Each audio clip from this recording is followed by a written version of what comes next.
Nielsen Pulse.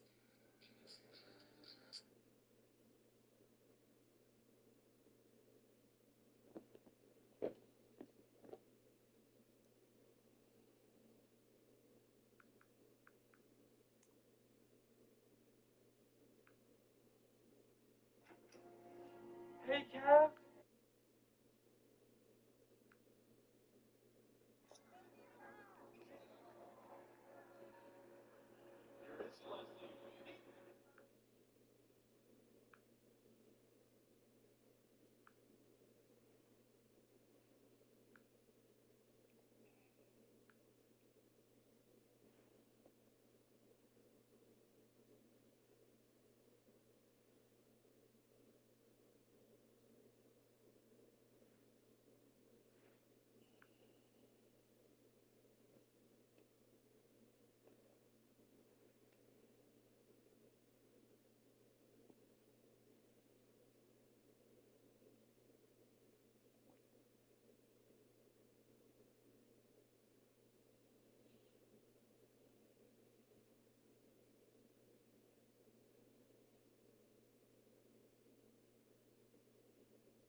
Hey, what's up, guys? I'm just looking something up real quick on my phone, and I will be getting to the game pretty damn quickly. We're gonna have a little bit of a fun night, and it's gonna be a little bit of a different night. So just give me a second to set things up.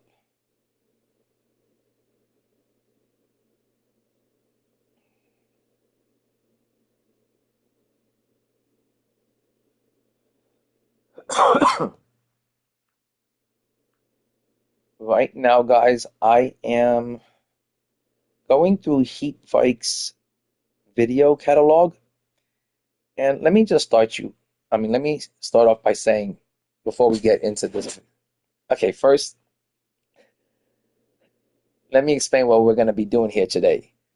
So today, not only are we going to be playing Showdown, like always and like usual, and showing you my new tactical downgraded team, we are going to, because by the way, I did sell my whole team, and I do have 8 million MT back in the bank. But before we start playing the game, and I know this is a super late stream, I just been real busy today. before we start this stream, I'm just gonna let you guys know what we're gonna be doing. So I'm gonna be playing some Showdown, and in the background, we are gonna be listening to some Heat Vike videos. We are gonna treat ourselves to some Heat Vike videos, some some of his best videos, O's. And we're gonna be listening to what Heat Vike had to say about me. I think he's made about 4 to 5 videos. So sit back, relax. We're going to be listening to them, and I'm going to be reacting to them. And we're also going to be reading the comments from his comment section, because his comments from his, I don't know if you want to call them fans or fanboys or boyfriends. Let's call them Heat Vike boyfriends. They have a lot to say too in the comment section. So we're going to also be reading the comments that were left from his videos. And at this point, he's made about 5 videos on me. So I think I'm owed some like royalties. Like, he said he's monetized. Heck, you're using me to get some views. Like, come on, man. Ooh, that is shisty and kind of shady. Real shady and shisty. To not ask, hey, can I make videos on you that depict you in a bad light and where I talk negatively about you so I can get views? Damn, and he's over here crying and complaining about a thumbnail. And guys, we're gonna go back in time a little bit with this video. This took place 11 months ago, almost a year ago, and you still hear Heat Vike crying, complaining, or yeah, bitching and complaining and crying like a little schoolgirl, like a little baby girl, about things like a thumbnail or disagreeing with his thoughts and opinions on the game. God forbid somebody disagrees with Heat Vike. But Heat Vike wanted me to make a video responding, replying back to what he said about me in his last video from like 2 or 3 days ago. And I guess he wants to keep this stuff, this back and forth stuff going on and on as long as possible to create, fake fabricated beef for views. But that's the last thing I want to do get caught up in. And I don't have time for it. And I just want to sit here, play the game, and stream, not be on like my 3rd live stream or my 4th live stream where I gotta waste my time talking about Heat Vike because he keeps making videos on me. It's getting a bit ridiculous at this point, and a bit redundant, and it feels a bit forced. Like I don't understand, why is he this mad for something that happened 11 months ago, almost a year ago. And it's quite pathetic and pretty pitiful that he's making such a big deal out of nothing, where all I did was borrow a piece of his thumbnail, an image, a digital image, and use it in my thumbnail, and he wants to talk about plagiarism. Like, come on, man, it's not that serious, my dude. But we're gonna sit back, relax. We're gonna listen to all the Heat Vike videos where he talks about me. I'm gonna react and respond to that video, and then I'm also gonna read the comment area and see what he says. Just to start, we're gonna start with the first video. It's called Another Thumbnail Rant in NBA 2K25. That's how long ago this started. This is where how I first heard of Heat Vike. So we're going back in time all the way to 2K25, 11 months ago. He got 98 views on this video. I feel like since he saw he didn't get the attention he wanted from talking about me in this video, that's where he moves on to like Tricky List, and then that's where he moves on to like talking about DBG and JC2K and Ty Debo, and now every video that he makes is about somebody. And before I start this thumbnail rant of his, I also want to add that I was scrolling down his video category, and all of his videos have really simple thumbnails. They're just a splashed background, like a color or like an image of outer space or something hippie like that. They're very hippie-ish, very trippy looking thumbnails that have nothing to do with NBA 2K, my team. But they're real simple. It's just a splash background. He puts the card or the image or DBG, Ty Debo, or JC2K. He splatters one thing on one side and then himself on the other side. And then he acts like he's Picasso and he just created a work of art, and that like it's such a big deal that you took a part of his thumbnail. Hey, what's good, Stizzo? Yo, what's good, Marcus? So I'm just over here responding because this guy keeps making video after he's on his like fifth video about me, guys, and like and then he's like, oh well, why don't you respond back? And he just making up lies and bullshit, and I just get so tired of it that I can't stand for this shit. He says I never waited for him, and I'm like, hey, my dude, I was streaming Friday night, Saturday night, Sunday night from 5 in the evening till 5 in the morning, waiting for you 3 days in a row. Like, what are you talking about? I ain't wait for you to play this game. Yeah, I don't know what the fuck. You know what? Stizzo, I'm not even gonna say that I didn't like him. I was enjoying some of his content. When he first started creating content, he used to be like a real positive dude, and he was making a lot of positive content. And then out of nowhere, he chose to go the TMZ gossip route. When now all of his videos are either negative videos on the game that we play every day. If you don't like the game, don't play it. And then it's either talking about DBG, or he's talking about JC2K and Carlo, or he's talking about Ty Debo. And then next thing I know, I started finding myself in the middle of his rants. And I'm like, my dude, I don't even know you. What have I done to you?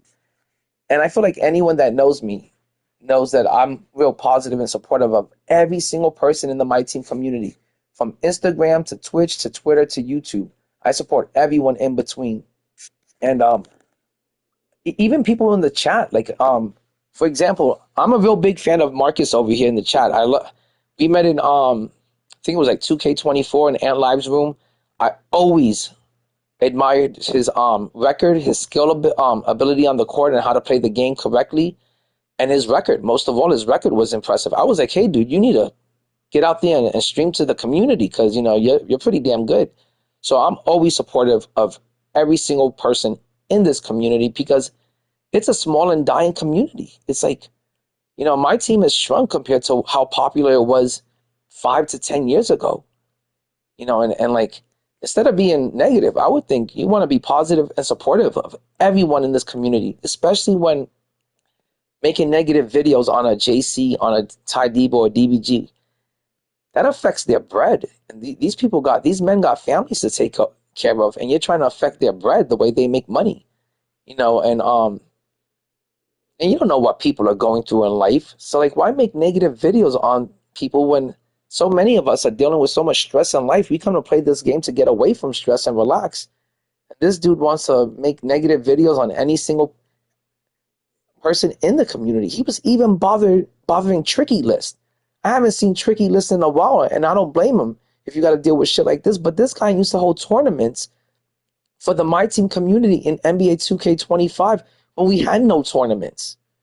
And you want to put somebody down like that in the community? You want to put down a DBG? You want to force people out of the community and nag them so much till they leave? It's like, grow up, man. And it's kind of ridiculous. And I also think, I want to add, I think it's also a bit weird. I find it very weird when people like Carlo and Vike get so compulsive, so obsessive, so obsessed with one or two people in the community, and that's all they do is they just talk about that person. I'm like, what the fuck is going on here? I let one video slide, two videos slide, three videos slide. How many videos do I gotta let you slide, my dude? I'm giving. And after he makes these videos about me, I always go into his comment section and I'll leave positive comments on Vike's videos about me, and he still continues. And I'm like, man, like, this guy just don't get it. And then finally I was like, man, I guess I gotta, talk back and clap back. If you're gonna keep calling me out, I'm gonna have to eventually call you out. If you want to walk the walk and talk the talk, you got to expect people to call you out. And I said, hey, this ain't a gang fight. We're not here fighting for gang territory where I got to call the Crips and get gang members out here with bats and knives and guns. This is about 2K. So we're going to settle it on the court. If you want to talk that talk and walk that walk, let's see who's the better player. Let's see who's actually good in the game. Or let's see who just makes videos for views. And he just gets on my nerves. And guys, let me show you my team before I start the game. This is my team. I sold Joker. I sold Kevin Durant. I sold Goat King James. I sold Larry Bird. I sold Jason Tatum. And then I sold Dr. J and I sold Giannis, and I got back up to 8 mil. So there's going to be a huge market crash in the next 7 days, especially once the season ends and the new season starts with the new level 40. And plus, they're going to be dropping the 100s, the Invincibles, and the GOAT packs and GOAT boxes. And you're gonna be able to purchase those GOAT single packs with MT, and everyone's gonna go crazy and bananas. Everyone is saving up their MT for that. And I'm glad I got back up to 8 million MT. Oh, I appreciate that. I appreciate that, Stizzo. Heat Vike over there left me in one of his videos. He said, "Who cares if the market crashed?" I was like, "What do you mean? All the people that had a bunch of really good 100s on their squad, or a bunch of Invincibles on their squad, or GOATs on their squad, and they were planning on selling them because they knew how much these players were worth in equity, and they wanted to bank and cash in on it before the end of the season so they could rip a lot of packs in Season 9 and have fun doing that." That's what we traditionally all do. This guy says, "What does it matter?" It didn't only affect me, it affected everyone. I feel bad for everyone that lost equity on their cards due to the market crash. People that I bought Giannis 4 days before the market crash for 3 mil. I got back 2 mil for Giannis. I lost like 1.1 mil. That's not cool for to happen to anyone, and it doesn't feel good. It doesn't make people happy with the game, and it sucks for everyone.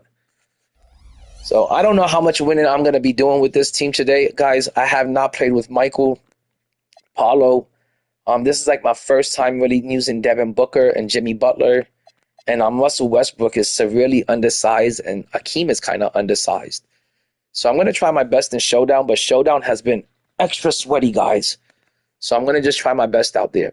And while we're doing that, we're going to be listening. Like I said, we're going to go all the way back in time to 2K25, where he first mentioned me 11 months ago, and he's still bringing up the fact that I used a piece of his thumbnail. And I don't know why he's crying about it, because gone are the days where you have to spend $100, $150 for a professional thumbnail. You just go to fucking ChatGPT, or you go to like Meta AI, and you just put in a description of what you want in the thumbnail, and they just generate that shit. They create it for you. It takes 30 seconds. So if I borrowed or took a piece of a digital image and I Googled I just Googled it for the image. If I just borrowed an image, a piece of your thumbnail from a Google found image, from a Google search image, there's no reason to make a big deal about it or cry about it for like 11 months. This guy's got problems, and I think it's at this point borderline weird and obsessive and compulsive, and kind of scary. But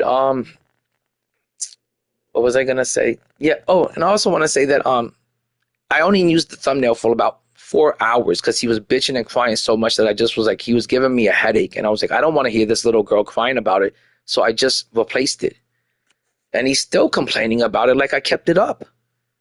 Talking about plagiarism, like as if it was a scientific research paper that I fucking copied or something, like something important or some shit. Get the fuck out of here. It's a thumbnail. People got bigger problems to deal with in 2026 than just someone complaining about a thumbnail. So let's listen to that first video that he put out of me 11 months ago. And he still is going on. Since then, he's made about 5 videos on me, which I think that's a lot.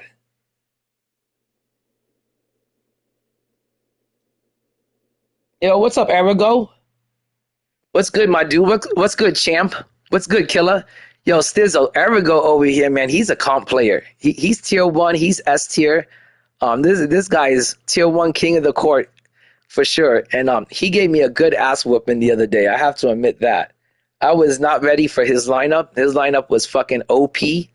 And he was definitely a meta player. He was definitely comp. This guy right here, INDIE2K. We're gonna listen to the first video made by his second most recent video. This video got 98 views. This video got 98 views, and again, he's pissed off because I zoomed in and used a piece of his thumbnail, not even the whole thing. Imagine what would have happened if I used the whole thing. So, I hate to bore you with this, guys, because his voice is very boring, and it does sometimes put me to sleep. I have to admit that. I like to listen to Heat Vike during when I first wake up and I'm on the commode taking a morning crap, and then I like to listen to Heat Vike at the end of the night. Helps me fall asleep. Appreciate that, Heat Vike. His voice is so monotone. In NBA2K25 Myteam, man. This guy right here, INDIE2K, as you can see, his second most recent And I'm just going to play this while I'm playing the game. It's just one of my thumbnails zoomed in. It was my video how to make millions of MT off the Tenacious packs without opening them. And, you know, this isn't, he just didn't completely copy my thumbnail. He zoomed in.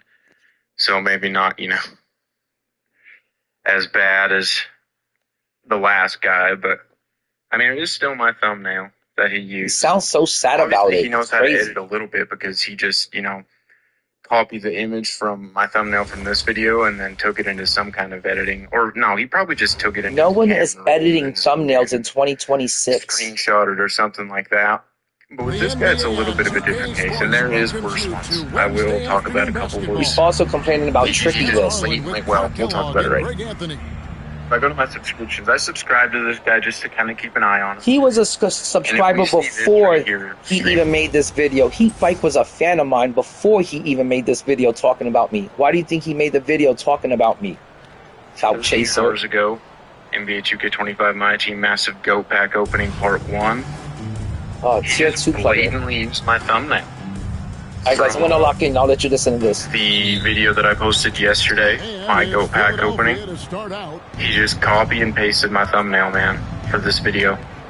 And I don't know if people think that, like, this is just, like, okay, or if this is something that you can just, like, do, but it's not, man. I mean, it's a copyrighted image. It's an image that I created. It wasn't a copyrighted image. It's a thumbnail. Use it without. And I don't. The part that Yo, what's up, Jacob? baffles me is I've never had any communication from this guy, and it's the same with the last guy that did this as well. If this was me in these communication to Bravo part of a thumbnail? What are we trying to set up a date?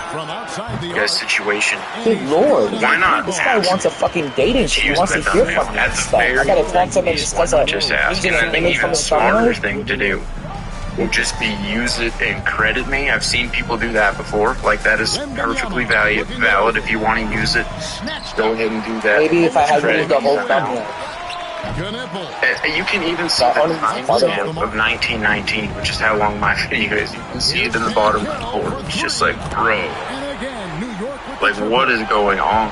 Or you could also ask me, another smart thing to do would also be to ask me how to make the thumbnails. There's no reason for that. AI does it. And do that first before using them without asking any of this other crap.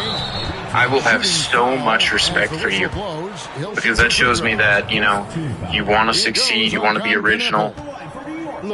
This video is 7 minutes long, guys, and then I'm going to respond to it, bro.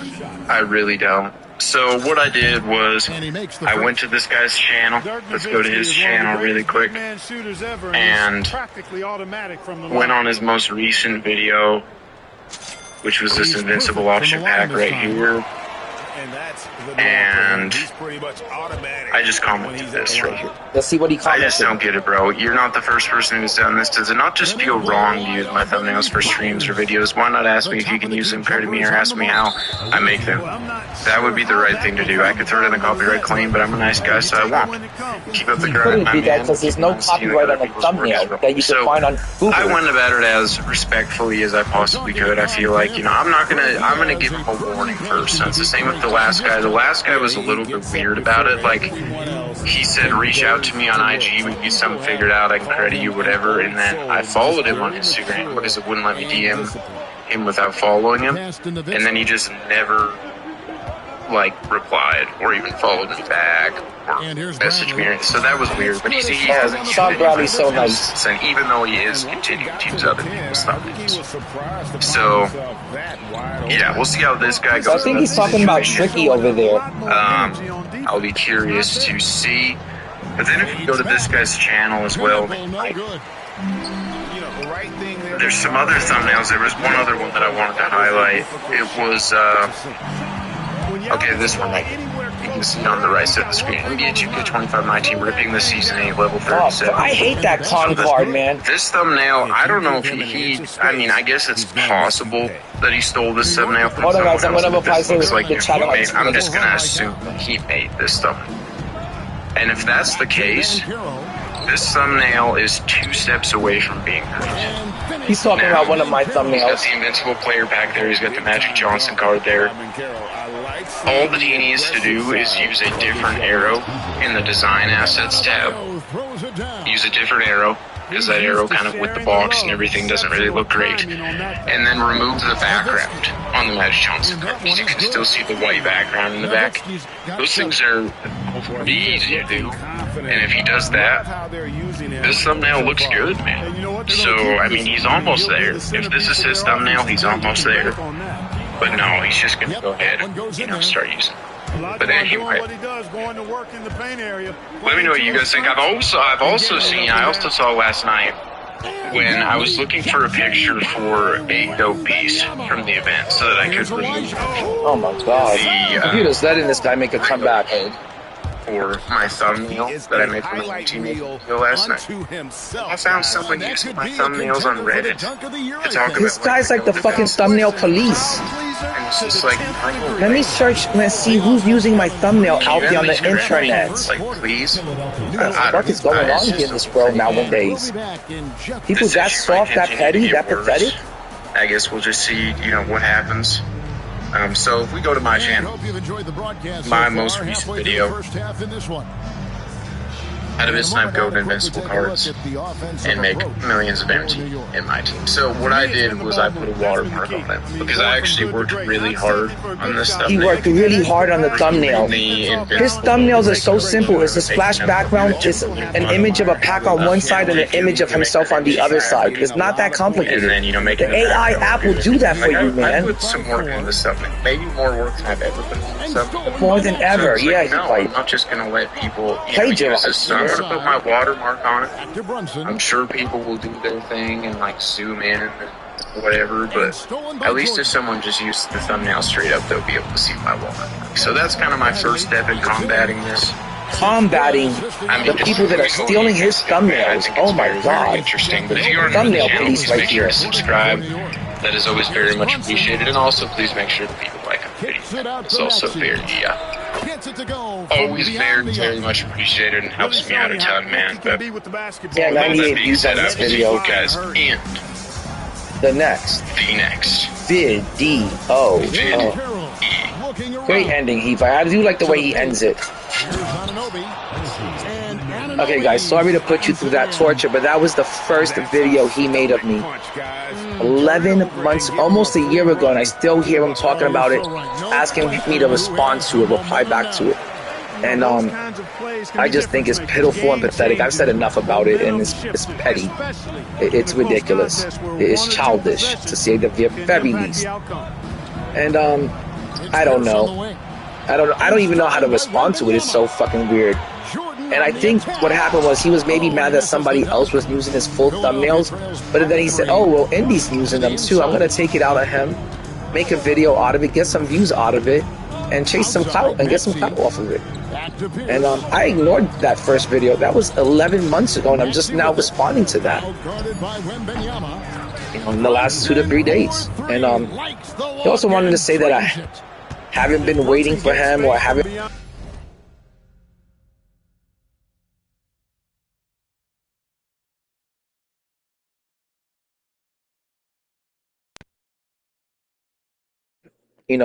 more than that, then wait half a day.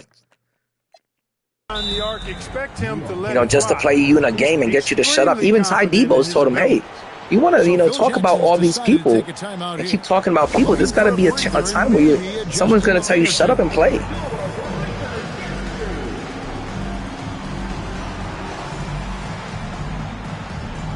Hold on, guys. I got to put my computer on the charger, and then I can catch up with the chat. And I'm going to read some of the comments from this comment section because they're also ridiculous.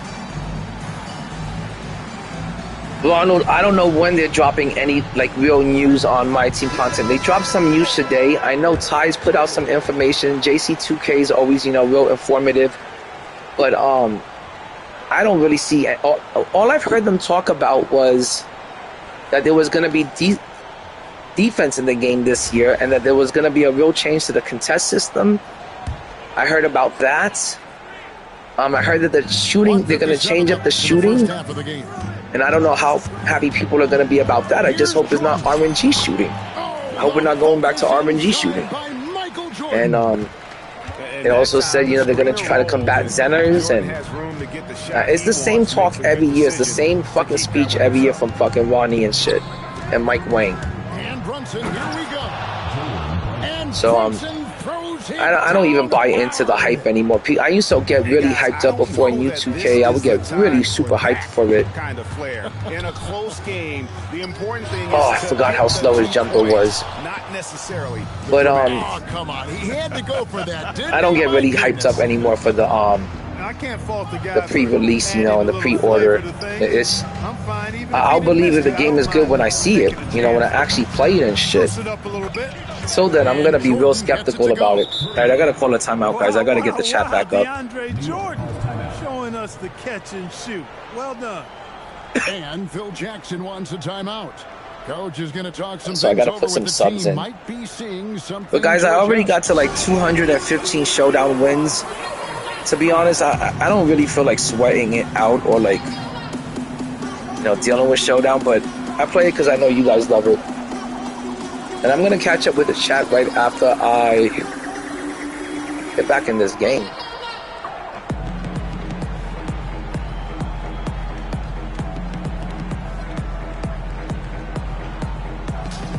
Okay, let's put in Porzingis.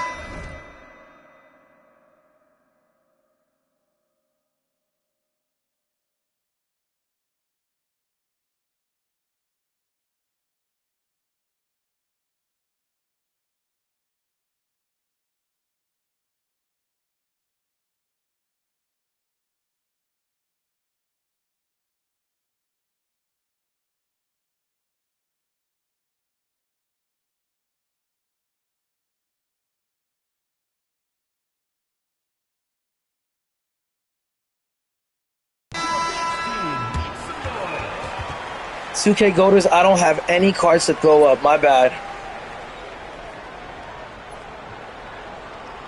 I wish I had cards to throw up for the community. This dude named Pinterest or something like that. I can't remember his name, but there was a dude a few days ago. I think it was yesterday. He was throwing up a bunch of fucking cards, and he did a lot for the community and shit. But I don't have any cards. I just sold my whole fucking GOAT collection. I sold my good cards, and I didn't make as much as I should have. Before the market crash, I would have made I want to say like 10, 12 million MT, maybe 13. And now after the market crash, those same cards that had like a value of 13 mil only got me 8 mil. But that's still more than good enough for endgame.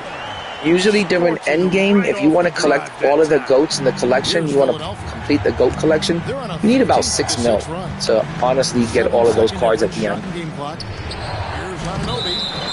Oh my god, man. I gotta lock in. I'm not paying attention, and I was up by like 10 points, and I just let this guy back in the game, and now he's up by 4, 5. People are trying really hard nowadays in Showdown. Kind of surprising me that everyone's trying so hard at the end of the season. Like, why weren't you guys trying this hard this early in the year, the season? Here's Maxey. Here's Jordan. And they'll get another chance. This guy's getting every bounce going his way. This now will give him a chance to discuss some potential changes. Oh, what up, Sin?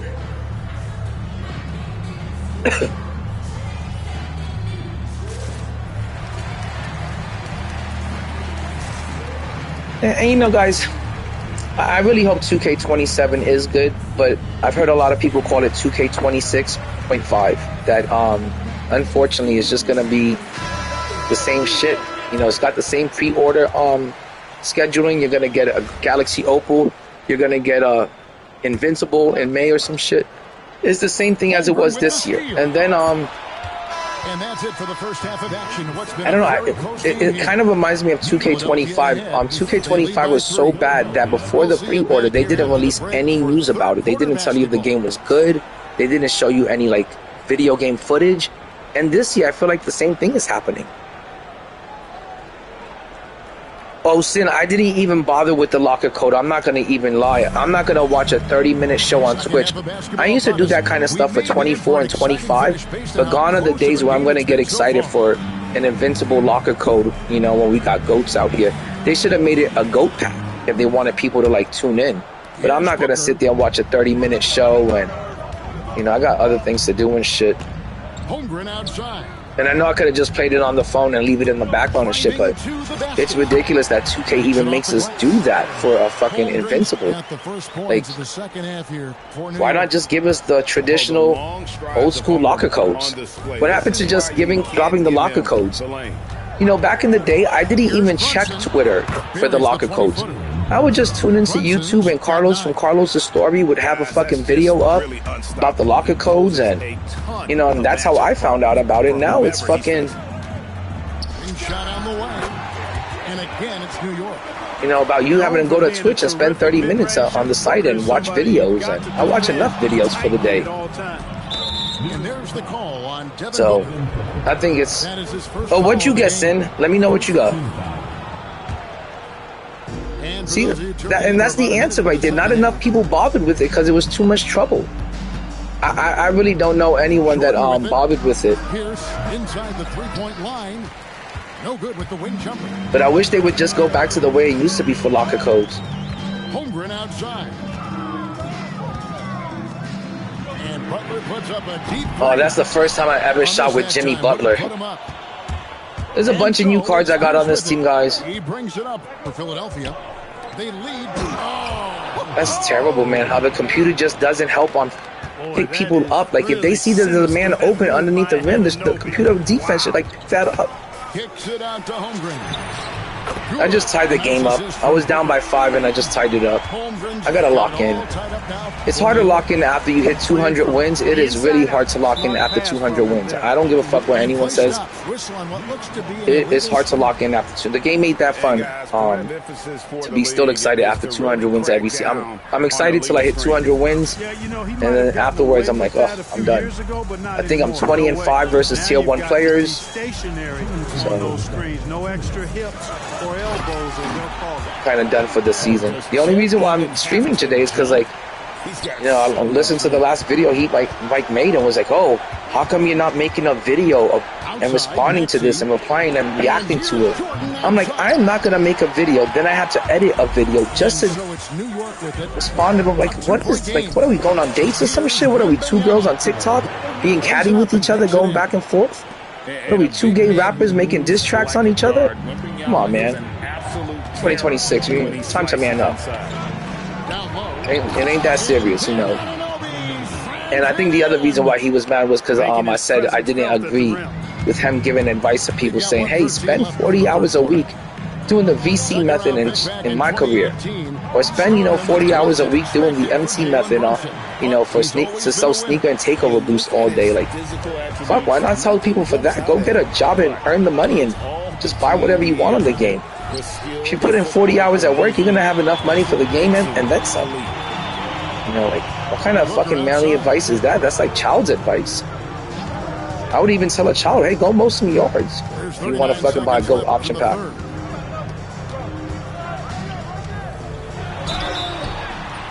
And contact on the shot, so he'll be shooting free throws here. Hold on. I'm gonna read I'm gonna read your options in a little bit. Hold on, Sin. I really want to see what you got, Sin. And he knocks down the first one. Oh man, if I could sell you a GOAT card, my dude, I would. But all of them are lock-ins. Yeah, I got them all locked in and shit. I sold my whole team just yesterday. I sold the whole. He's pretty much automatic, and it's been that oh way. Man, thanks a lot, man. I appreciate that, my dude. 4 seconds separating the shot and game. I appreciate that, man. I really do appreciate that. Elijah on the high post. Yeah. And stolen by Booker. See, I like positive people like this guy that I'm talking to right now. There's too much going on in the world nowadays. Too much weird shit. Too much fucking negative shit for people to be on YouTube fucking just putting out negative content when you could be like a positive, supportive person in the Myteam community. Like I said, this community is so small and dead nowadays. you know, why are we gonna drag other people into the ground and shit and put dirt on their name and shit, or fabricate lies and spread rumors? This ain't TMZ gossip. You know, this is, you know, we're just out here trying to hoop and shit. Like Heat Vike over there want to stir up some drama, like a drama queen, and I think it's kind of pathetic, pretty pitiful. Here's Butler. And Benyama outside. Back to Butler. Philadelphia moving the ball. Nice ball movement. I try to get back on defense, but the ball was like going faster than I could. Off his shot. He's too good with the catch and shoot. Outside Butler.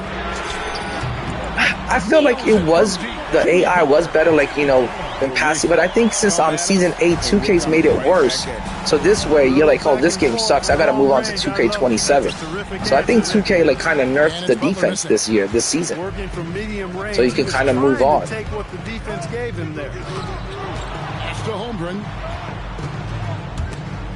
Because there's no defense in this game anymore. Oh my God! I just realized it was the fourth quarter. I thought it was the third.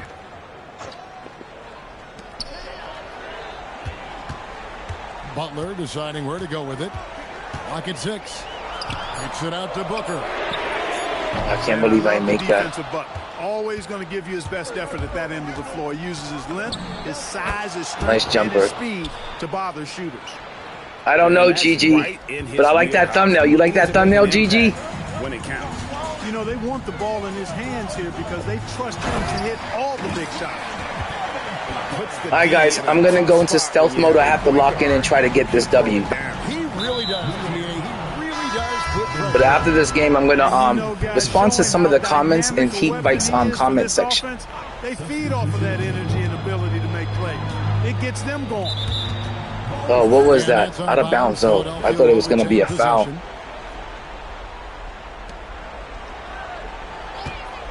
And Benyama outside. Now here's Olajuwon. Oh, really tough to run your offense with him in your face like that. Good job, Bradley. Having Bradley out there is like having two Yao Mings. Because he's 7'6" with a 7, I think it's like a 7'8" wingspan. And that Kneppel, man, that card is fucking frustrating. They really juiced that card up. That's terrible. I should have kicked it out, guys. That was bad offense by me. We're in the fourth quarter here. Good defense, guys. Good defense. Outside Jordan.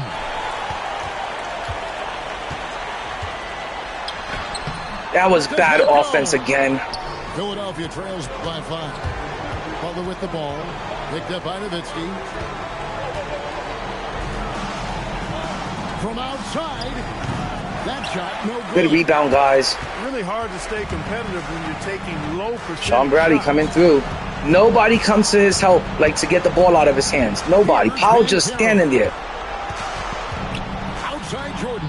Look at that. That was supposed to go to open Sean Bradley, and it went straight to fucking the defense. That's what it did. It was like, hey, game's almost over. We got to make this shit close. Loves to put the team on his back when the game gets tight. Guys are not going to be in any Double team. I like to go to the hash, off for the screen. That was not a good screen, but it was a good pick and roll. That rim has a family. Good defense again, guys. We got another steal with 34 seconds left, and we're up by 5. All right, listen to the coach. Time to settle down, guys. Time to settle down. And that's an intentional foul. Oh, he fouled. He chose to foul pretty early.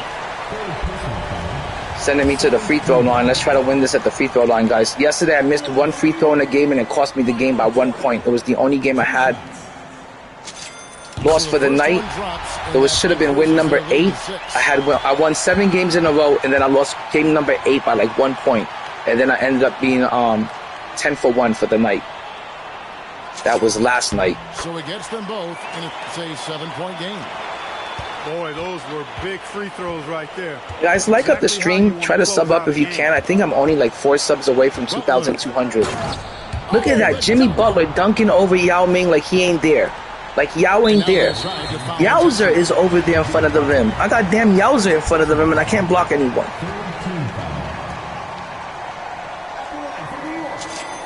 Cha-ching. The first, and that increases their lead to 6. I think the 76ers can go as far as their health lets them. If Joel Embiid stays healthy and LeBron stays healthy, because remember, they're old, they're ancient. Joel Embiid is injury prone. So it's going to take a lot of work to, on paper, they got more than enough talent to make it to the playoffs and to the finals. But on the court, Joel Embiid is injury prone, and LeBron James is 41 or 42. This is not a prime King James that we're teaming up with Jaylen Brown. This is an old man King James. So it just depends on how healthy those two guys can stay and if they could lead the way. And I heard they're going to start LeBron at the point. They're going to start him as their starting point guard. That's crazy to be relying and depending on LeBron James to be your starting point guard throughout the year, make it to the end of the year, and then carry you through the playoffs. That's a lot because it's 41 or 42. And it's a lot of responsibility on his shoulder, a lot of weight on his shoulders. Yo, GG's, man. Good game for real. I appreciate all the positivity and the view and the sub, man. So it's New York picking up the win. It was a fantastic good game, man. Take care. Great job making sure it didn't get away from them late. Yeah, I mean, they faced some champions. That guy was great, guys. Real positive dude. I love people like that. Let's take a look at the team comparison. I was making some good threes in the first quarter, and then after that first quarter, he took the threes away from me. I only shot 4 for 10. But biggest lead of the game was only 8. He kept it close. His defense was really good, pretty tight. Didn't do anything too crazy, but he took the threes away for sure. Didn't make it a fun game. Felt like I had control of it, but I felt like he was always right behind me. Paulo had 11. D-Book had 9. Chet had 9. Bradley had 8. Dirk Nowitzki had 7. Almost 1, 2, 3, 4, 5. Almost 6 people with double digits. So not a bad game. A little bit too much rim running for me, though. All right, guys, let me see what the chat has been saying.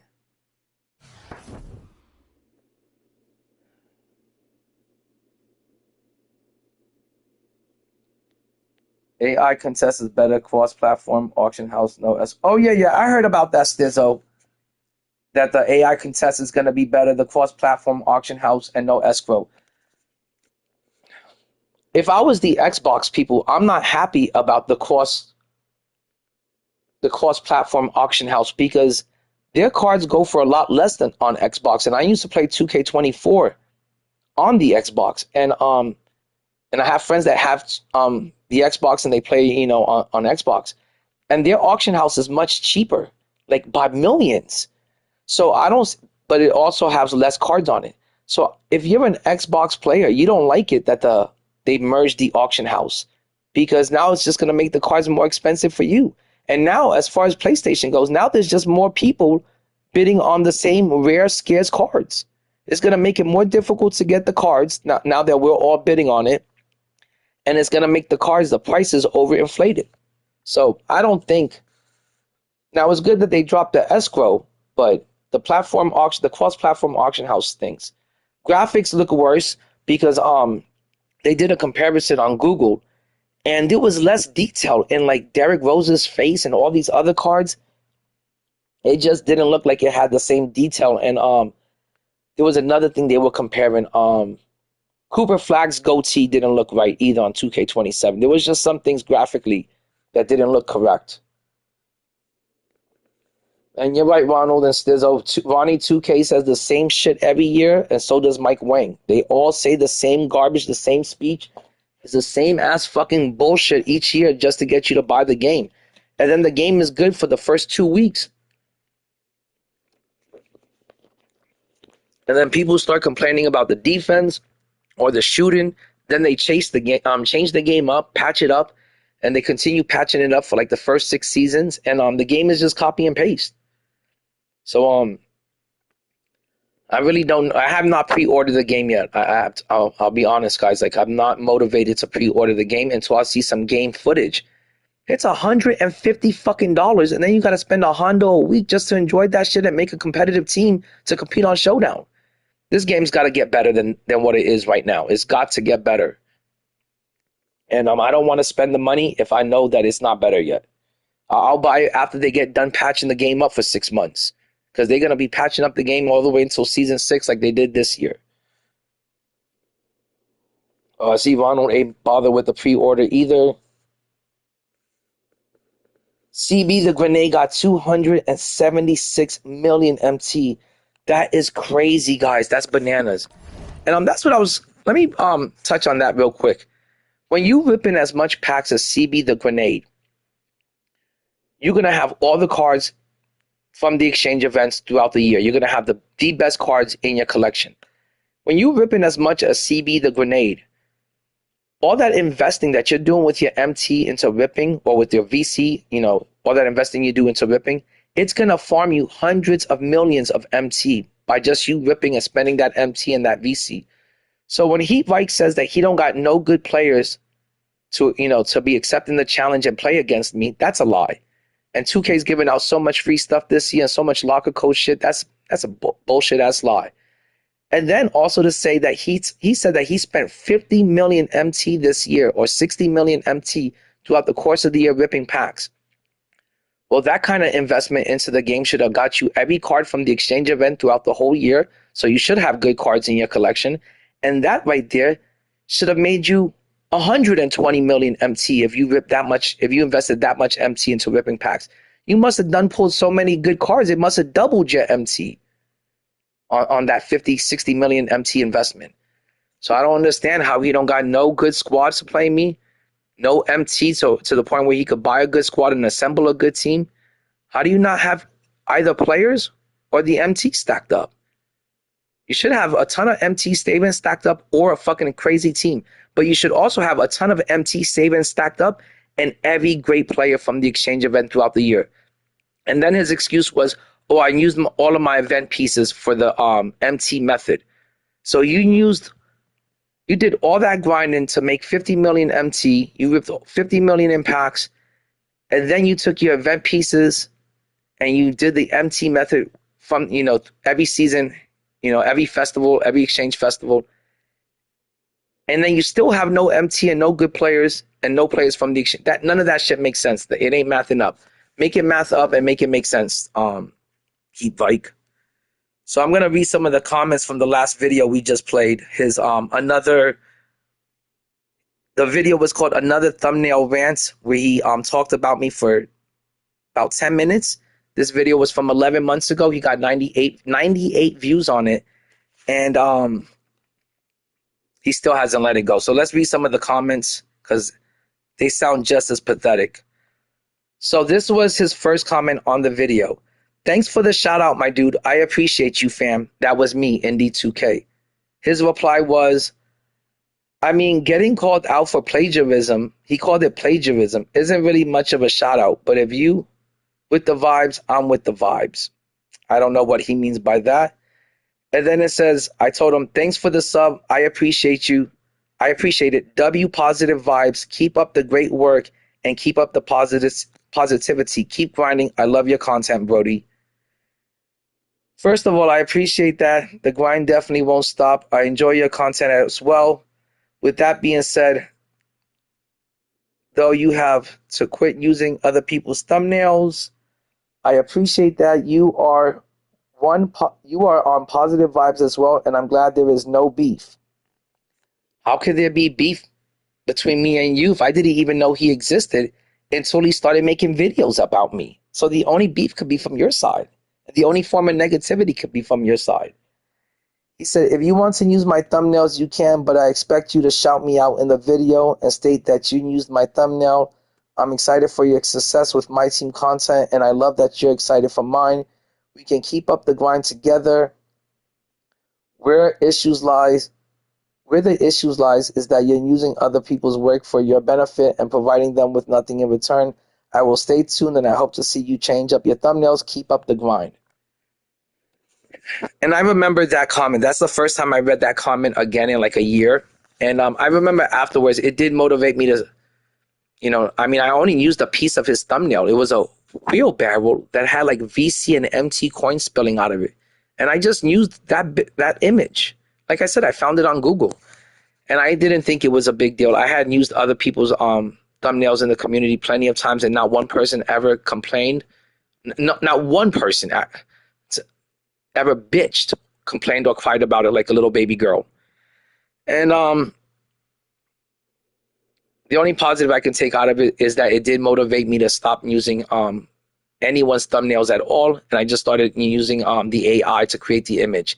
And like I said, I could understand if it was a big deal, like maybe 5 years ago, it would have been a big deal because you had to pay $100 to $150 to make a professional YouTube thumbnail. Now you just get that shit generated by the AI, and there's nothing to cry and complain about. And his thumbnails are real basic. It's just a splash background with Heat Vike on one side and then the image of a pack on the other side. It's real copy and paste, real simple shit. So I don't see why he made the big deal. And then there was somebody else that commented, it's crazy they can plagiarize you, but you're not allowed to criticize the content. These content creators are such hypocrites. People in the community need to get their priorities straight and take ownership in their things like you do, Heat Vike. And then Heat Vike responded, I will always stand strong on my opinions, and I won't stand for plagiarism. That's for sure. Like, as if I just stole some sort of important scientific research paper and just plagiarize. Like, my dude, it's just a thumbnail. It's nothing to cry about. But that was the first video he made of me, and that was 11 months ago. Since then, there's been 4 more, and we're going to listen to them today because, like I said, I'm real tired. On Friday night, I was streaming from 5 in the evening till 5 in the morning waiting for Heat Vike. I did the same thing on Saturday, and I did the same thing on Sunday. So for him to say in his video that, hey, Indie didn't make me aware that, I made videos on it. I contacted him. I left shit in his comment section. I streamed for fucking 16 hours straight. Yeah, I think it was even more than 16 hours. It must have been like at least 20 to 30 hours that I streamed over the weekend just waiting for him. I made thumbnails calling him out. He said he was in the stream. He popped through. He never said anything. He just stood there lurking, being a Chicken Little. So I think it's pretty ridiculous to try to fabricate lies and make up bullshit and be like, oh, well, I wasn't aware that, Indie called me out, or I wasn't aware that he was streaming, or I told him to get in contact with. I didn't want. Actually, guys, let's see if we could find Heat Vike on PlayStation Network. And let's see if we could add him.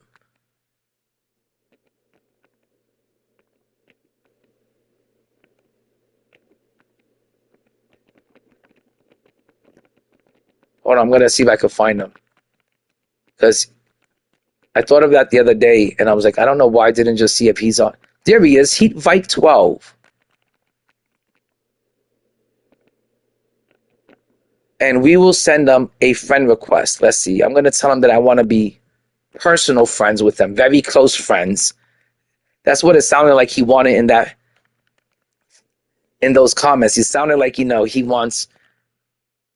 sounds like he wants a friend in the community. Maybe he's mad that I ignored him. He also said that I left him negative comments on this video. But as you can see, the first 2 comments that I read were the most positive comments he had on that video that got 98 views. And those first 2 comments were me, leaving him positive, comments in a video and content where he spoke negatively about me. If that's not being the better man, then I don't know what the fuck else to do. But he also said that remember, his video got 98 views. He also claims that he's the best Myteam content creator out there, better than Carlos's story, better than DBG or Decentric, better than Ty Debo. He said, what the fuck has Ant Live and Gaming Dad ever done for this community? Wow, those are his words exactly. That's what you want to say about the people in our community? What the fuck have they done for me? Or what the fuck have they done for you guys? I don't know. People like Carlos's story, DBG, Decentric, JC, Ty, I don't know. They only keep the community alive, entertained, and they just keep it going. They carry this community on their shoulders. If not, this community and this game would be completely dead. So I don't know. That's nothing to you, Heat Vike. Sure seems like they've done a lot more for this community than you ever have. Tricky, he also attacks Tricky List. That guy does he puts up fucking snipes for the community. He sets up tournaments for the community. What else can he do? What else more do you want him to do, Heath? Like, what have you done for the community is what I want to know. Over here, he didn't start responding to his own his own comments until I called him out on it. He never used to respond to his people in the comments. I don't ever see him streaming the game, entertaining people, bringing them joy and stuff. I don't ever see him fucking running park or team up with anyone. So I really don't know where he gets, the audacity to try to call me out and make videos on me. If you're monetizing, you're making videos off of me, DBG, Ty, and all these other people, then you owe us some royalty checks because you're making money off of us. He wants to talk about, the thumbnail. It's ridiculous. Okay, here's the second video that Vike made of me. This is more recent than the last one. The last one was from 11 months ago, almost a year ago, and he's still crying about it. This is the one from 2 weeks ago. He wrote down in the title, "This Myteam YouTuber fired shots at me and thought I wouldn't find out about it." My dude, the only way and Vike just accepted the friend invite. The only reason why you know about it is not because people, your fan base or your fanboys or your boyfriends came running to you and was like, "Yo, Vike, Indie said something about you at the very end of his video. He didn't agree with your thoughts and opinions on the MT and VC method. He fired shots back at you." No, I was just listening to Vike before I made my video. And then while I was making the video towards the end, it popped up in my head and I decided to share my thoughts and opinions on the MT and VC method, that it was just too much. Just too much brain rot, turns you into a 2K slave zombie. And I didn't feel like you should be wasting your time like that when you could just be playing the game instead of doing the MT or VC method. And if you need VC that bad, just go out there, work, and make the money for the game. And you'll have money for the game and then other things in life instead of just earning VC, virtual currency. It takes like 40 hours to earn 450,000 VC through my career. By that time, you can go out there, do some Uber Eats, mow some yards if you're just a kid, something. You can go make $100 in 4 hours instead of sitting here for 40 hours. That seems like a lot less work to me. So we're going to listen to this second video where Vike talks about me again for 11 minutes and 40 seconds. And this video did a lot better than 98 views. 2 weeks ago, this video got him 330 views. So I'm glad that, at least he's getting views off of using my name. But man, you owe me some royalties, fam. And we are not going to lay down. We are going to respond because that is... He is not going to lay down for this, guys. This is what Vike does. And he also compared his content to TMZ gossip content and said, well, hey, TMZ gets views and I get views and this is my lane and this is what I do. I talk about everyone in the community. I talk about... Now if you go through his videos, it's almost like every other video is about Carlo and JC or Ty. He doesn't talk about DBG no more because he chased off DBG. He doesn't talk about Tricky because he chased off Tricky. And now it's like, oh, let me go back to Indie. A lot of people know who he is in the community. If I talk about him, I'll get views. Fuck. And I told him I didn't want to do this kind of content. I don't like going back and forth like two catty girls on TikTok. No, just play me in the game. Like Ty says, shut the fuck up and play. If you want to call people out in the Myteam community, which is a basketball community, it's a competitive sports game. When you finally get called out, you're going to have to, man up. You're going to have to step up to the plate. Okay, guys, I'm going to play another game of Showdown. And thanks for rocking out with me, guys, while I address this Vike issue. Go at mine. But when your opinion that goes at mine is backed up by things that are false, then at that point... I want to say he's the only one that spreads false lies and fabricates everything. And that's kind of where fake beef and fake views. Just like you heard him in the comment section. Hey, do we have beef? What are we talking about? A lot of people calling me out for... How is there beef when it's just a video game? There's no such thing. I can understand if this was like a gang war or some shit like that and you were on my, I'm not a gang member or anything, but I was the Crips and you were the Bloods and you were on my gang territory. And we had to go at it, with a gang war and have bats and knives and guns. And no, it's just my team. If you want to settle something, let's just settle it, on the court like real men instead of just crying and complaining and sounding like little girls. Let's save that kind of drama for the drama queens, for the women. Disagreeing with Ty, disagreeing with Hold whoever. Jacob, I am going to pre-order it. The only reason why I'm going to pre-order it is because I want to have the game available just in case it is really good. And for once they get done with the patches, and then I'll jump on the game and stuff. But for me right now, I'm just in no rush because I'm having so much fun with these GOAT cards. And I don't want to make the same mistake I made in 2K24 where I left 2K24 and I rushed into 2K25.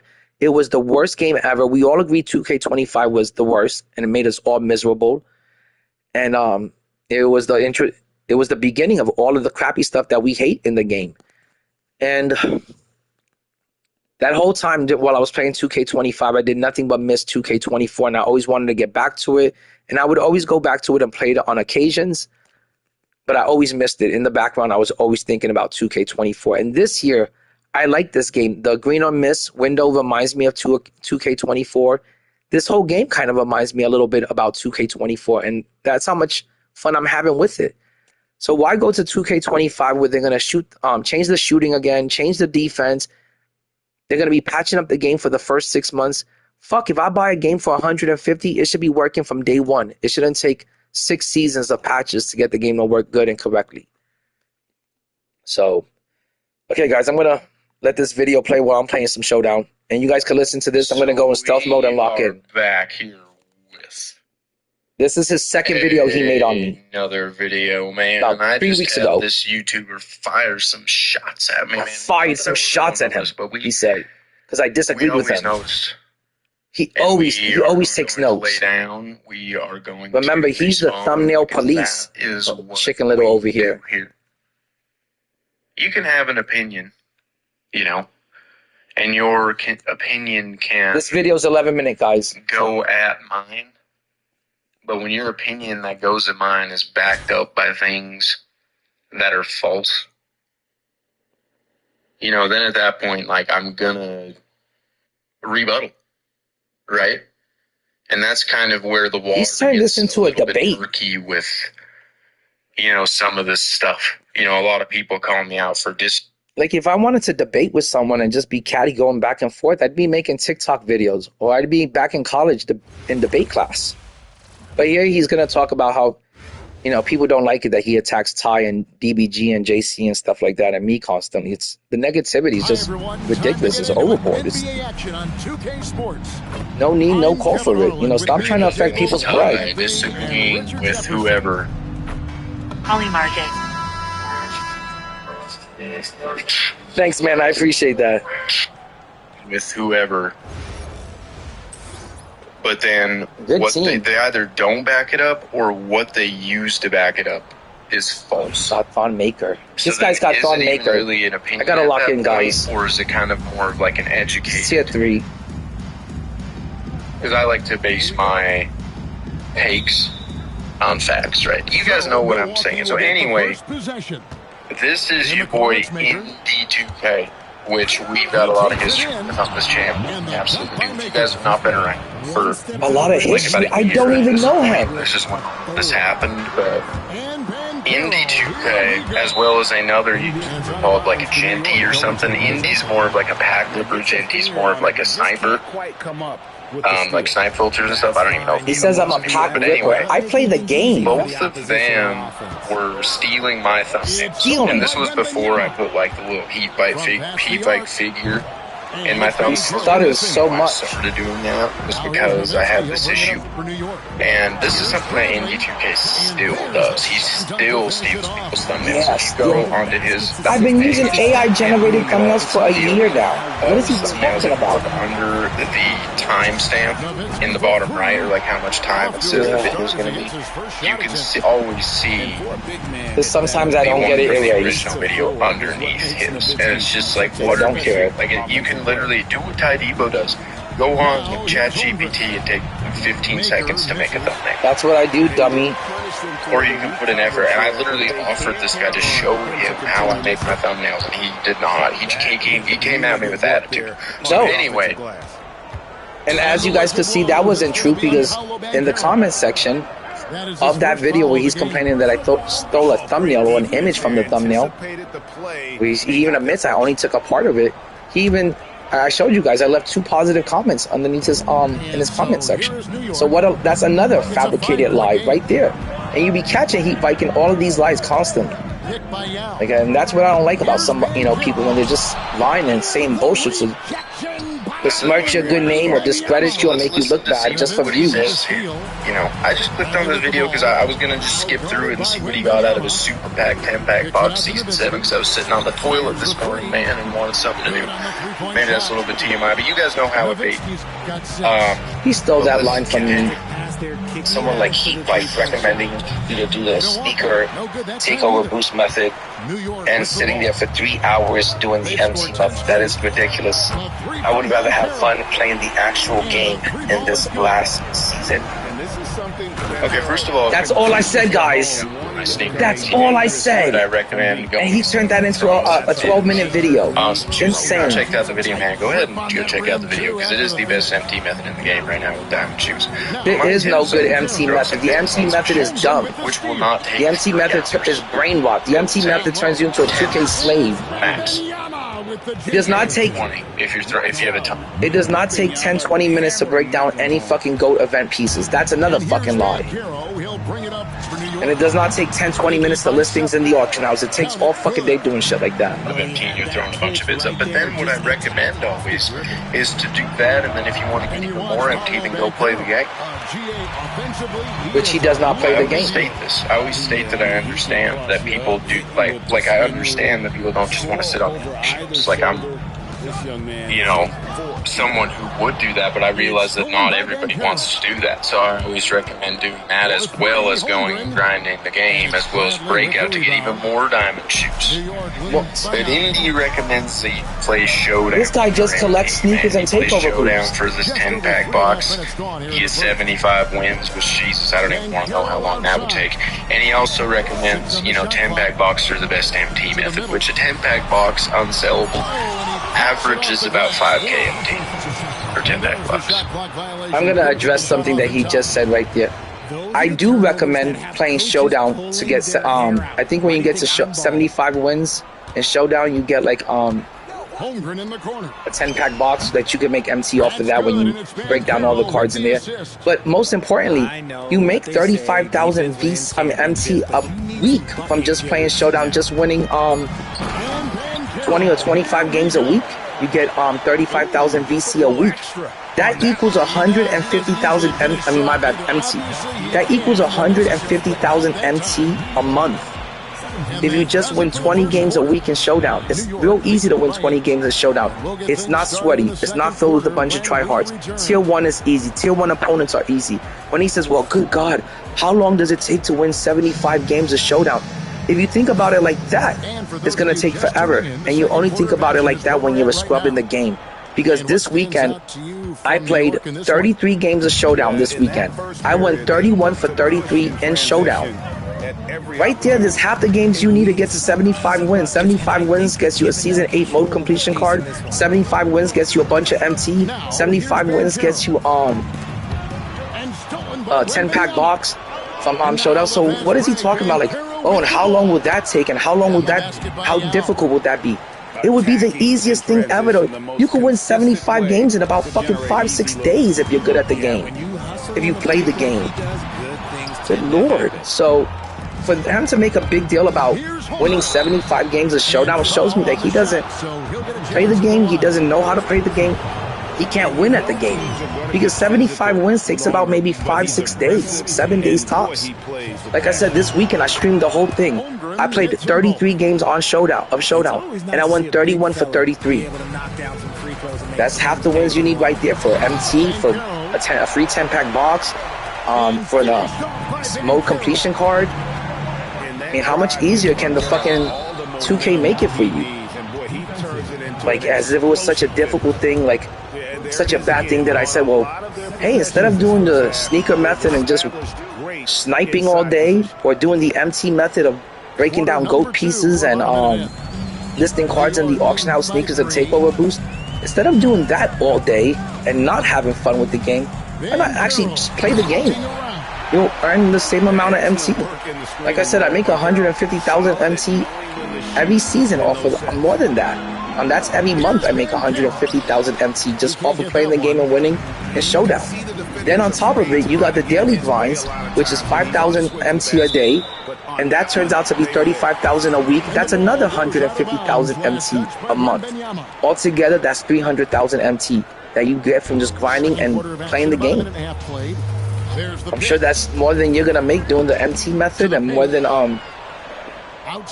you doing the VC method in my career, and more than just listing cards and takeover boosts into the auction house.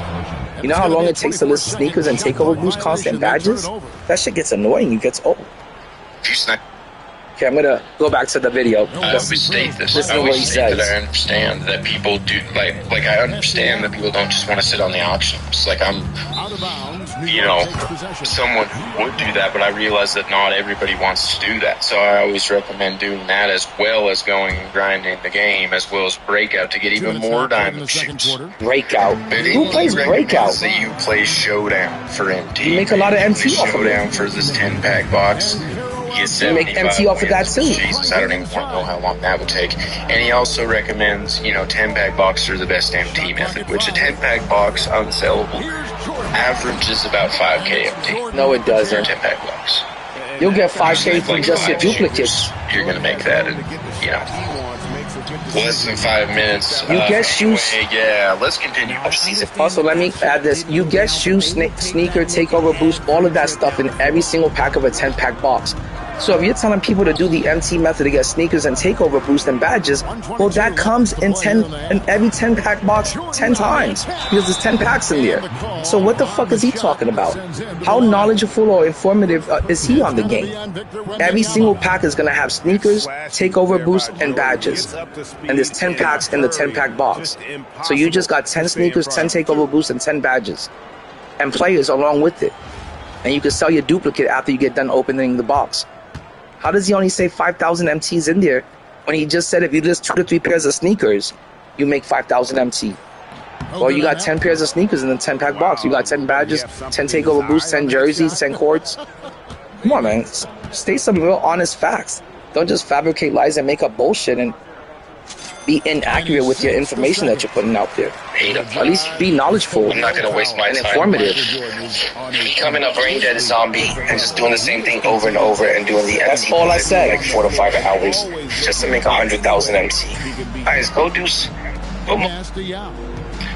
you could easily make 100,000 MT in less than 1 hour if there's enough shoes up. It will not take. You will never spend. If he could make that much MT in less than 1 hour, then why is it right now in season 8?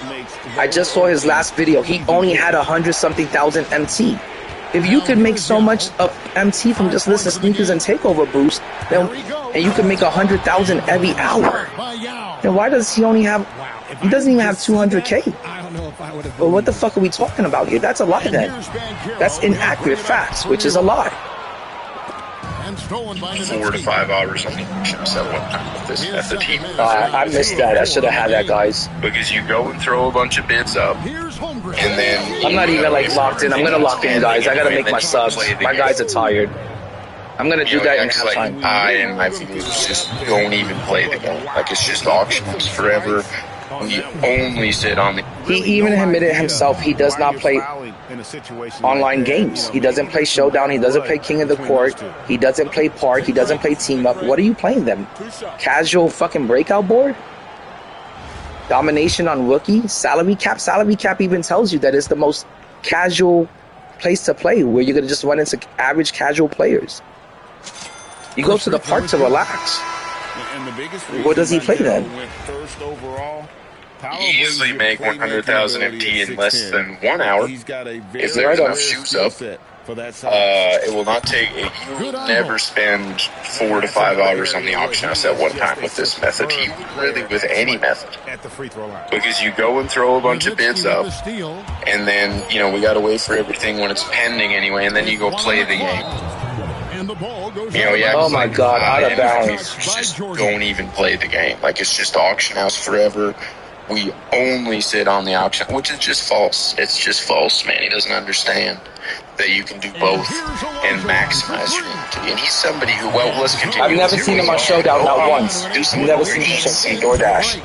Go work for a couple of hours.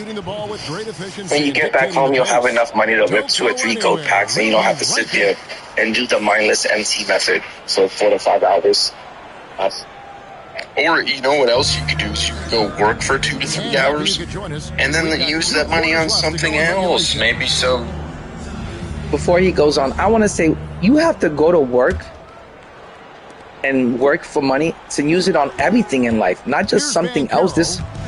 It's everything in life you got to work for. You got to earn. You can't just go out into the real world without money in your pockets and accept to be able to buy the things you want to buy and do the things you want to do, including Myteam. This is a game where you have to pay money to play it, and it's a very costly, expensive game. I feel bad for the people that try to play this game, no money spent. That community is dying out quicker than ever. If you want to play this game and you want the things that you want to buy in the game, well, go out there, get a job, make some money and earn it. Just the way you have to buy and earn anything else in life. Everything in life requires money. Everything in life requires you working hard to earn it. So you could buy the things you like in life. So you can go to the places you want in life and vacation. So you can do the things you want in life with your friends and your family. So you can enjoy your hobbies. 2K is a hobby. And just like any other hobby, you have to spend money on it. Now, can you sit here and do the mindless MT method for hours? And endure all that brain rot and shit and be bored off your ass, not even just playing the game that you would want to play. You just doing the MT method and break it down, go to event pieces for 4 to 5 hours. If you want to do that instead of playing the game, I guess that's on you, but I don't want to sit there for 40 hours playing my career and trying to do the VC method and doing something I don't want to do and not enjoying when I can just be enjoying the game just to make 450,000 VC, which is virtual currency, video game currency, that you can't do with it, anything in real life with it.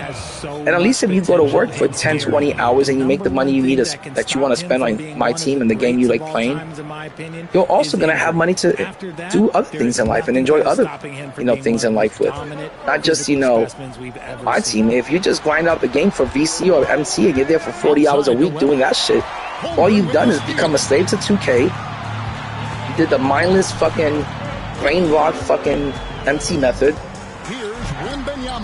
which turns you into a 2K slave zombie, and that's it. That's all you've done. You earned virtual currency, and that's all you got to show for it. I'd rather go to work and do more than that. And there's nothing wrong with telling people to go to work and earn a living and be a man, and earn a living and work hard for the things you want in life. No, I got like 4 people in there. Booker, right side. Oh, Booker with the bounce. Oh, I know, but Flashing his athleticism. What a dunk there by the young guard. well, it's true though. That's why they're cliches. That's why they're cliches, because it's cliches because people say them for a reason. That's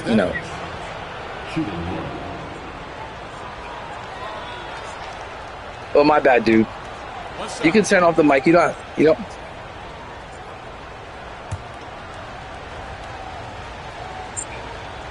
Okay, I'll try. I appreciate the advice, though. Alright, guys, so I'm going to get back and play this video of his. Essentials, or maybe, save that money or use that money on something else fun, You don't got to go work and then spend it on packs. Indie's a big packer, but he spends a lot of money on packs, which is fine. There's nothing wrong with that. But you act like that's better than getting MT for free in less time, doing something that you probably enjoy more. Who enjoys the MT method or the VC method, guys? Like, come on, brother. Come on, brother. Just go out there and make some money for some more people and get some spare cash to rip some packs. What is going on here in this game? We got Terry Porter. Good run they have going right now. The momentum. Does this man just say that buying packs is the best MT method? I mean, on a surface level, that is a statement that is true and not false. Oh my God, third quarter, guys. I just realized it was a third and this guy's completely come back. The point of an MT method, in its essence, to me, is getting MT without spending money. Okay, Brooke, we see the balance. Master Weber for the lead. Porzingis with the rebound. You know what I'm saying, man? Like, that's, I think he's just lost the plot. Wow, gems out of this pack. That's what these super packs, at least the free no money spent super packs that you get from the exchange event and from like Showdown, that's really all they're gonna spit out is Listen, Indy, you know, I think he's done talking about all that, but I was done. That's all I said about the MT, and it was just my thoughts and opinions on the game. If he's going to take my thumbnail again, like, I'm not going to let that slide again. Anyway, that is why I originally subscribed him. So sometimes, you know, I do tune into his videos because it can be entertaining. So if you do want to go check out Indy, you know, major W's. He's got more subscribers than me. He doesn't get as many views as me though, and it's I'm a streamer. I don't put up content. I'm like, if you're listening to this, that is why. So genuinely, I will offer you once again. You have some, you know, you have revealed your face before, you have made YouTube shorts and stuff. DM me on Twitter, and I will tell you how to make thumbnails. Like, seriously, because that will. I know you're trying to make profit on YouTube. I know that you're probably monetized. You have enough subscribers. He's got like 2.1 subs with like double the videos that I have out. So, I mean, he's had success, right? He's got some videos with a lot of views, but if he wants to get consistent views, he needs to have unique thumbnails. So, another thing I like about Vike is that he'll try to give you a compliment, but then he'll add in a sneak diss at the same time, which is pretty ridiculous. Yeah, I'm making a reaction video, GG, to Vike and the 4 to 5 videos he made of me, because he's been telling me to reply and respond back to him, and that he needed to know why I was upset. Or I was like, what do you mean the whole community's upset? You just sit here and talk about everyone in your videos. It's like TMZ gossip. And standing easily. Oh, it's the fourth quarter, guys. I gotta lock in. Hold on. I didn't even realize it was the fourth. A defender can do. Appreciate that, GG. What's up, Night Snake?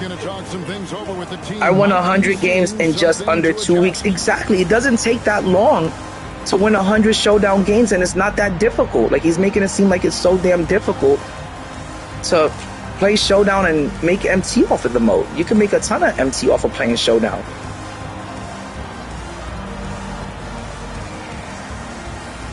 Hold on, guys. Let me just lock in for this game, and I'll get back to the chat. And it's almost over. It's got like 3 minutes in it.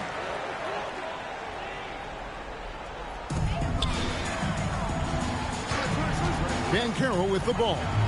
And a beautiful feed. And we're up by 4, but there's 3 minutes to go. So I want to lock in and make sure we don't lose this game. The reverse, love that, and the fans got a little bit of a show there. Guys, that one definitely had a little something extra on it. Out to the right wing. Here's Wembanyama. Bradley with some nice D. And typically he has. All right, guys, anytime you're up by 10 points, there's like 3 minutes left, you want to slow down the pace. So this way, you know, you don't give this guy, your opponent, too many possessions to catch up with. Ming makes defensively, using that huge reach to block or alter shots. Let's clutter that paint up. New York leading by 10. Nowitzki. All right, up by 12, 2 minutes and 30 seconds to go. Contest, rebound, kick out. He fouled in the backcourt. Time to go to the free throw line. Yeah, everybody in the building was waiting. Oh, how am I missing free throws with Jimmy Butler? Yeah, I appreciate that, GG. I appreciate that, Nice Snake.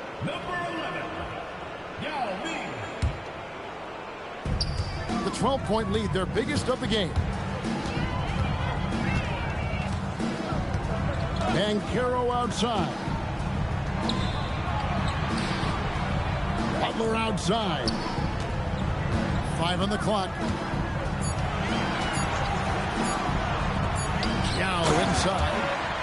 Good job, Yao Ming. Good job, Yao Ming. That's why I got Yao around. I'm so glad I still have him.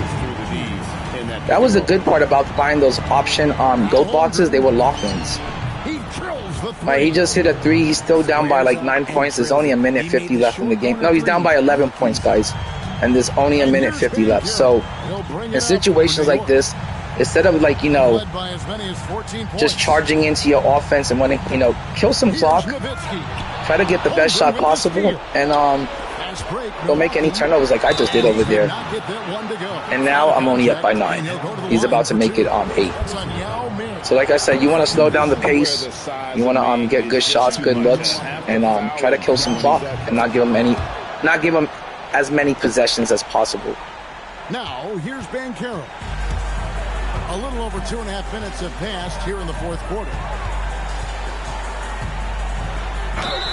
Foul. And one, son. And guys, that strength will serve Banchero really well in the league, and we're starting to see signs of it already. Thought this guy was good for a little bit, but we were able to pull away and get a nice cushion, get a nice lead going into the fourth. Holmgren. Oh, that is a big-time jam. Guys, this is what you call a generational talent. Holmgren is bound to fill up the Green bean, jelly bean. Cha-ching. They continue to attack. If you want to be great, you have to have that killer instinct. And it's off.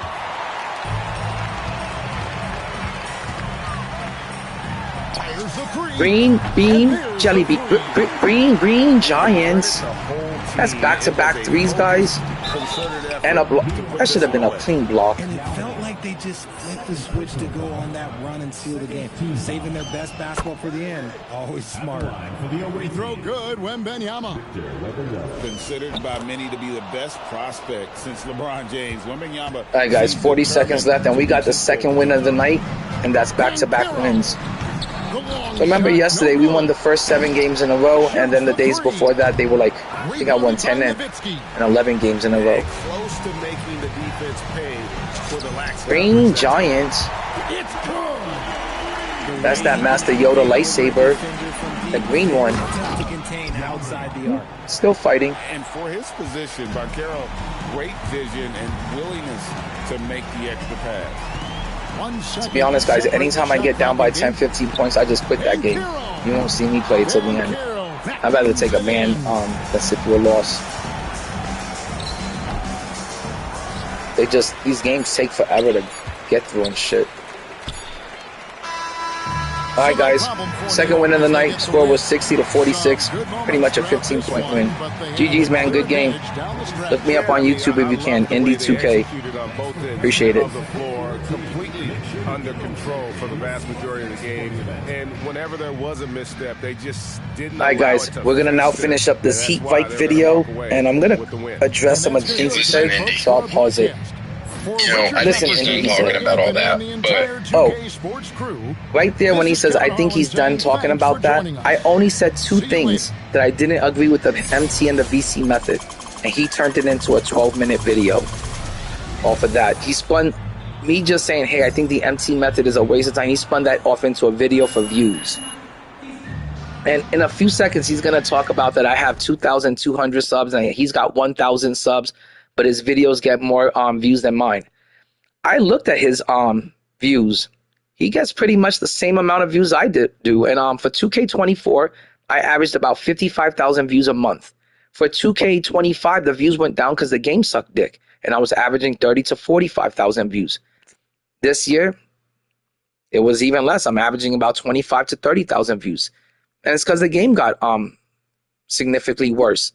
And on top of it, I'm a streamer. I'm not a content creator. I stream.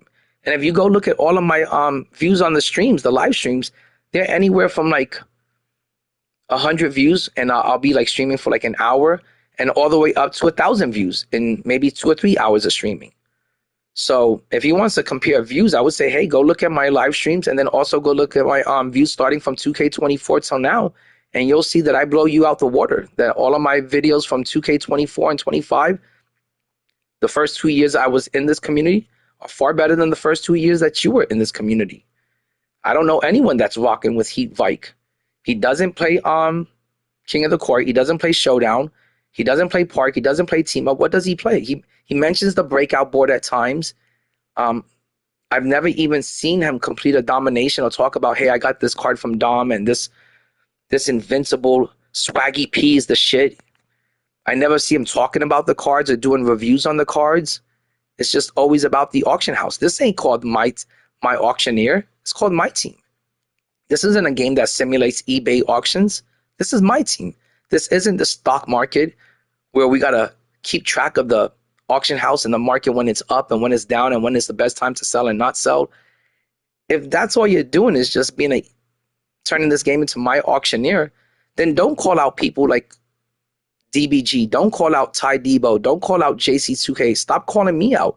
Stop calling out Tricky List, because then eventually someone's going to clap back and they're going to say, hey, I'm not here to threaten you physically in real life or something. That's ridiculous. We're not taking it that far. But hey, if you want to talk the talk, you got to walk the walk. I'm calling you out, let's play. Now he's got excuses upon excuses. Oh, I don't have MT. I don't have a team. I don't play the game. Can we play in 2K27? I need 2 months of practice. I got to assemble a squad. It's just, man, like Ty Debo says, shut up and play the game if you're going to be attacking the people within the community, depicting them in a bad light and talking negatively about them. Now it's time to just shut up and play. Be a man. Man up. Put your big boy pants on. So I'm going to finish this off, guys. I've looked at this guy's channel, and I do subscribe to him because, I got to keep an eye. I never knew who Heat Vike was until he mentioned me in his videos. He was a subscriber of mine until he started attacking me. And he still subscribes. He's still on my list. He still watches my videos. Out if he's going to take my thumbnail again, I'm not going to let that slide again. Anyway, that is why I originally subscribed to him. So sometimes, I do tune into his videos because he can be entertaining. So if you do want to go check out Heat Vike. Major W's. Oh my God, we got Heat Vike in the chat, guys. Subscribers than me. He doesn't get as many views as me though, and it's because of the thumbnails. We've got Heat Vike in the chat. Heat Vike.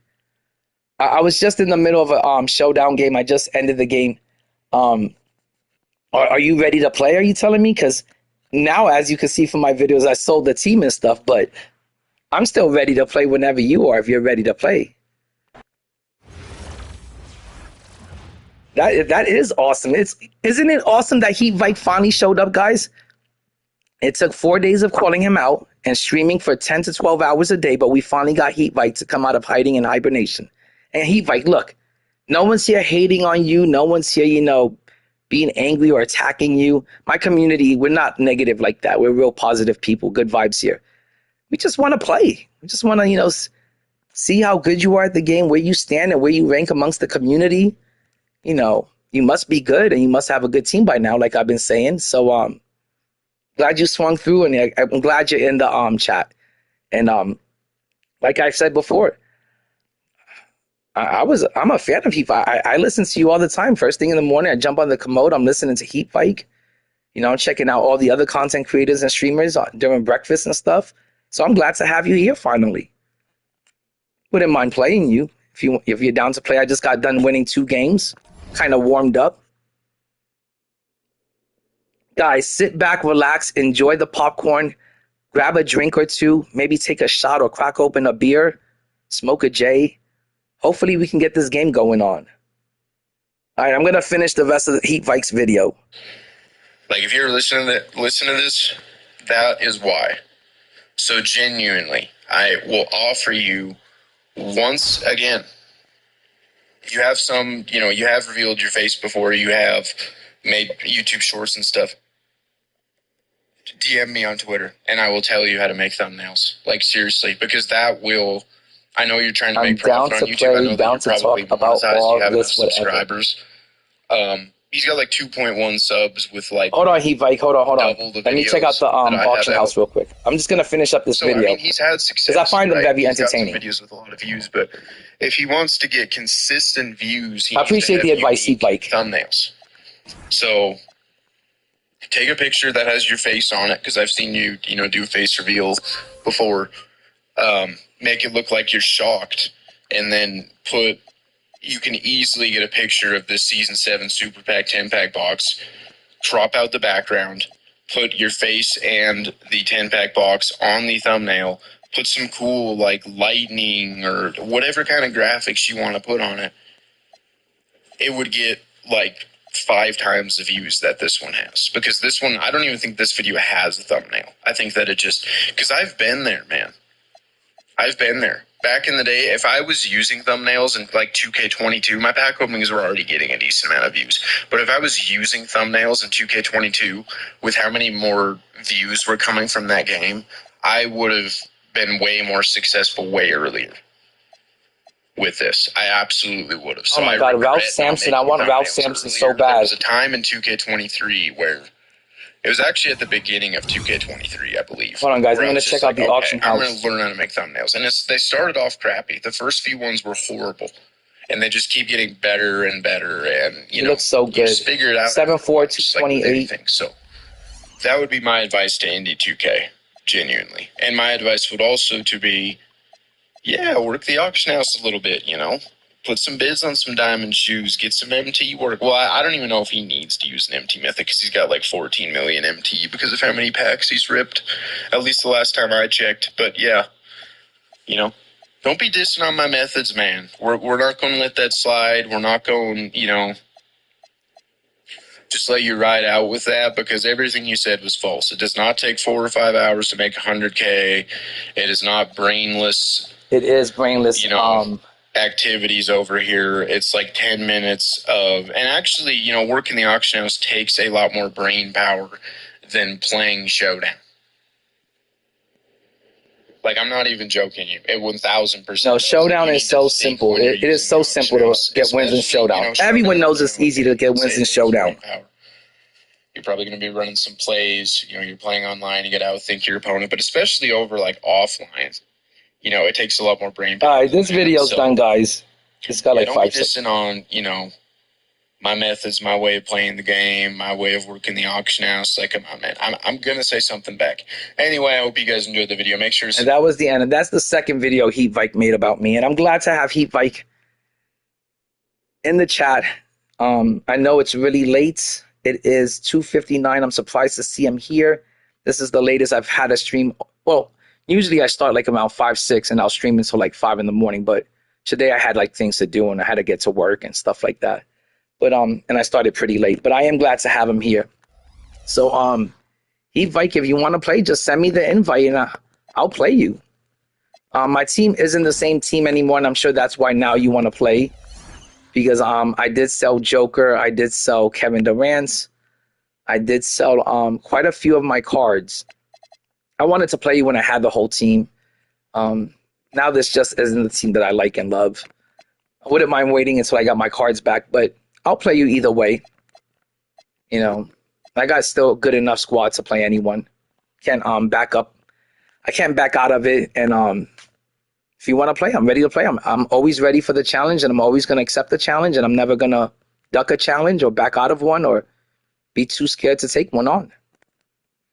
My daddy ain't raised no Chicken Little here. I'm not saying you Chicken Little, but it seemed like it for the last 3 days. And I don't want to get on, the PlayStation party. I'm over here streaming and stuff. I don't want to do that. Everyone in my house is kind of sleeping and stuff. Okay, guys, I am also going to go now.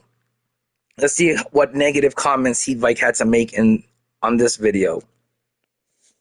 Oh, this is the one I like the most. I'm glad Vike is here for this, actually. This is the one that pissed me off the most.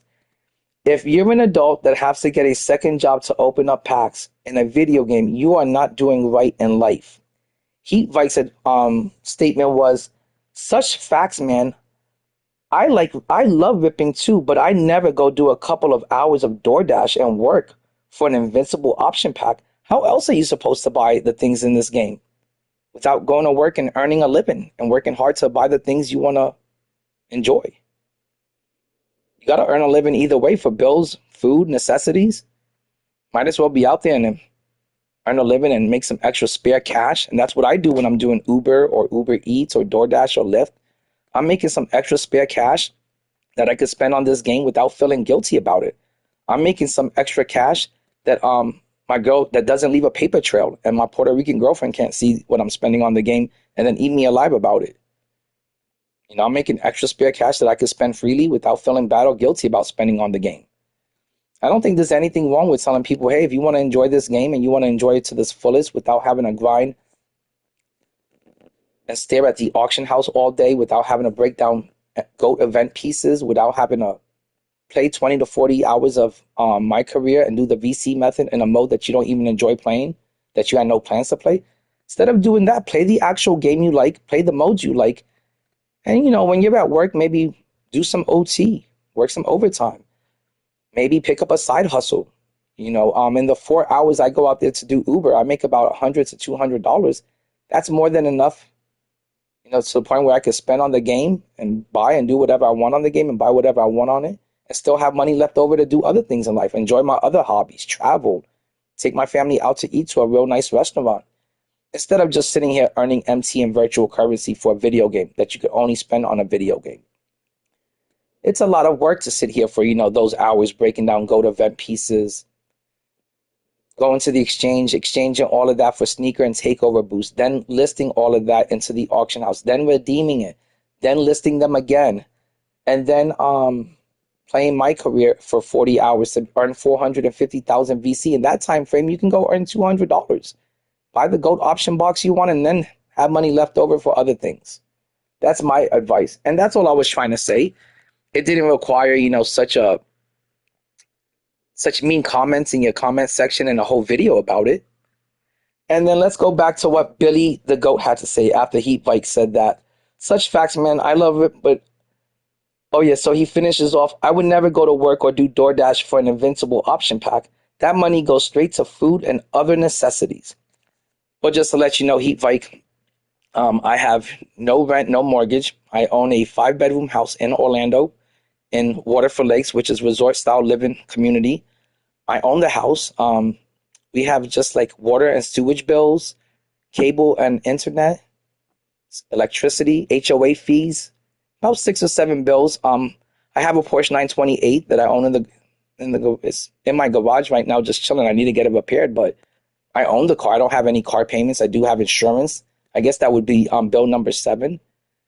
And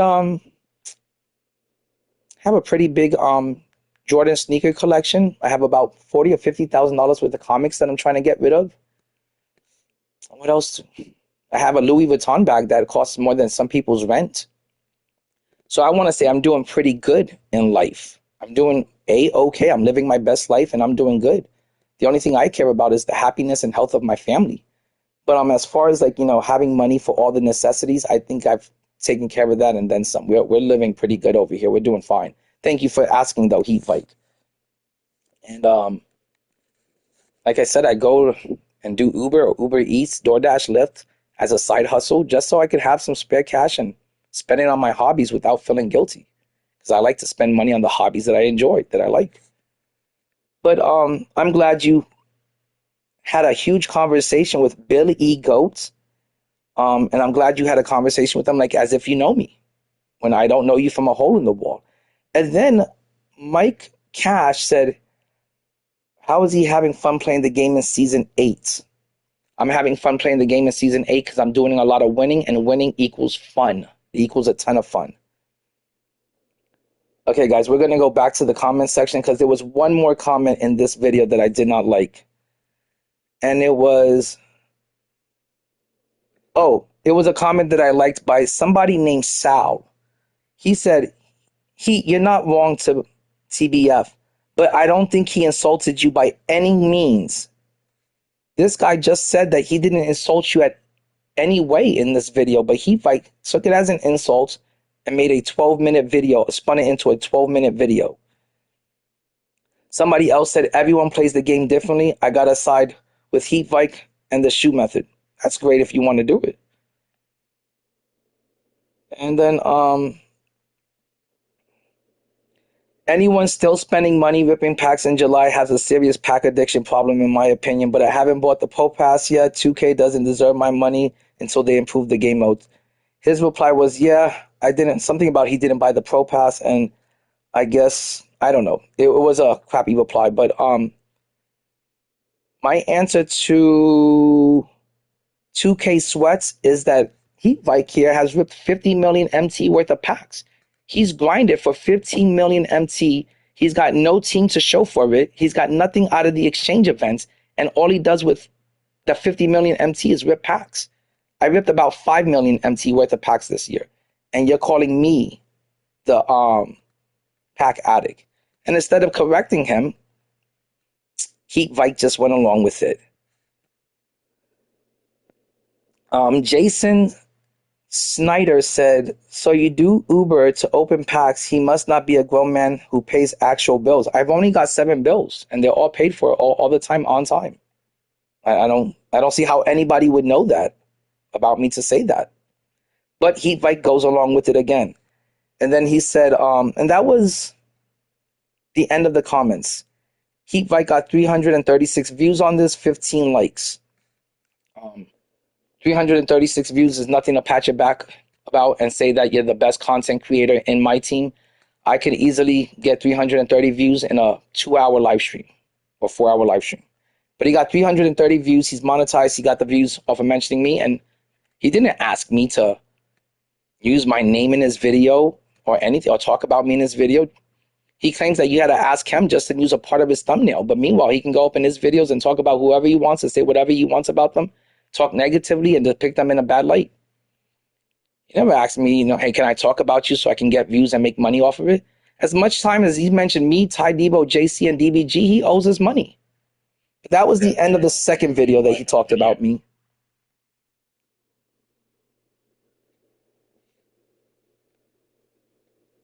Oh, Heat Vike, come on. Breakout board, domination, and salary cap. Look, let's go over here to what it says. Let's go over here to salary cap. Build a lineup around a functional cap team to compete in casual, single, and multiplayer games. It's a casual mode. Salary cap is a casual mode. Breakout is a casual mode. Domination is a casual mode. The park is where you go to relax and play casually.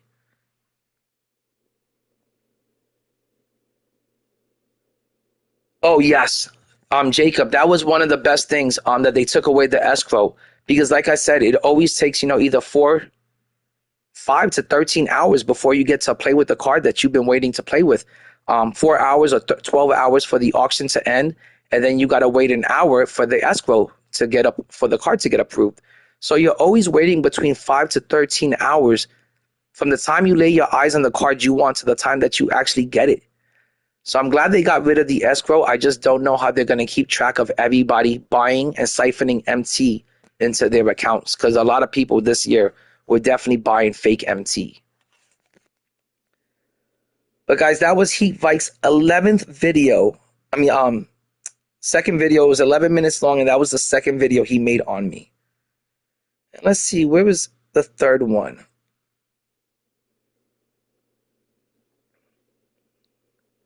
This is the third one. He made this one 5 days ago. Heat Vike, he still is upset. And let me ask you, Heat Vike, why wouldn't anyone in this community, like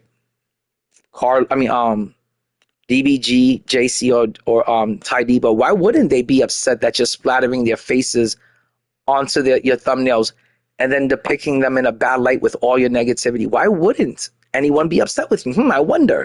I wonder why, Heat Vike. But I thank you for coming through, hanging out in the chat, and being man enough to show up.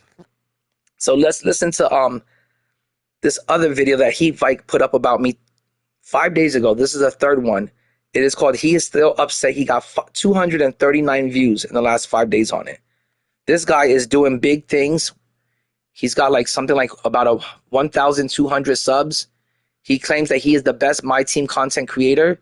And he also says that no one else, from Gaming Dad to Ant Live, has never done anything from this community. Tricky's never done anything.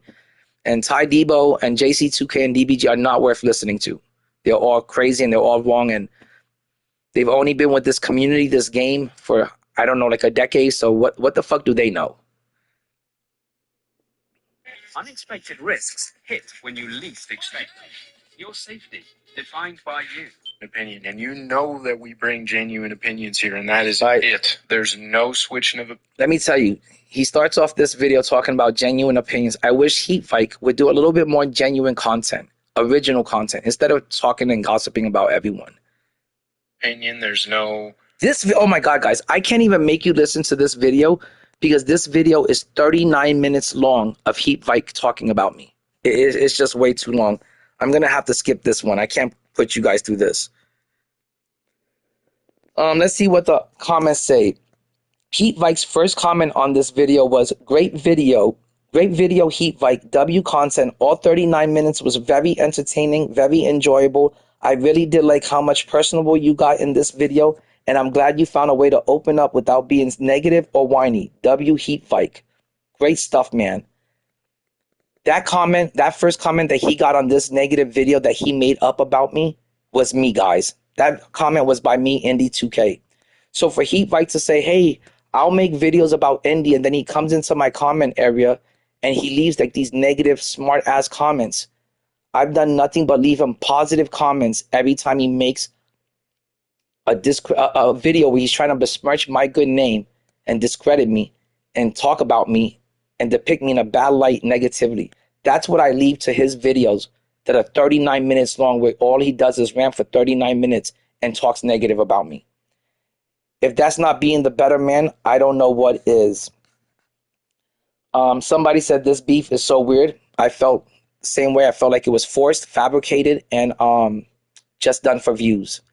And anytime somebody's going to go and splatter your face all up in the thumbnails and then talk about you in their videos, that's all they're looking for. What is it's clout chasing, it's searching for attention. And he's got it. And then this guy named Harden This Bait, he brags about being in tier 1 shooting 6 for 17.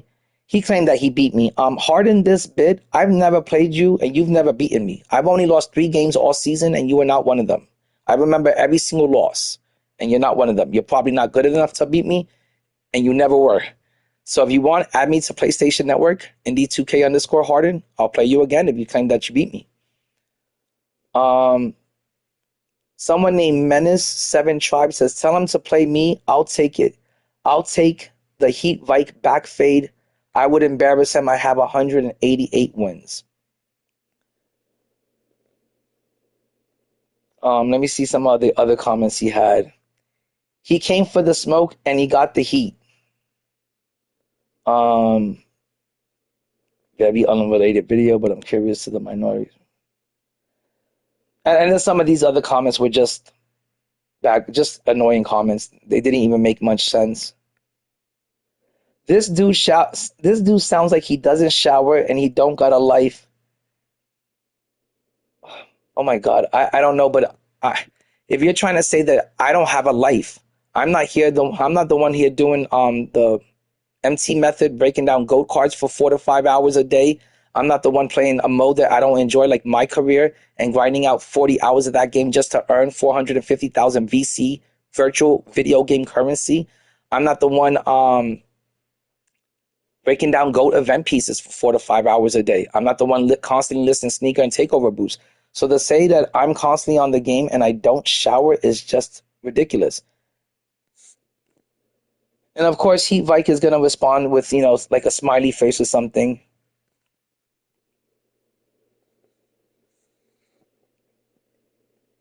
Another person says Vike this seems so forced. Someone else says, Mozzarella Stick said, go ahead and play him. Less videos, more showdown. I agree.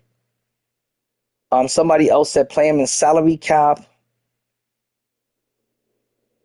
And then someone named King Savage the Elite said, I'm going to let you Oh, I've seen this guy write to Heat Vike, and that's another thing. I was gonna play Heat Vike, and this guy named King Savage, the Elite, I believe was gonna lend and allow Heat Vike to play on his account because he has a better team than me. And if he still couldn't beat me, I think he was gonna play as Heat Vike and like pretend to be Heat Vike on a different account. So I don't know about you, but anytime you have to team up with somebody else to try to play and beat someone else in a game or any sport, that's cheating, Heat Vike. I don't know how high your morals and values are, but I would say I have to consider that one cheating, Heat Vike. So it's great that you have fanboys, I call them your boyfriends, that are willing to allow you to use their account because they have a better account than mine or play the game for you. But I would think you're at least man enough to, play your own game. Okay, guys, I gotta catch up with the chat. Okay. It's been in response. Heat Vike, that's a lie because 11 months ago, you made a video about me, Heat Vike, saying that I stole your thumbnail, which was a lie. I stole a piece of your thumbnail. I cropped out a piece of the image from your thumbnail, which was a wheelbarrow that was overfilling with golden MT coins and VC coins. And I found that image by just Googling image of VC coins. And that image came up, and then I cropped it out and I used it for my thumbnail for about 4 hours before I had got the chance to change the thumbnail. And in those 4 hours, you did enough complaining, crying, whining, and bitching. You threatened to call a copyright on me, and then you made a video about it for a thumbnail that got changed 4 hours later. I let it slide. I didn't say anything about it the first time. 10 months later, you're making 2 to 3 videos about me. I guess this started because I didn't agree with your MT and VC method. I said one thing. We just got done watching that video. It was 2 lines, 2 sentences that I said about me not agreeing with the MT method and the VC method. You made another 11-minute video, and then you made a 39-minute video about it. That's really stretching it, my friend, for views and stuff. But let me see what he's saying in the chat. Okay, you're doing me a big disservice, not letting me hop on the mic and join the party, but I'll keep typing. Both statements you brought up are very twisting my words. Oh, well, we didn't have to twist your words, Heat Fight. We just got done listening to your videos where you spoke about me. Those are your own words. And then we just got done reading the comments in your comments section, and we got done reading your replies back to those comments. Were you not trying to sit there and talk with Billy the Goat about my financial situation like I'm some poor, broke, bummy motherfucker who's working for fucking MT and VC to rip packs like I'm a fucking crack addict? Did you not like kind of imply those things when you were talking to Billy the Goat? Or is that not the light that you were trying to depict me in? Was that not the negative comments you were trying to, sneak this and sneakily get them out there? Man, I don't think there's anything wrong with working hard for your money, being a grown-ass man that's going to go out there and work hard for their money and earn a living and earn money to buy the things they find enjoyable in life and being able to provide for their family and do other things. I also want to add, Heat Vike sent one of his goons into my comment section. I believe it was King whatever, Savage. And the guy wanted to make fun of me because I spend time with my son and I play Roblox with them. And when my son wants to stream it, we stream it because that's what he has fun doing and that's how we spend time with each other.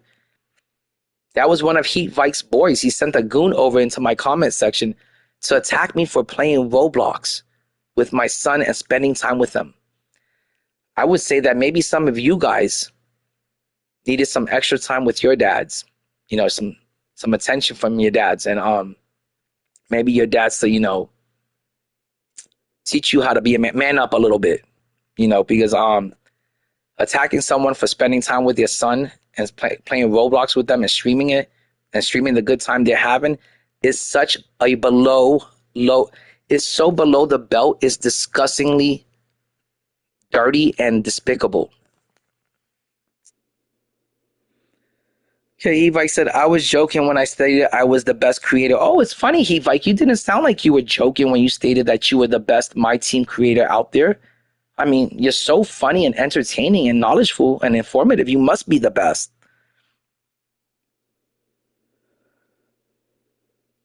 Me personally, I can't watch Heat Vike videos. Sorry, not sorry. WGG, GG, great statement right there. I want to hear both stories, Ronald says. Nice Snake says, he's not good. He's from Warlow Stream. Oh, Nice Snake, I know that. Not only is Heat Vike from Warlow Stream, but so is Billy the Goat and King Whatever. And I want to say that I like Carlo. I don't have any problem or beef with Carlo. Carlo's very funny and entertaining in a weird type of way. But I've always noticed the people from Carlo's community, they're a bit weird. They're a bit odd. Carlo is completely obsessed with JC2K and DBG and Ty Debo. Heat Vike over here does the same thing, completely obsessed, compulsive about DBG, JC2K, Ty Debo, and myself. If you go to his video section, you'll see that every video is about JC, it's about Ty, it's about DBG, it's about INDIE2K. It got into the point where now DBG isn't even around anymore. This guy has fucking ran DBG off. DBG's over here like, hey guys, I'm still trying to make videos for the Myteam community because I see the Myteam community is dying out and getting smaller. Don't worry, I haven't left. I haven't abandoned you guys. I'm going to continue making Myteam videos because I know you guys love my videos. And here's Heat Vike attacking him until he left. Fuck, man. Like, that's not cool.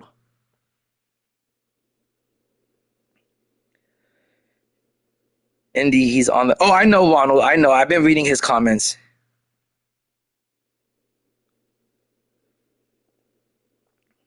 No wonder I can't watch a Heat Vike video. There's a reason Google Images states under each image may be subject to copyright.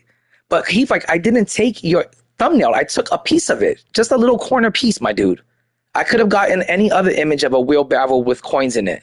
It was just a little... It doesn't require... There's so many negative things happening in this world that, we could also... It doesn't require a rant video for, 39 minutes. It doesn't require all this bitching and complaining and crying like a little schoolgirl. It just doesn't. It's ridiculous. That was sitting here talking about something that happened 11 months and that I only used for 4 hours. It's ridiculous, Heat Vike. And you know it is.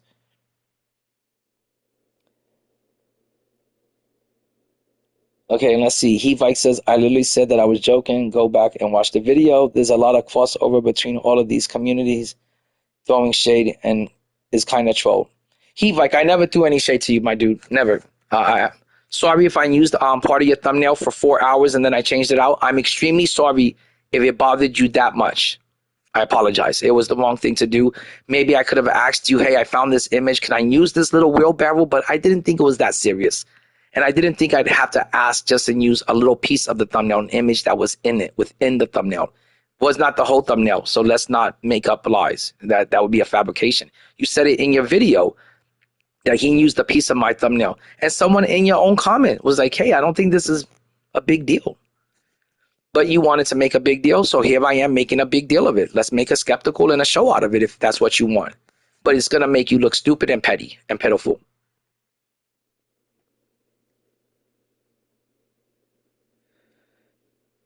Oh, yeah, he makes bank off of the WNBA stuff. I just missed the fact that we used to have someone like DBG within the community. He was, I want to say he was very beloved within the community. And, we all miss DBG. He was around for I don't know how many years. I've been a part of the community for about 5 years.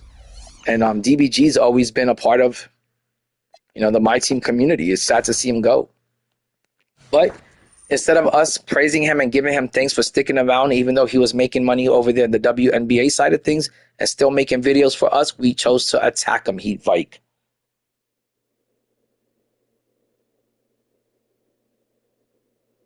Heat Vike, saying that I don't agree with the MT method or the VC method isn't throwing shade to you, my dude.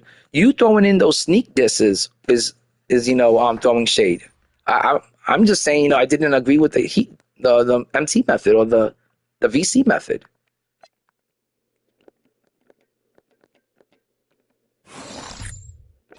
And then you also said that forgot what it was, that I never tried getting a hold of you. I left positive comments in every video that you made, every negative video that you made about me. What's a sneak diss? Like when you try to say, well, Indie's got 2,000 subs and I've only got 1,000, but I get more views than him. I don't know if you've seen my views, my dude, but if you go all the way back to 2K24 and 2K25 and in my live streams in 2K26, I want to say they're doing pretty good. I pick up anywhere from 300 views to 1,000 views on my YouTube streams. So I don't know. I must be doing something right. And I have 2,200 subs. I've been monetized. I make about 100 to 150 every 2 weeks off of YouTube. Sometimes I don't put out content, and I do make the 150 in like 3 to 4 weeks. But I mean, it's extra money, you know, and I put the money back into the channel. So I don't see why even bring that up. That's a sneak diss. A compliment followed by a negative comment, that's a sneak diss. And don't think, you know, people don't catch on to that. And I've done it plenty of times. I've lost track of how many sneak disses you've put into a video. It's ridiculous that you try to drop a fake comment with a followed up by a diss, by a negative comment. It's ridiculous. And why be negative towards everyone in the community like a DBG or JC or Ty? Why not just be positive and supportive? I'm always in Ty Debo's live streams on Twitch. I never see him talking about anyone. I never see him being negative towards anyone. He's always real positive and supportive towards everyone. He's a real huge part of the community. He'll help anyone out if they ask for help. I don't know. I just go into the stream and just, you know, try to be positive and supportive back. But instead, you'd rather make videos on everyone and talk, you know, negatively about everyone.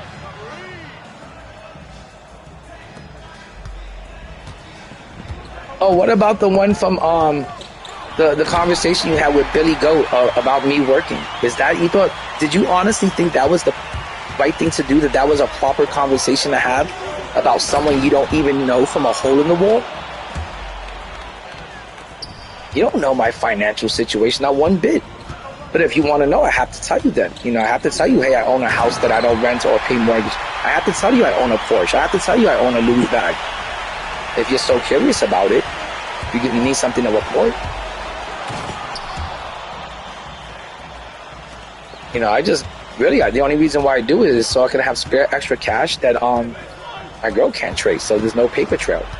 That I have extra spare cash to spend into my hobbies. But Vike seems to say going to work and earning a living and paying for the things you want, he's going to tell you, fuck that shit. Sit over there, do the MT method, and grind out VC in my career. That's how you make real money. But yeah, guys, I'm going to skip the last heat. Like, oh my God. I was going to say I'm going to skip video number 3 because it was 39 minutes. But video number 4 that Heat Vike makes on me is 19 minutes long. So guys, you realize the trend here, the pattern. I say one thing, he spins it off into a 30-minute video where he talks negatively about me to try to get views. He got 239 on the 3rd video, 255 views on the 4th video. I would say at this point, Vike, you owe me some royalties.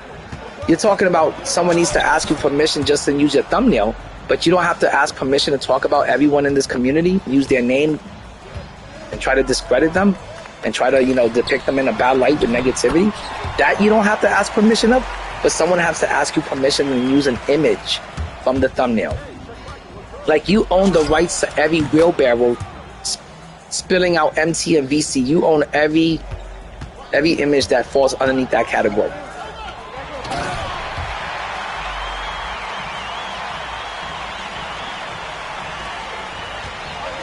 Hold on, let's see what Heat Vike says over here. All I do is call it how it is, and no one else talks about anyone else in this community. It's all gameplays, squad builders, and Paco. You know why nobody talks about anyone else in this community, Heat Vike? Because it's rude and impolite to talk about people in a negative manner and try to depict them in a bad light. Because it's rude and it's uncalled for, and it has nothing to do with the actual game that we all love and play. You know who's really good? Big D the Guru is really good. He's informative. He's knowledgeable of the game. It doesn't matter if we have a JC and a Ty that's also informative, but he was also informative and knowledgeable, and his videos did very good. He didn't have to go and spread rumors and gossip like a little schoolgirl on his streams or in his videos. He just stuck to talking about the game. We don't talk about each other because that's rude and impolite. Did your parents not raise you with manners? And you must have enough common sense. You seem like a smart dude. You must have enough common sense to realize, like, hey, me talking about everyone in the community is going to get some people mad and ruffle some feathers. And it's impolite and it's rude as fuck. But I'm going to do it because I don't care and I'm inconsiderate and it equals views for my channel. So all you did care about was getting views for your channel, even though it meant talking about everyone in the community, depicting them in a bad light, being negative. And these people like DBG and JC and Ty, that's how they make their bread. That's how they make their money. Why try to affect how these people make their bread and make their money? Because you wanted to get some of that bread and some of that money and some of those views. So you say, hey, if I put them in my video on the thumbnails and talk about them and act like I know them or I'm in the same arena as them, in the same league, on that same level with them, people are going to start to believe I'm in that category with them. They're going to start watching my videos. I'm going to get some of that rub, that Ty Debo rub, and I'll get some views off of it. And I'll make some money off of it. That's what you wanted to do. But it doesn't mean it was the right thing to do. It doesn't, I know it was a great way to get your channel recognized because there was no recognition on your channel before. You were averaging like about 90 views or less. Nobody knew who Vike was until you started being negative and until you started talking crap about JC, DBG, Ty, and myself. And then Tricky also. So that's how you got your views. Now, I'm glad you got your views and I'm glad you got your channel monetized that way. Doesn't mean it was the right way. Doesn't mean it was a good thing to do. It doesn't mean it was the honest thing to do. Anybody with some morals and values would say, hey, you just made your content into gossip and rumors, and you don't mind that you turn yourself into TMZ. As long as you're getting the views, you'll be TMZ of the Myteam community, and you'll talk about everyone, and you'll diss everyone, and you'll talk negatively about them and put them down and try to affect their channel and the bread that they make off of it. But hey, what does it matter as long as you get views?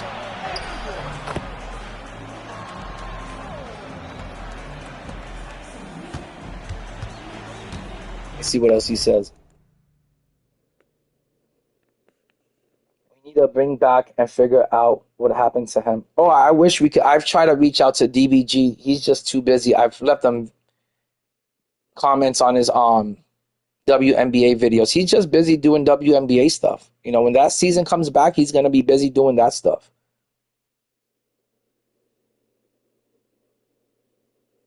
Thanks, Ronald. I try to be funny on this channel. I do try to be funny. And let me recommend something to Vike. Sometimes Vike, your voice is very monotone. It's the same steady sound. And I like it for when I wake up in the morning and I don't want to hear someone screaming and yelling like Carlo. And I also like it, right before I'm going to bed, I'll check out a Vike video. But sometimes you could show a little personality, a little, excitement in your voice, instead of so much negativity in your voice when it comes to the game and the people in the community. If you don't like the game and you don't play the game and you don't like the people in the community, then why be a part of it? Just to be a bully and pick on people and make videos that trying to talk down on them so you can get views. There's plenty of other ways to get views, and probably more views than Myteam can get you. There's other video games that will easily get you more views than what you're getting. It would easily get me more views than what I'm getting. But if you don't like the game or the fucking community, then why stick around? Why bother with it just to insult people constantly? And guys, and like I said, the third video was 39 minutes, the fourth video was 19 minutes, and then he made a fifth video on me that was another 19 minutes. And this time he had Ty Debo on the thumbnail. And another thing, Vike, you act like your thumbnails are like a work of art, like you're damn Picasso, and somebody just fucking, took the 16 chapels that, and copied that. Your thumbnails are these very hippie-ish, hippie-like looking backgrounds with outer space in it, which has nothing to do with Myteam. And then you stick yourself on one side, and then on the other side you put Ty Debo's face, or DBG's face, or JC2K's face. That's all your thumbnails are. They're a depiction of outer space, and it's a real trippy looking picture of outer space that you put in every background. I feel like I'm looking through a lava lamp, but I do like them. They're nice thumbnails. They're creative. Nothing to do with basketball or hoops on my team, but it's creative. Maybe you think the basketball players are also part-time astronauts. Yeah, I like Carlo. Yeah, look how many videos. Guys, the last 2 videos he made is, one was about Ty Debo, one was about the auction house, this one was about Ty Debo, the third to last video was about the market crash, and the 4th video was me.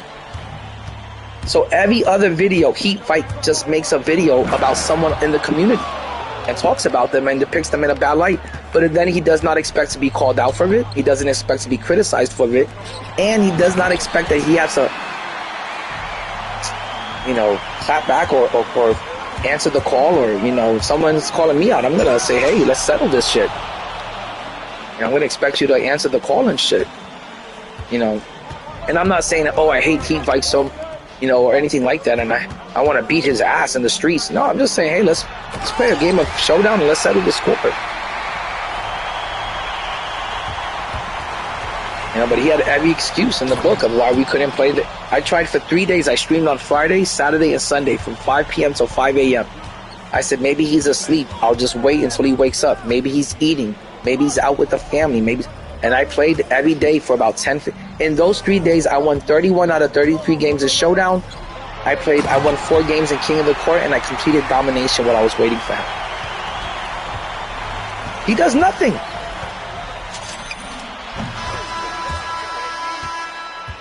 This guy does absolutely nothing for the community, but he'll sit here and tell you people, greats, that were once a part of this community, people like Gaming Data and Live, he'll tell you they did motherfucking nothing for the community. What have they done? What has Ty Debo done for the community? I don't know. Only keep the community alive and happy and entertained and enjoying their content.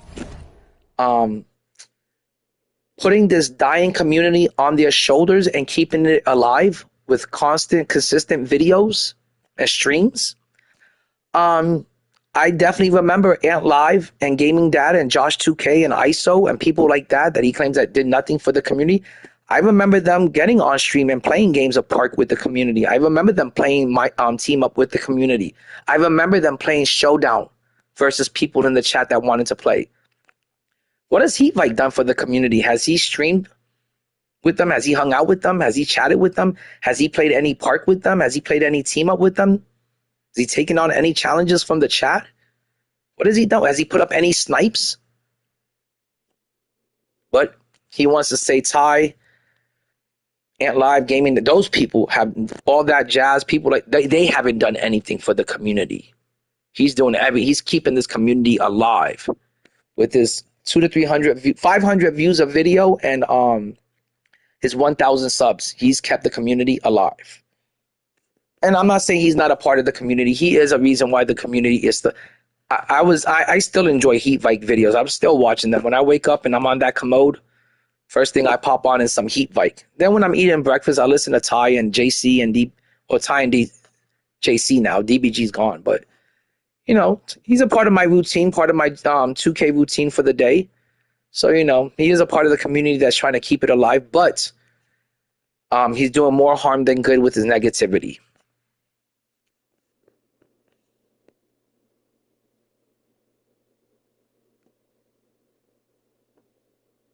Okay, let's see what else he says. Ty is focused on King of the Court for real. He's got to be. That's the way he makes his bread. Ty makes his money from winning King of the Court. That's why I tell everyone, there's no reason for you to really play King of the Court. The only people that are winning King of the Court are people like Ty, E-Bands, what's his name? Wavy, I forgot one of them. But there's so many good people that 11, those are the only people that are really going to have a chance at winning and beating Ty. Ty pumped out real content and brings issues that 2K has. That's what I'm saying, GG, is that when I'm watching Myteam content, I want to see content that has to do with the game. It brings forth, things, to the forefront that has to do with the game. I want to hear someone being informative and knowledgeful of the game. Not someone gossiping and talking about, The first time I saw a Heat Vike video with Ty Debo splattered on the thumbnail, I was like, why does he have Ty Debo and DBG splattered on the thumbnail? And why is he talking so negatively about them? Why is he so mad at them? Why does he hate them so much? It's rage bait content. It's content that's really negative, and it's all rage bait.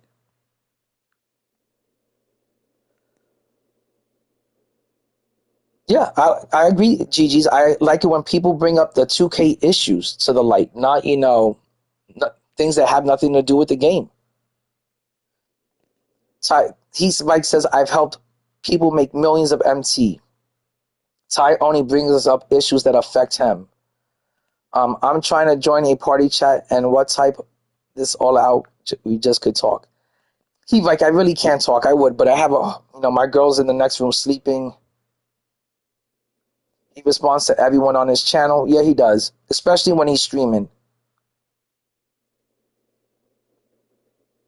Hold up, Ronald. Some people enjoy the game within the game, which is the auction. The auction house is not a game. This game is not called My Auctioneer. This is not called My eBay. This is not a game where we're supposed to be simulating like cells or something, or snipes. This is a basketball hoops video game. We're here to play basketball and hoops. There is no game within the game. That is something you guys have turned the game into. 2K doesn't even want you sniping or fucking doing the MT method with sneakers and takeovers and using your event pieces like that. There's no game within the game. The game is basketball. It's hoops. It's called Myteam. It's the ultimate fantasy squad building game, not a game that's called My Auctioneer. So you're telling me you don't play King of the Court, you don't play Showdown, you don't play Park or Team Up. I'm hoping you play some offline games, and somehow you claim that you spent 60 million. And guys, let me get this straight about Heat Vike real quick. He claims that he has ripped 50 million MT in packs. Like someone stated earlier, if you ripped 50 million MT in packs, CB the Grenade is with millions of MT in packs. And by investing that much MT into ripping packs, you would have something to show for it. You would have a total net profit. Like, hey, I invested 50 million into ripping packs, but while I was ripping 50 million in packs, I pulled 4 goats or 20 goats, and I made 120 million MT off of the ripping packs and sniping players and the MT method and the VC method and breaking down goat event pieces to get sneakers and takeover boosts and listing that into the auction house. You should have 120 million MT if you just got done wasting 60 mil on ripping packs. On top of that, if you would have ripped 60 million MT in packs, I would imagine that you were able to get a lot of event pieces, and you could have not possibly broken down every single event piece. I would imagine that you had enough event pieces to get every good card out of the exchange from the exchange festival events. If you ripped 50 million MT worth of packs, you should have every good card that came out of the exchange this year. You should have had some cards to put into the exchange and then also break down. But yet again, you have no MT and no good players to show from ripping 50 million MT in packs. And also, let me get this correct. You said you made the MT not by ripping packs that you bought with VC, but by grinding out the game. Heat Vike, I'm going to have to call bullshit out there. You could take me, Ty Debo, and JC2K, and you could add up all the grinding we've done on this game, and it's not going to equal 50 million MT. Matter of fact, you can get 10 people that have been playing this game all year, and it's not going to equal 50 million. He said 50 to 60 million MT he ripped in packs. That's impossible. How come you don't have any good players to show for it? How come you don't have a good squad to show? You should have a God squad by now. Fuck a GOAT squad. You should have a God squad by now if you spent 50 million in packs. You should have every elite player from the exchange event. And if you took your MT just to rip packs and get players and list them into the auction house and flip them, and then you use the exchange pieces to get the sneakers and takeover boosts to make more MT, then like I said, if you've invested that much MT, 60 million into ripping packs in the exchange event for sneakers and takeover, you should have doubled your MT by now. And you don't have either. I saw your video. You have like 130,000 MT. I have 8 million MT after the market crash.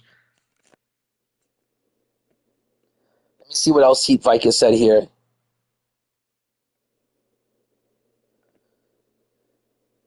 The auction house can be a game in itself. I guess so. Tons of people do it. I don't know that many people, tons of people that are doing it.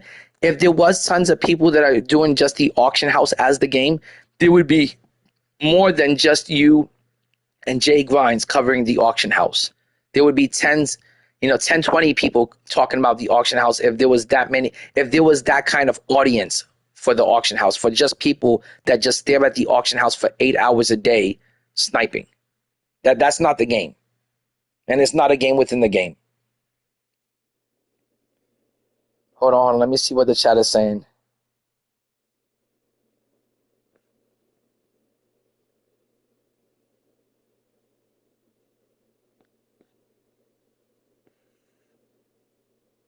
Okay, Heat Vice says, because they were hating so hard on content that was actually good. That's usually... Oh, man, I lost that. Hold on, guys. The commercial popped up. Heat Vike says, because they were hating so hard on content that was good. That's usually what happens, or they are spreading false information to the masses. Gigi says, especially a real pro at 2K, now you feel like you're the... Okay, Nice Snake says, the auction house can be a game in itself. Tons of... Okay, I guess so. I mean, I don't know that many people that play... I can't say that I know anyone that says, hey, I'm getting 2K27 because I want to sit there and play the fucking auction house. I'm going to fucking sit there and play the auction house and watch it all night. I really don't know anyone that's ever said that. But it is what it is. People can enjoy what they enjoy.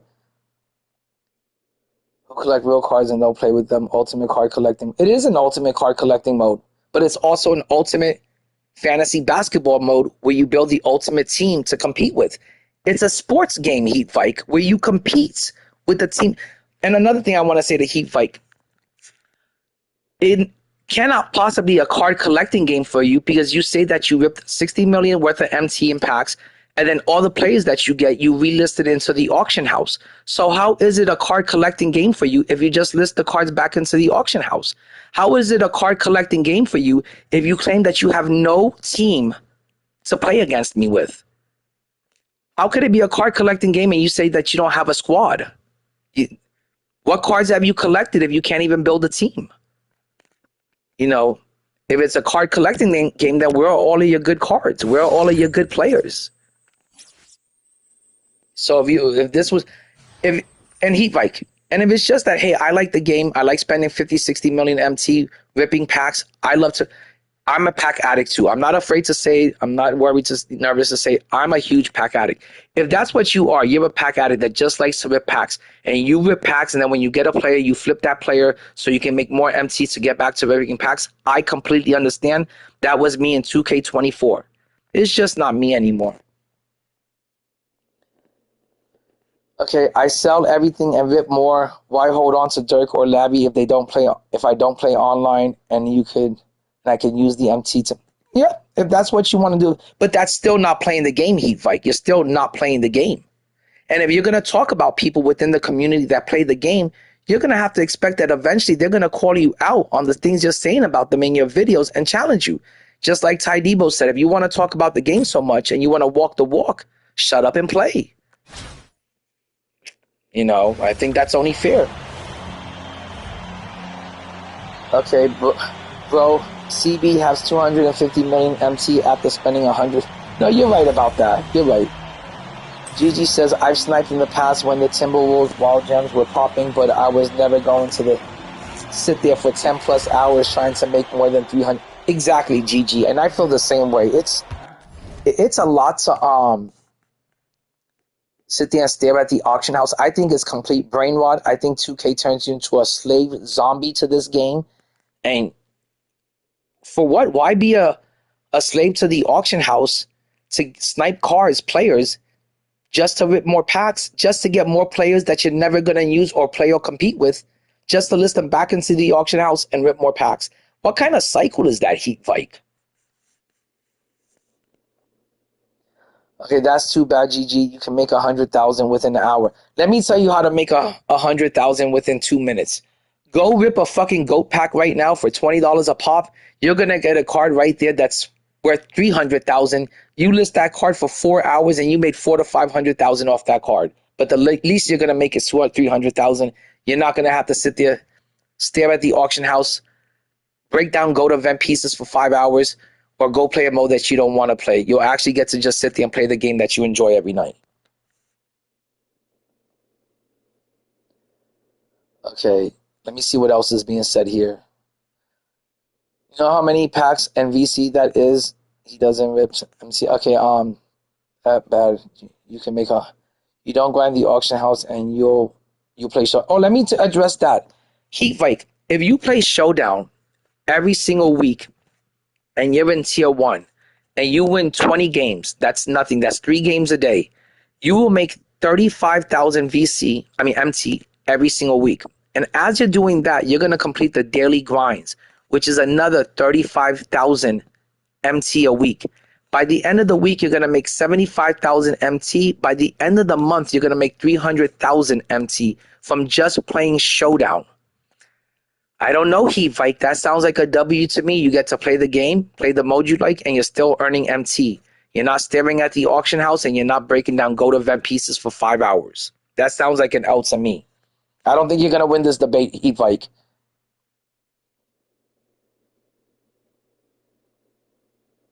Vike, you're so close-minded. Oh, I feel the same way, Night Snake.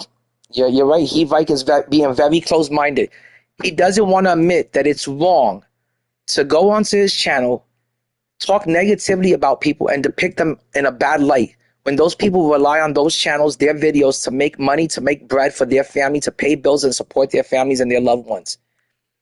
He thinks it's okay to be impolite and rude. I'm sure his parents raised him with manners, but he seems to think it's okay to be impolite and rude and talk negatively and splatter people's faces on their thumbnails and make them look bad. He thinks it's okay to do that to everyone in the community. Fuck. Okay, hold on. I'm trying to catch up with the chat because I stopped with the chat a while ago. Hold on.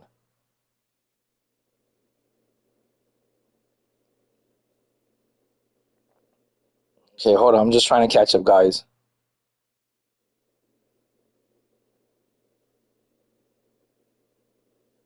Okay, Ronald says Vike game is hoops with your favorite. That's what I'm saying. Get your favorite players and let's hoop. Bro doesn't know what he's talking about. Not for me. I can make 100,000 right now. I have tons of playing. Yeah, go into your collection. If you want to make 100,000 at this stage of the game, everybody has stuff in their collection that's just collecting dust. I always recommend sell your takeover boosts. Savant is going for 55,000. Chef is going for 55,000. There's plenty of badges that you could still make 2,000 to 3,000 off of. And yeah, list your sneakers and stuff. But don't sit there using your event pieces just to get sneakers and takeover boosts and then have to break down those pieces. Like that's a lot. Also, another thing I want to add, Vike, after every winning showdown, and you wouldn't know this because you don't play Showdown, after every winning Showdown, you get a card for your win, and you get to exchange it in for some prizes. And one of those prizes is sneaker and takeover boost or a diamond shoe pack. So in a way, I've been doing the MT method all year. I just don't go make videos off of it. But you can get sneaker and takeover boost or a diamond pack of sneakers after each win of Showdown.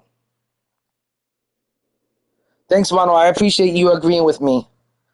We're all pack addicts, Vike. Well, that's why half of us are still on this game. It's just because we're all damn pack addicts. Indie, when are your sus coming back? Pack addiction. You're right, Flowers. Pack addiction problem and gambling is basically a problem. It is gambling. I'm approaching next year differently because people have stuff like this to say. I'll prove everyone wrong. Look at CB. He doesn't play online. What's the difference? Vike, I think CB the Grenade is a fucking retarded idiot. For the only thing that doesn't make CB the Grenade a retarded idiot for spending this much on a game that he doesn't play online and just plays offline. I'm glad he enjoys it and he's having fun with it, so that doesn't make him a retarded idiot. But the only thing that doesn't make him an idiot is that he's a millionaire. And he has the money to spend on this game and do whatever the fuck he chooses to do. He's earned that right to do whatever the fuck he wants to do because he is rich. So if he just wants to sit here and rip packs like a mindless fucking zombie because he's having fun with it, he can do it. He can afford it. If he wants to sit here and just play offline, he can do it because he's too rich to bother with online playing. Guy's got fucking more money than the whole Myteam community. Okay, and no disrespect to CB the Grenade, he's great and he does a lot for this community, and I love his streams on Twitch. I find them very entertaining because I am a pack addict and I do like watching him rip packs after packs, hundreds of packs for hours upon hours. I find it just as fun as he does, and I'm having just as much fun watching his content, enjoying it as much as he does ripping those packs for us. So I still don't agree that he just plays offline games. I think with the kind of teams and the squads he assembles, I think he should be playing online just to get his money's worth out of all the money he spent into the game, and to get his money's worth out of the cards that he pulled. But I do think that he should play the game online. I feel the same way about CB the Grenade as I do about you, Vike, and I'm not gonna sugarcoat it. Shut up and play is not a cop-out. That is not a cop-out. Ty has said that to you, JC has said it, and I've said it. If you're going to talk the talk and walk the walk and talk trash about people in your video and use them to get views on your video, use us to make content and views, and use us to put money in your pockets off of YouTube, then eventually you got to expect that someone's going to call you out and say, hey, shut up and play me. It's only what men do.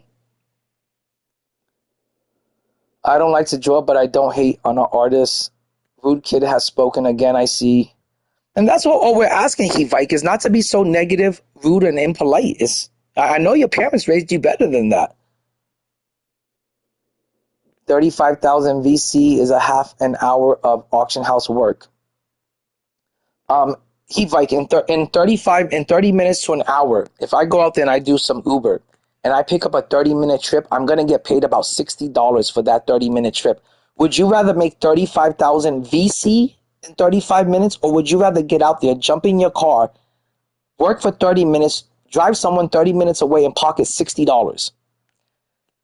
I don't know what's more important to you, where your priorities are. What's more important, the virtual currency or real life money that you could put in your pockets, pay your bills, your necessities off, and still have money to spend on this game? There's nothing wrong with earning a living and putting in a hard day's worth of work to get the things you find enjoyable in life. And if I want to go and put in a hard day's worth of work to come home and get a GOAT option pack, I'd rather do that and, sit here for a whole week grinding out the VC method in my career. I'd rather go out there for 4 hours and just make the $100. I don't know about you, but that makes more sense. And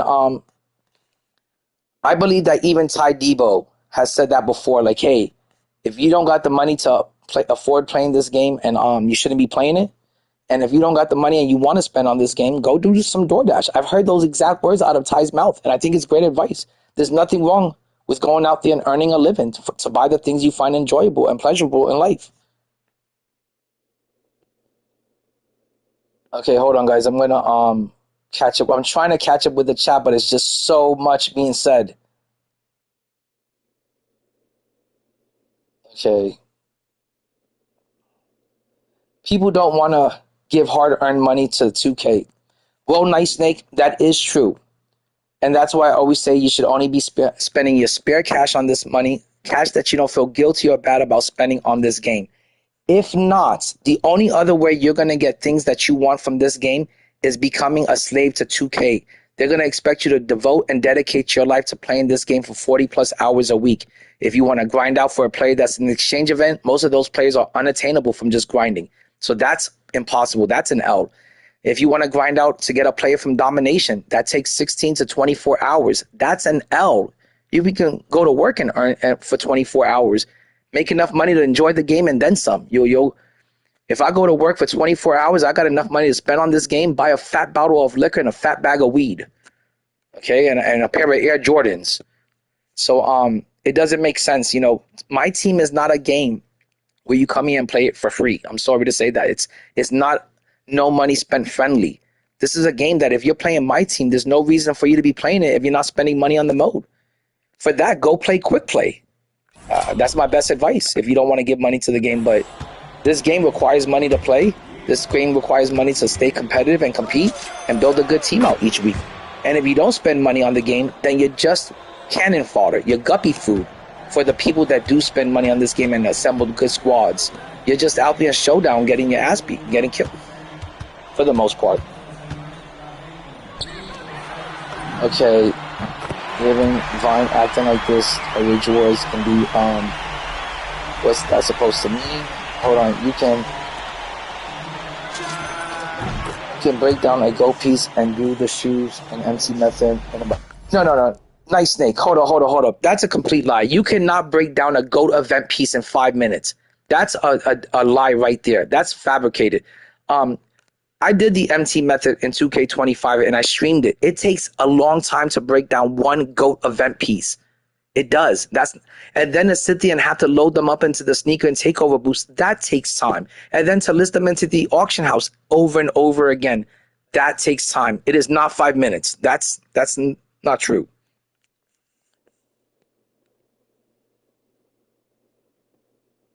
Victory cards are great, but it takes 5 to get one of those packs. No, it takes 3 to get a sneaker and takeover boost, and it takes 5 to get a diamond pack. It takes me less than an hour to win 5 games of Showdown. This weekend, I won 31 games out of 33 games played. It did not take me more than an hour to get 4 to 5 wins. It takes about an hour. If you're good at the game, you can make most people quit in the first quarter. I hardly ever play out a complete game. I stream every single game.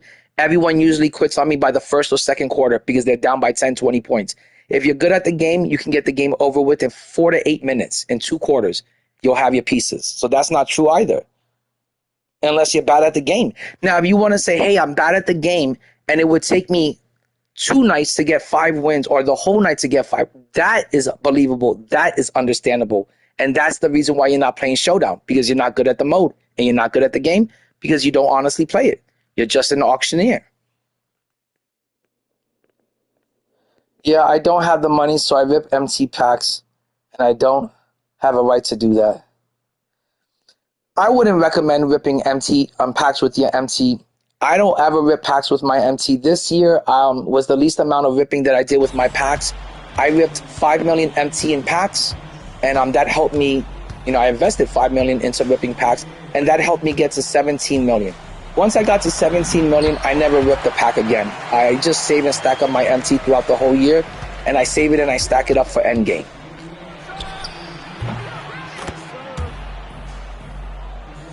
Again, I ask, what's the difference? Now, hey, ask me again. I didn't catch the question. What are you asking? What's the difference? Now, facts. Neither one of them have ever said that, by the way. Only you. Men talk. Yes. And that's what I mean. Men talk it out, Vike. And I'm glad you're here talking it out. It makes me feel a lot better if you must know. I do appreciate that. But I don't think you've ever talked anything out with Ty. I don't think you've ever talked anything out with JC2K or DBG. Ty Debo and JC2K are very easy to find, and they're very approachable guys.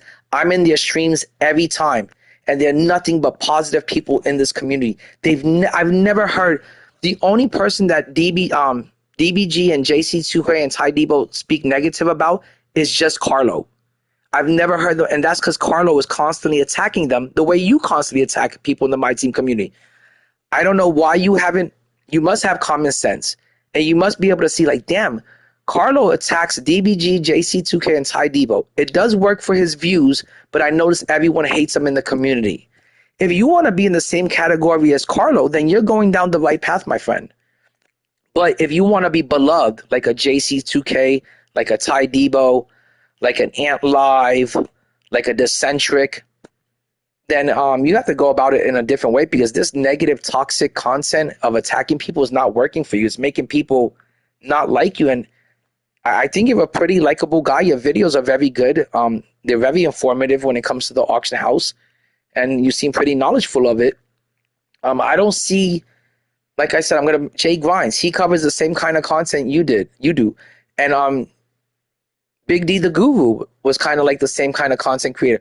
I didn't see any of them getting this kind of negativity drawn towards them the way you are. And it's because of the negative content, the TMZ gossip-like content that you put out.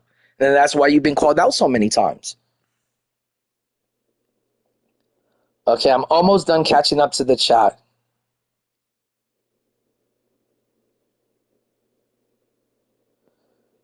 Okay, neither of them. Men talk things out. He just gave them all snipes. I'd rather make 250,000 MT or so than go out and dash. That's just me. And he's like, that's great, but let's not put down somebody else that's going out there to earn a living, make money for their hobbies and their likes and what they find enjoyable to spend their money on, and taking care of their family with the money that they make. So not only am I trying to take care of my family with the money I make, but I'm also trying to enjoy the hobbies that I find enjoyable in life. Then that's on you if you don't want to go to work. If you don't want to go to work and you want to sit here and earn MT from, grinding out the game, if you want to sit here and grind out VC in my career for 40 hours, that's on you. Now, I'm not going to sit here and call you a chud, but that's what a chud does. I need to get out into the real world. I need to earn money for bills, and I need to earn money for my family. And most of all, I need to earn money so we can do the things that we find enjoyable and pleasurable in life. My son likes to play Roblox. He wants a lot of Robux. Robux are not cheap. I'll tell you that much. Yeah, we all do things differently. Oh, I've seen even I've heard Ty say, shut up, basically shut up and play.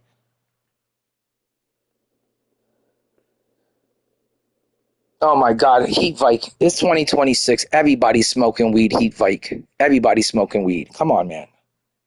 I'd rather go smoke some weed than be a pack addict and addicted to this fucking game 24/7. At least that way I'm going to relax. At least that way I have something in my hands that I could actually say, hey, I bought this and I own this and I'm going to enjoy it. You're spending all your time getting virtual cards.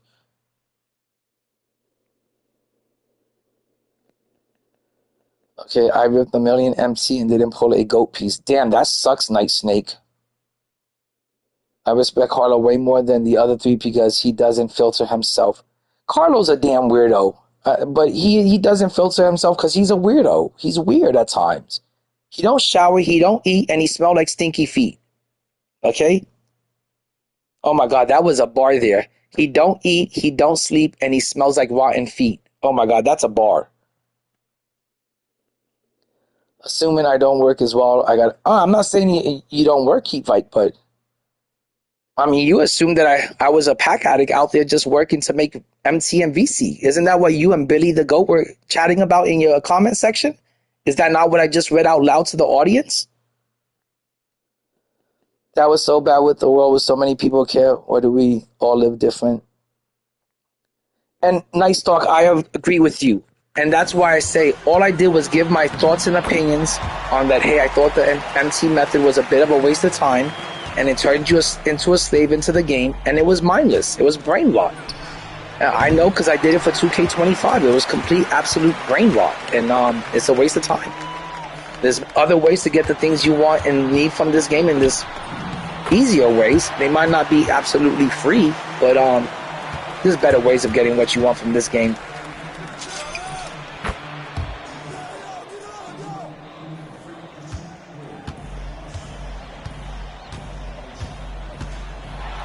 Like, I am not the only, and I'm not even throwing shade at Carlo. I always say I find Carlo very entertaining, very funny, enjoyable to watch. I watch him all the time. I'm always in his Twitch stream. I'm always over there being positive and supportive. Do I think that Carlo could take a break from the game sometimes? Yeah. Do I think he should be keeping up with his hygienes more and showering and eating and taking care of himself better instead of just being on the game? I'm going to tell it as it is, I want to say he's an acquaintance or a friend because I'm always up in the stream. I want to say, yeah, I would like to see Carlo, take care of himself better and shower and eat and sleep more, and instead of just falling asleep on the video game chair and taking better care of himself. There's nothing wrong with saying that. I'm just calling it as it is, and I'm telling you the truth. A lot of people in the community think that. Maybe there's a lot of people in the community hating and throwing shade on Carlo, but I'm not one of them. I really enjoy his content. I've been watching Carlo's content for over 2 to 3 years. And while we're bringing up Carlo, there has been 2 different occasions where Carlo has taken a video of mine from YouTube and has put it on his Twitch and has gotten 40, 50,000 views on the video, where the video goes viral. And I've never once complained, cried, or bitched to Carlo, saying, hey, Carlo, you took my video from YouTube, you clipped my segment, you put it on your Twitch, and you just got yourself 50,000 views on it. I never once, and he did that twice. Last year when I pulled Yao Ming, and then in 2K24 when I pulled Kareem Abdul-Jabbar. I never cried, bitched, or complained about it and say, hey, those are my views. Hey, that's my thumbnail. I just went back into Carlo's stream and just was positive and supportive.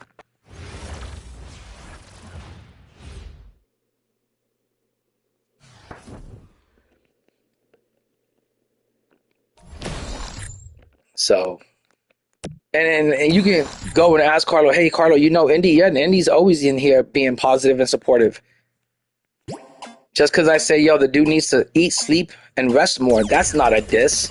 You're trying to turn it into a diss. Does he smell like stinky feet? I'm sure if he does it. There's been plenty of times where Carlos says, hey, I haven't showered in 2 or 3 days. These pits are stinking up a storm. He's said that plenty of times on his own live Twitch. Is it wrong for me to say, hey, I like Carlos so much as a friend, I think he should go take care of himself a little bit better, hygienically? No, there's nothing wrong with it.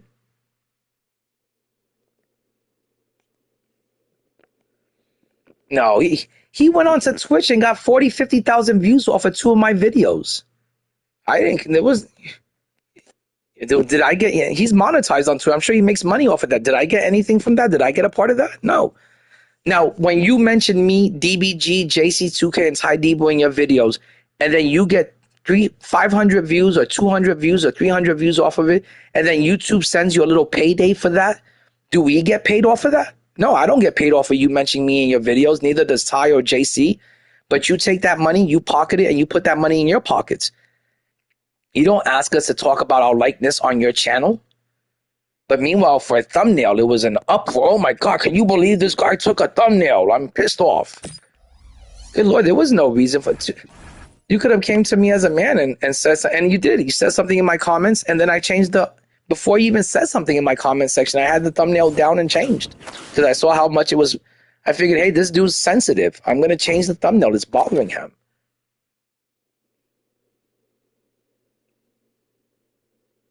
Oh my God, Gigi, I couldn't believe how Carlo was able to do that last year. He grinded for GOAT Ben Simmons, GOAT Sean Bradley, GOAT Michael Beasley. Those things took so many exchange event pieces. I don't know how the fuck he did it last year. That's Carlo is the best grinder in our community. He is the #1 top dog as far as it goes with grinding out the game. I've never seen anyone pull off some of the stuff Carlo has pulled off and gotten some of the cards that he's gotten out of the exchange. He's the only person doing shit like that. Guys, I'm going to play one more game of Showdown, and I'm going to try to concentrate on the game, but I'm probably going to lose track of the chat again. We've played 3 games tonight, guys. We are 3-3 in Showdown. And last night, we won the first 7 games in a row. The night before that, we won the first 10 games in a row. And the night before that, we won 11 games in a row. So let's see if we could keep this going. And let's see if we can get to 7-10 games in a row together. But Vike, I do appreciate you being here. And like I said, I've even with you putting out negative content about me, I still like your channel. I still like your content. I still support it by giving it views. I still support it by trying to leave you positive comments, even in the videos where you depict me in a negative light. I don't know what more I can do, my dude. You said you're here to squash the beef. I was never beefing with you. All I had was my thoughts and opinions on the MC method, and you spun that out into like some beef or something, or some fabricated beef. Fake beef. Fugazi beef. So, if you ever want to play the game, and this is me being honest, and then from the heart, if you ever want to play Showdown and get better at Showdown, I'm pretty decent at the game. You know, I could try to teach you how to get better at the game so you could at least, you know, form the team that you like in your vision, and then try to get out there and compete in Showdown or King of the Court. And then maybe next year you could like stream, play people from the chat, or play with them at the park, or play with them at Team Up. But if you ever need any help and you want to get better at this game, and you want to get better like so you can compete online, I'm more than willing to help you. I'm always trying to be positive, supportive, and befriend people in this community. And if I didn't want to do those things, I wouldn't be over here streaming with the community. And so it's New York with Green bean, jelly bean, green giants, steel. Yeah, and that's the effectiveness of the two-man game right there. Oh, I forced that 3 right there. Sorry about that, guys. We got the rebound and the putback. on the offensive glass, and he picks up 2. See, Vike, look how much everyone wants to talk to you now that you're being positive and not negative and trying to diss on people and talk negatively and depict them in a bad light. I'm just trying to form a positive community over here of people that like to play 2K and people that love to talk about it constantly, because I'm constantly talking about the game. I'm constantly playing Showdown. I'm constantly on the game, playing Team Up or something, or Park, or, you know, King of the Court. And, you know, that's all we're asking for, instead of, you know, such aggressive, negative content where it's just attacking the people in our community, the people we love, the goats of our community that support this community.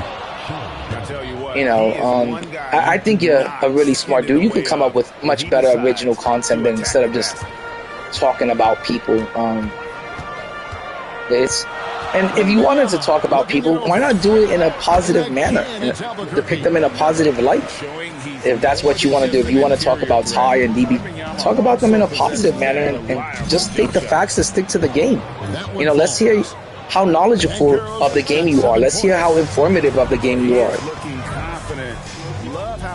Now, let's see you run some park with the community. Let's see you run some Team Up, or let's see how you fare off in King of the Court. You know, that's what people are interested about. And when it comes to content creators and streamers, you know, it's like I said, a basketball video game that we're all here to compete in, and it's a sports game. It's a competitive sports game. That's what we're here to do, and we're here to watch and be entertained by it. Now, like you said, if you're just somebody that just does the auction house and you like being an auctioneer and just ripping packs, that I could understand too. But I would say that the pack ripping stuff, basically gambling, and not too healthy for you. That's why I stopped ripping so much this year. Well, with that kind of success, I imagine they'll continue to be aggressive. Oh my God, nice snake. We've lost so many. This community has shrunk. I remember at one point when people like DVG and Ty Debo would be streaming like one of the tournaments that were going on. There'd be like 100,000 people in the room. There'd be like 50,000 people in the fucking stream. And you know, Ty would have 50. You know, DBG would have 50 in there. Everybody had like, you know, tons of people in there. And nowadays, you're lucky if a tournament gets, you know, 10, 15,000 people in there, much less 150. Oh, come on, that was in the green, 2K. Can't lie like that, 2K. That was in the green. So we have lost a lot of people in the community. The community's gotten really small. It has shrunk tremendously over the year. And I think with as small as the community's gotten and how it's just kind of dying out, sometimes it feels like we're playing a mobile game. And I would say let's be positive, let's be supportive, and let's stick together, you know, and you know, let's collaborate with each other instead of dissing on each other. Instead of dissing on a Ty and a DB, hang out in in their chats. Maybe eventually you could be like, hey JC, you know, I saw that you used to do work with Evan Tanaka. You think I can collaborate with a video, you know, collaborate on one with you? I'm sure he'll do it. You know, but if you keep attacking people, they're not going to want to do shit with you, much less even talk to you.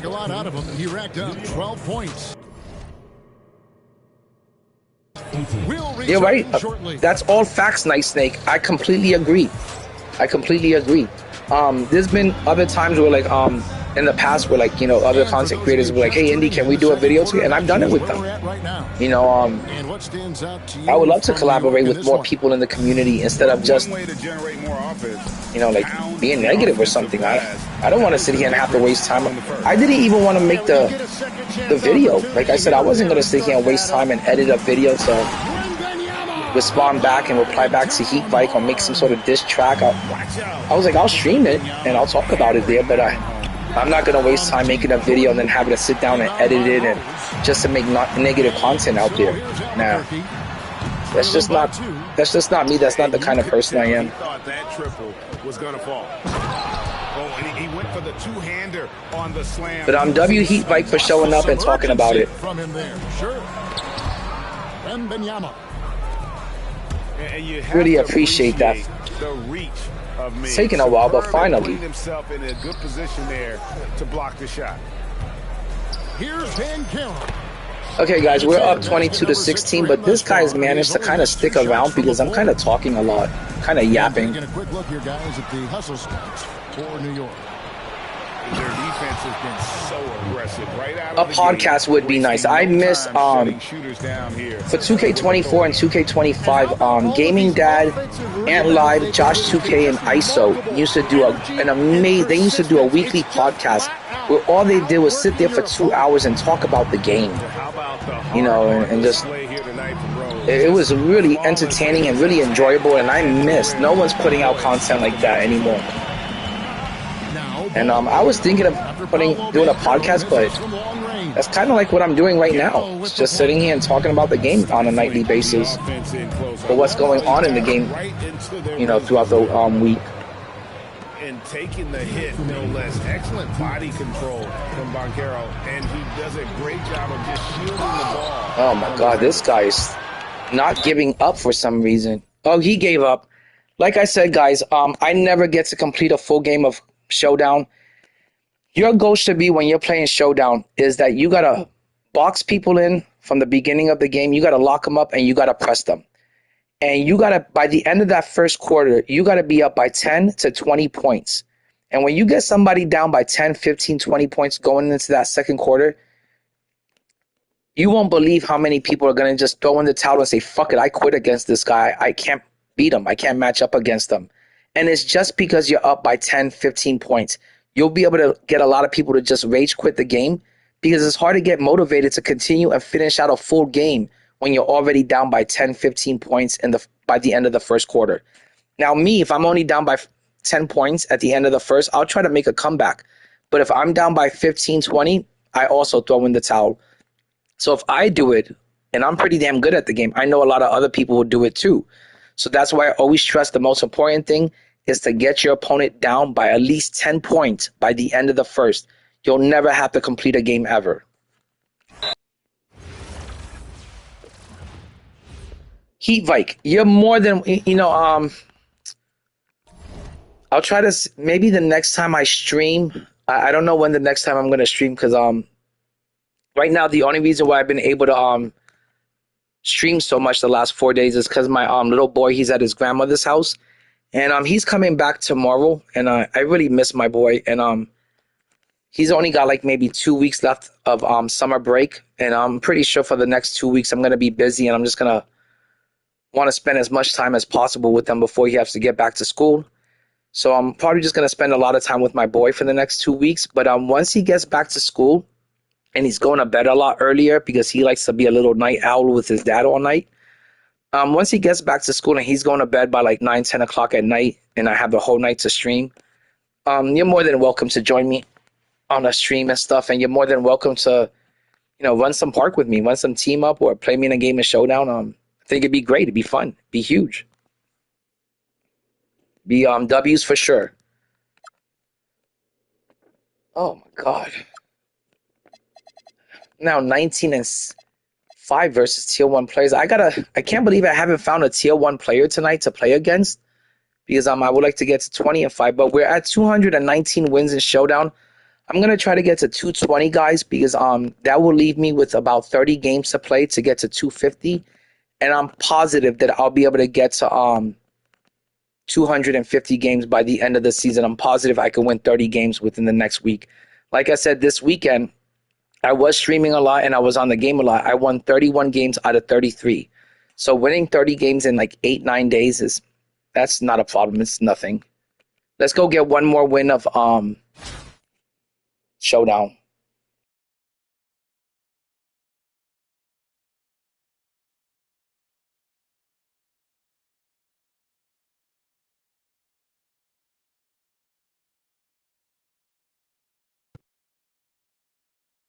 Appreciate it, nice talk. Appreciate it, Heat Vike. And Heat Vike, again, I appreciate you being here and clearing up the air and just, manning up and talking it out like two men, like two grown-ass men. Instead of like, I make a video and you make a video and then maybe something I say gets twisted, or maybe you misunderstood me and take something the wrong way, or I'll take something the wrong way from your comment section. And, it is what it is. Like I said, nothing in your videos or in your comment section is going to bother me too much or make me too mad, because I know a lot of it was false, and so I'm not going to let anything faze me that was said. I'm not a person that holds grudges. I always try to be the better man and the better person and just move on from drama and just let it die out. But I would still like to play you, Heat Vike. Once I get back my players, and even now, I'd be more than willing to play you. Even with this squad that I've got, it's not a god squad. It's just a ghost squad. Of some of them are budget goats. I got like Jimmy Butler in here. I got some of the ghosts that you were able to get from the exchange event for one like gold card. So I'll play whenever you want to play and stuff. And if you don't feel comfortable playing and you don't want to play, I'm not gonna force somebody to do something they don't want to do, and I'm not going to force somebody to play a mode that they don't want to play. But if you would like to play against each other, I think it'd be fun. So off the tip, it's New York. Heck, you might even win. You might even beat my ass. Kicks it out to Banchero. Should have made that. It was over Derrick Rose. So Stan, in terms of guys, I think this has been one of the best streams we've had like in forever. I think it's been a great stream. He can create shots for himself. I messed up over there. His teammates. And as we've already some park seen in his early years, to be honest, I'm not much of a park player. I haven't played park in like man, I want to say like the last time I played park was with Paradox and Corey and Alpha. That was like season 5. I really don't. And even when I do play park, it's just because my boys will ask me and bother me to do it. But most of the time, I'm not a big park person. He's got plenty of those, that's for sure. I don't really like the park because it's 3v3. There's too much open space. Everyone just runs around. It's like the Wild Wild West. Everyone's just running around, shooting up shots. And to me, it's a place that I go to just relax and play and hang out with the homies. I don't go there and play competitively. I can't even say I'm good at it. And there's always this lag or this latency at the park, and I don't shoot good out there. I just never gotten used to it. Not much of a park person. Now, if you want to team up, I'll team up with you at the park, and I'll try to get some wins, but I doubt it's going to happen. I'm not that good at it. The days of me carrying people in park are gone. This guy is giving me a little bit of a problem. Making the most of her looks inside. And here's Banchero. He'll bring it up for New York. It's a somebody could be beating me by 3, and I'm like, I'm down by 30. It feels like. But usually, guys, when after I win about 4 to 5 games, now that I've hit over 210 wins. Oh my God! Good Lord, the computer came in for the double team, and I didn't even call for the double team. Great pass on the kick out. Here's Banchero for 3. Okay, hold on. I'm trying to catch up with the chat. For the 3rd time, he's 0 for 3. The drive by Wembanyama. And a big man who moves like a guard. Not at all. Absolute hold on, let me see what the chat is saying. I'm talking to you, triple threat right now. If it's cool, I think it'd be a W. He's going to make some Do adjustments that or to play the Showdown game plan. on stream one night. The both of us might. Oh, for sure, it would be cool. It would definitely be cool. You know what? I'm gonna end this game because I'm already down by like fucking like 6 points or some shit. Not that I couldn't come back in it, but I'm gonna go use the bathroom, smoke up real quick, and then if you want to do something, Heat, like I'm more than willing to do it. So I'm just gonna end this game, and I'll be back in like maybe 5 minutes, guys, and I'll leave you guys with the auction house. Actually, I'll take you guys with me, not to the bathroom, but you know when I go out there and smoke and shit.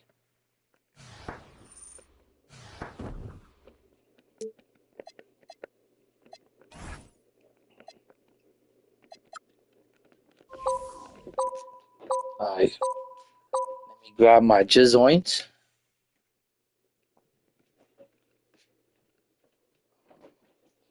Okay, I'm gonna go and smoke, guys. Give me 2 seconds. I'm gonna use the bathroom first.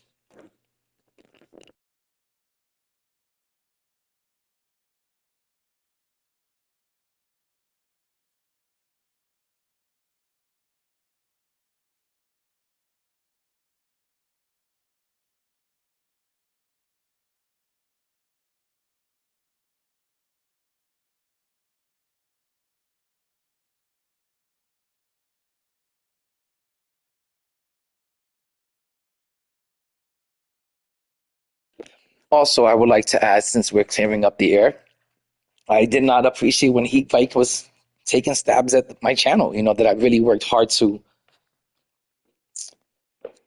you know, to get it off the ground and get it going, and you know, and build up a community of people and good, honest, positive people and stuff, and that I like.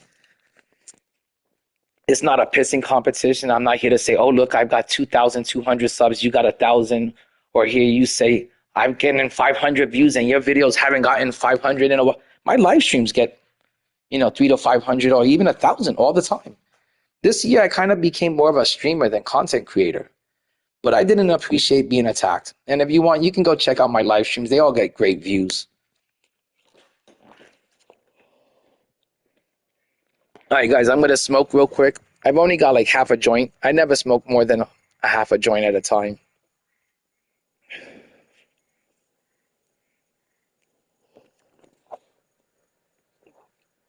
And I'm sorry, after playing 4 or 5 games of Showdown, you need to smoke and relax because Showdown's pretty fucking sweaty. There's a lot of tryhards.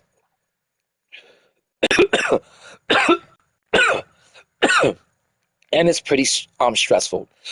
If somebody was to ask me, is Showdown fun? I would say Showdown is not fun. It's more aggravating and frustrating than anything. Where the fun is by winning and then shutting up those trash talkers and shutting down those Zenners. But the game is only fun when you're fucking completely destroying somebody by like 20, 30 points. Because even up when you're up by 10 or 15 points, the computer is constantly trying to keep the opponent in the game, and that doesn't make it fun.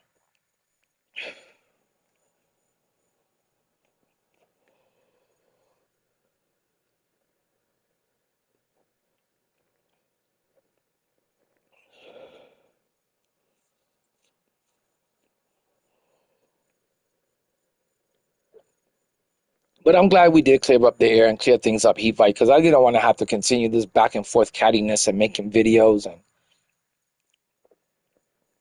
you know, I'm just a person that likes to play Showdown and rip packs.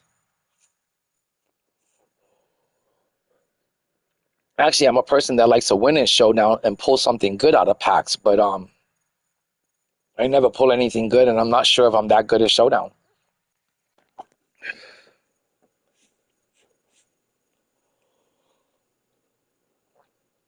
And Heat, like, I would like to see you maybe make a positive video about our interaction that we had today, and you know how we maybe settled and squashed, you know, whatever there was.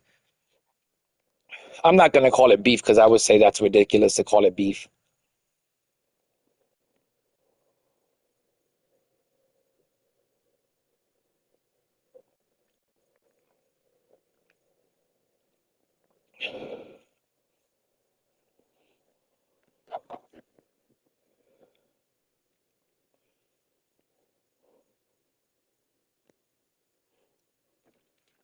And Heat, like, you have to admit that you must be digging on the thumbnails that I made recently. I thought the thumbnails that I made previously are looking pretty damn good. The Where's Waldo, I mean, with the Where's Heat Vike thumbnail and the fucking Thanos thumbnail, that shit was flame. That shit was fire. You gotta admit that you thought those thumbnails were flame, man. Looked like we were having a cosmic battle out there.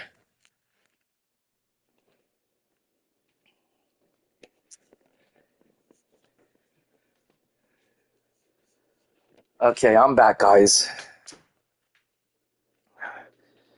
And I'm sorry about the break, but you know, the streamer eventually has to use the bathroom. The streamer eventually has to, you know, stay hydrated, get something to eat. You know, I'm not a robot here. Guys, I see we got 6 people in here. If you haven't hit the like button yet, please click like, sub up. We're like 4 subs away from 2,200 subs. Pretty soon we're going to get to 3,000 subs. And then from there, we're going to grow the channel together like a 2K family to 5,000 subs. I've only been covering Myteam content for about a year and a half. We're at 2,200. You know, let's get to 5,000 together. Appreciate it, fam. Okay. It says we're all good now. Just know if you throw shade out. Oh no, Heat Vike, I ain't here to throw no shade, man. I'm definitely not here to throw any shade, man. Life is too short for that kind of stuff, to be honest.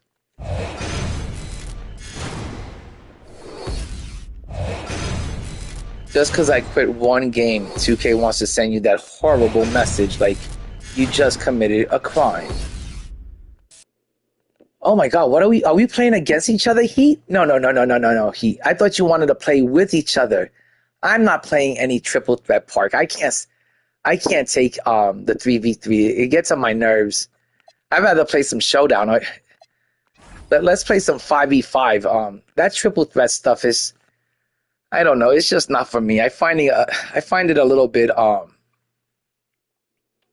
hideous. I don't know, it's too easy out there.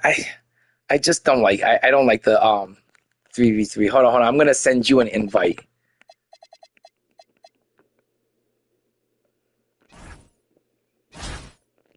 Let me send it to Heat Vike. Hold on, guys.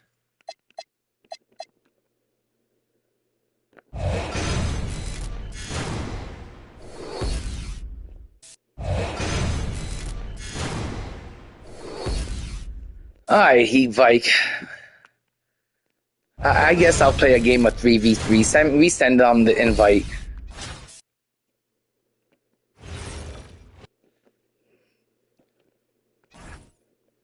Okay, hold up. Just because of one game, 2K, like that was the first game I quit in like 3 days, and like it's over here sending me that message like I committed a crime or something.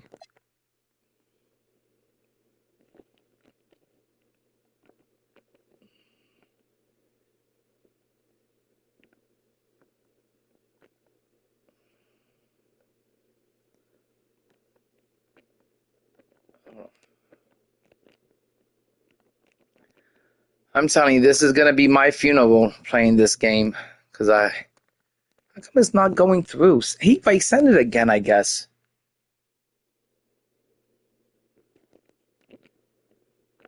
Okay. That shouldn't be blocking me from playing this game. I only quit one game today. It was just one game.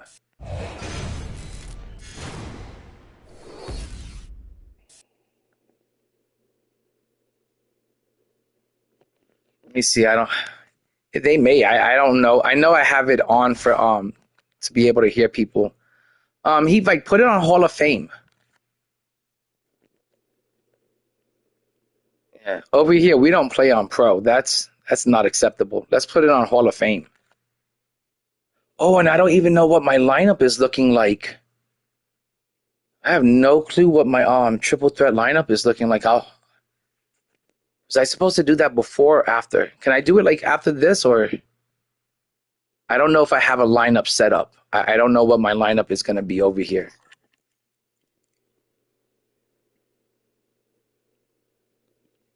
Yo, what's good, Heat? What's good? can we go back? I have to make my lineup. I have never messed with my triple threat lineup, and I got to do it. Yeah, I don't even know who I have in the lineup. I could have some dark matters in there for all I know. But good to finally, speak to the man himself. Nothing much.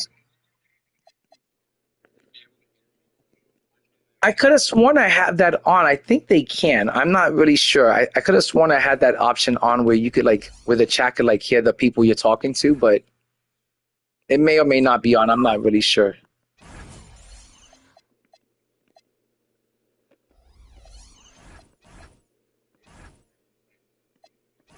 No, go ahead. Okay, I'm just gonna go with I guess guys, I'm gonna go with Wemby, Sean, and Yao Ming. I don't like running this kind of lineup because I don't know who's gonna sit out there and bring up the ball for me or shoot, but I hear you're always supposed to use 3 bigs when you're playing triple threat.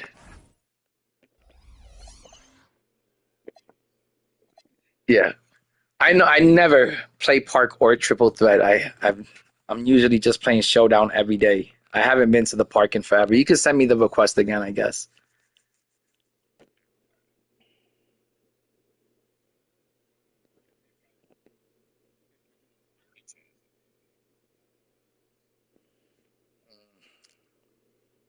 I don't know. Let me see. I guess send me a party invite and I'll accept that. And maybe they'll be able to hear. I know that in the past when I have people on the channel or I'm playing against them, the chat is able to hear them, but I don't know if it's gonna go through this time.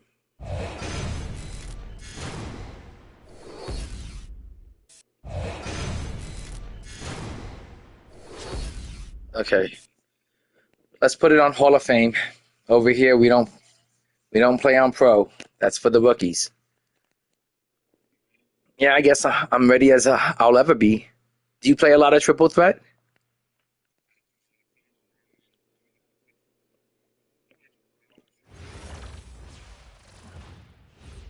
Heat, how come you don't play any King of the Court or Showdown? How come you don't play online?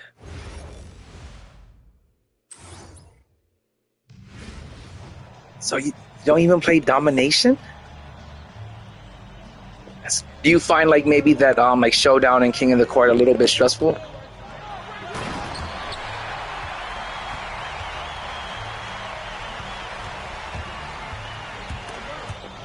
Oh, nice. See, this is what I don't like about all this open space. No, it's no, I feel like I'm constantly running around trying to catch up to all of your players. I'm just constantly chasing them.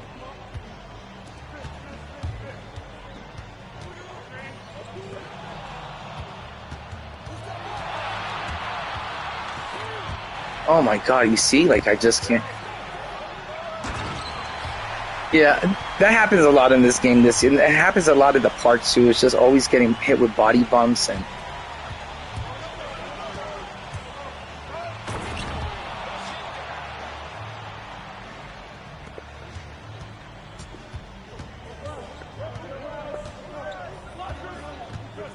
see, I feel like over here, I just can't even catch up to the players. They're all running around, and if I try to help out on the defense, next thing you know, you're hitting the person up for the open 3.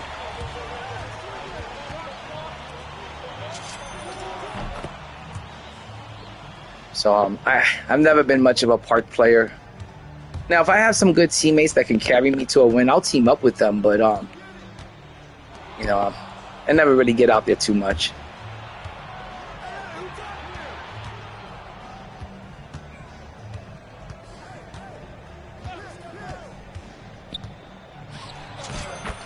Yeah, I enjoy team up a lot too. But it's like you said, everyone's hogging up the ball. But what I try to do is I try to play with my friends or at least 2 to 3 people that I know on my team.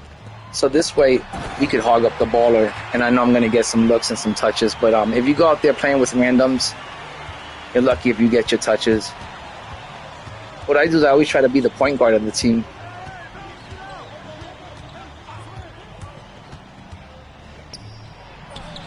Oh my god, that card stinks for triple threat.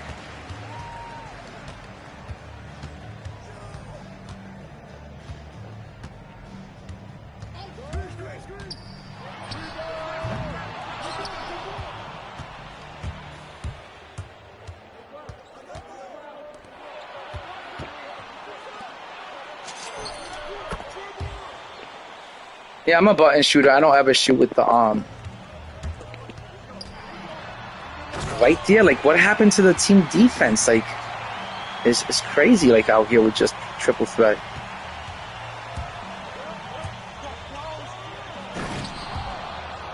Yeah, I don't ever. Do you stick shoot or do you button shoot?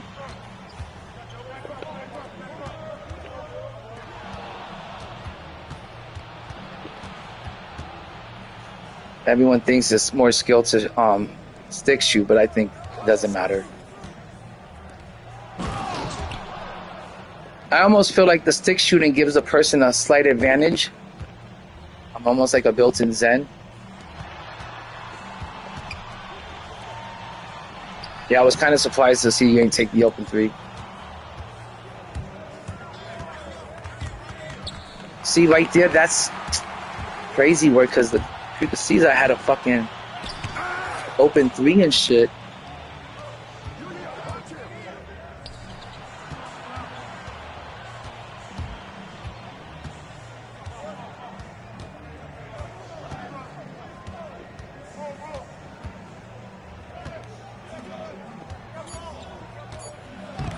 Oh, good defense. Very good. See right there, like right there, man. There was so much like just running around and scramble defense, and like it's like too much scrambling to keep up with this.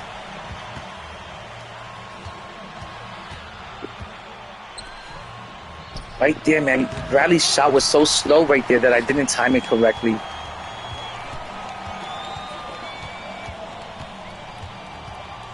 Nah, it's okay. You just gotta get used to it.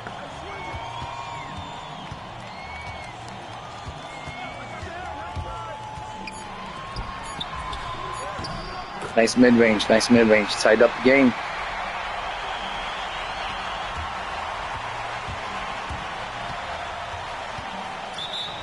What? What the heck are we talking about over here? Nah, it's okay. I try not to believe in... I try not to... Oh my god, what the heck happened there? I try not to put too much hype into all the algo stuff, but it does happen a lot. And they're definitely there. I hope 2K27 stays away from all the algorithms and RNG shit.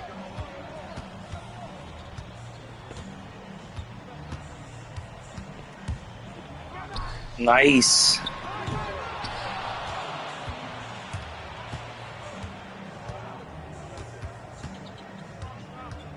Ooh, computer defense is playing great today.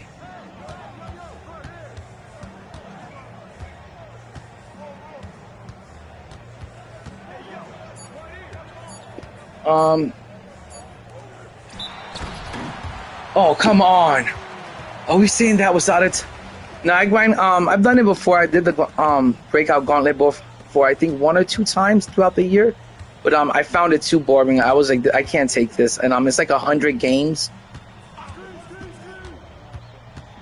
And I just don't have the patience for it. And then you need the right amount of cards. Oh, I switched to the wrong person over there. Just not used to just having 3 people on the floor.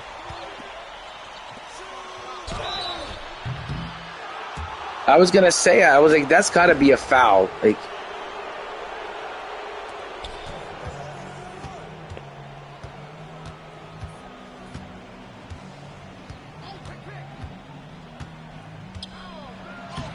what are we talking about here?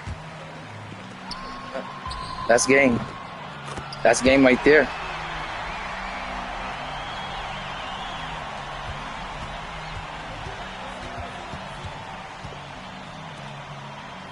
I should have picked a better shooter than Bradley, I feel like. It's a little bit slow. And Wemby's too is not the best. Oh my God, I can't believe this. That should have been... That could have... I thought it should have been a dunk. It's Yao Ming over there.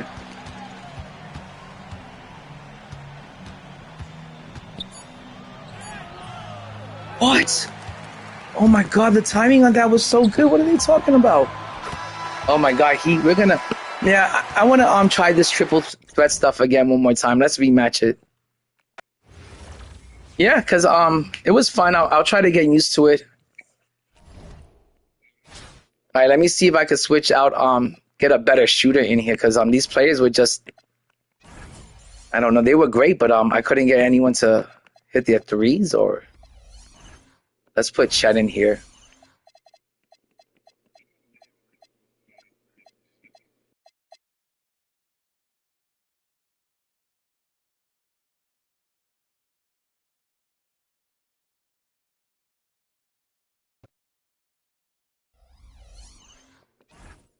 Heat. My controller went dead, and I had to plug it back in. It went completely dead. Okay, I thought maybe I lost you there for a second. All right, let's get Chet in here. All right, you want to keep it? I'll keep it on Hall of Fame.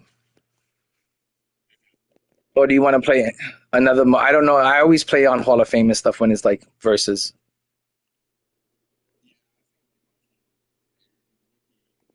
Yeah, that's all that's gonna happen, and that's why I can't stand Park, because there's too much open space, and then with all that open space, as easy it is to shoot, everyone is just like.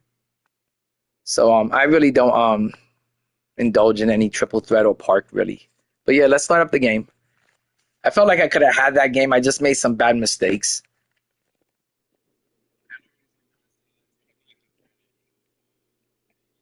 The problem with this game is anytime you go up by like 4 to 6 points, that's when the algorithm kicks in for the momentum shift, and like it always. But I missed some shots that I should have made.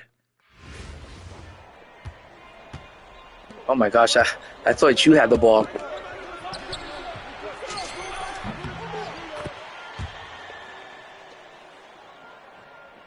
And then I do a lot of off switching, so like I accidentally hit the wrong button a couple of times just because of muscle memory, because I'm like, oh, this Wemby's usually square, or this guy's usually this, and now there's just 3 buttons, 3 players to switch to.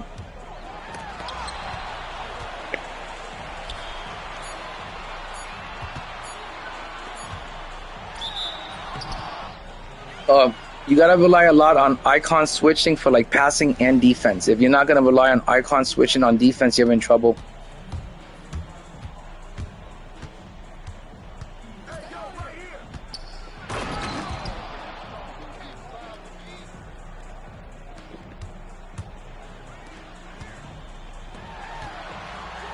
Damn. That's so crazy, because I knew you were gonna pass it, and my off switch more than on time, and the computer didn't pick it up. Oh yeah, I always make that with Yao. I don't even know how I missed that shit right here.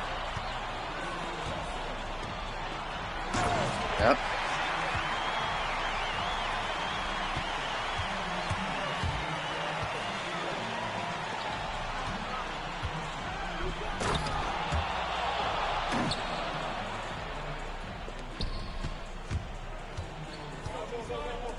I always get lost on defense out here, because I'm like, what am I supposed to pick up out over here? It's like so different.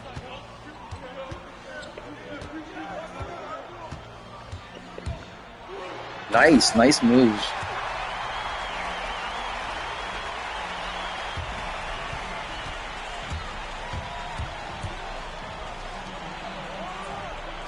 That was in the green? But, okay.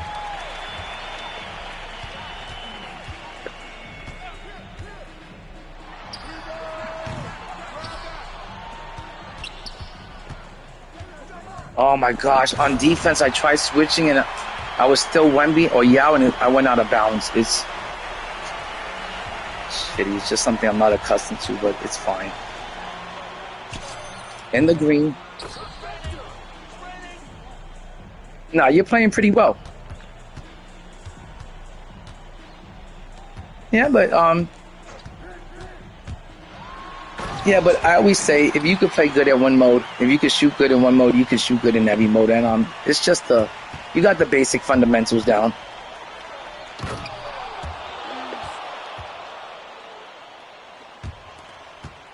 Look at that! Like no, I switched and I still couldn't get to him on time. It was like the easiest blow by ever.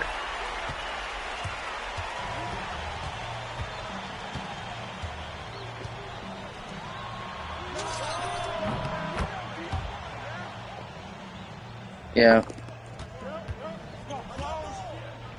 My gosh.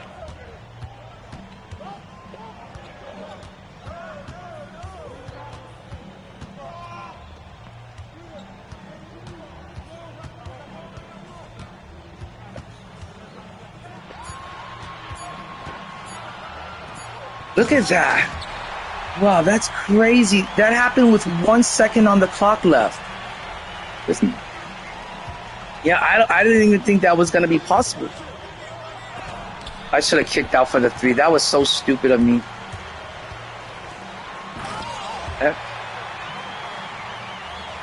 These are like really close games out here and shit.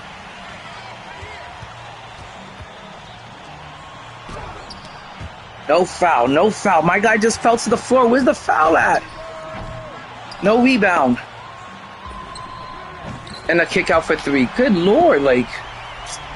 Yeah, he Vikes. This triple threat isn't my thing.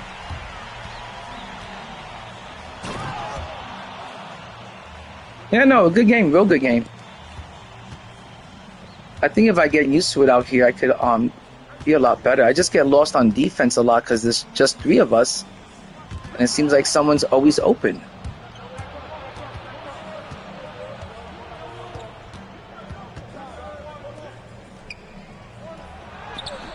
I should have kicked out again. Crazy work, man. This game, I don't know. That was crazy too. That's what I was like. That's crazy that just happened.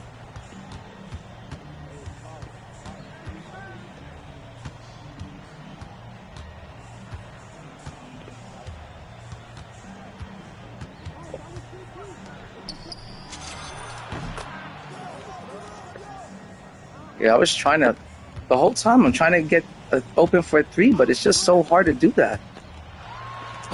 That's crazy. Who is that again? Is that Pettit? Over Yao and Wemby? Like, that's crazy work.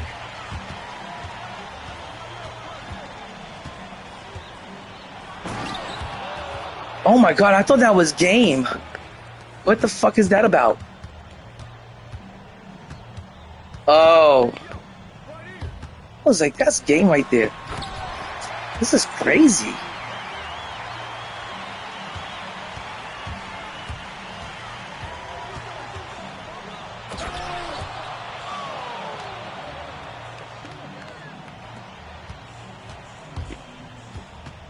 Oh my gosh.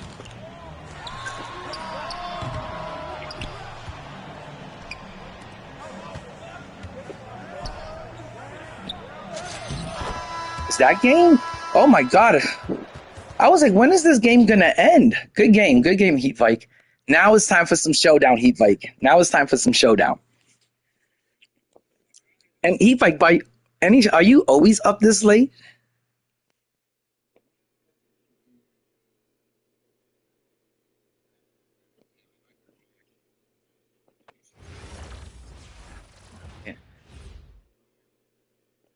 Oh, this is kind of my schedule because hey, I bring my little boys to school during the year and stuff, and then during the summer, my girl works during the day, and then I work at nights, and so like I always come home really late, and then that's why people are always asking me, hey, why do you stream so late? Do you just like streaming for the night owls, the late night Myteam community? And I'm like, no, it's not by choice. It's because it's the only time I'm home. But good game. That was I have to admit that triple threat game was actually really fun and a lot more competitive than maybe it was because it was on Hall of Fame, but it felt more competitive than yeah. I found it pretty fun. It was pretty enjoyable. All right, let's do showdown. Now, Heat, if you don't want to play this game, it's perfectly fine. Okay, you know what?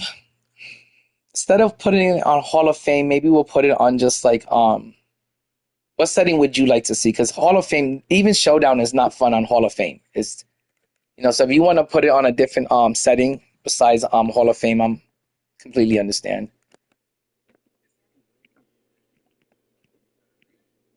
It's there's this thing called online versus, and I guess that's the one you're supposed to use when you're playing online versus your friends. But I've never quite understood like what is this setting exactly? Is it more difficult than rookie? Is it rookie? Is it pro? Is it superstar? So I don't really get what. See, look, it goes from rookie to online versus to Hall of Fame to superstar. So which is and then all star. So I don't know which is. I would say Showdown is set on pro. I don't know if you like the Showdown setting, but I like the Showdown setting. I find it to be the most fun because it's kind of like a little bit easier, I would say. We'll go to All Star, I guess. That's just the next one right up there. How'd you do? Thanks for joining us here on 2K Sports for NBA basketball. Yo, thanks, Nice Snake. Nice Snake. Actually, both games were really good and really fun. I have to admit, it took me a little bit to adjust, but it was really fun. What's the hard part that I have to adjust to is like I like to off switch on defense, and you got to use your icons. So on Showdown and King of the Court, while Yao Wemby and Chet, they're not the same icons that they were in Triple Threat just now. So I was like hitting the buttons that I was used to hitting for them out of muscle memory, and I had to realize like, okay, Yao is this now, and Wemby is this on the icons. And you look like you assembled a pretty good team. Here's Howard, and Howard with the stuff. And these dunk attempts are just too easy. My team kind of sucks now because I sold all of my good players, all the ones I really like and stuff. Nowitzki with it, and it's Howard picking Good steal.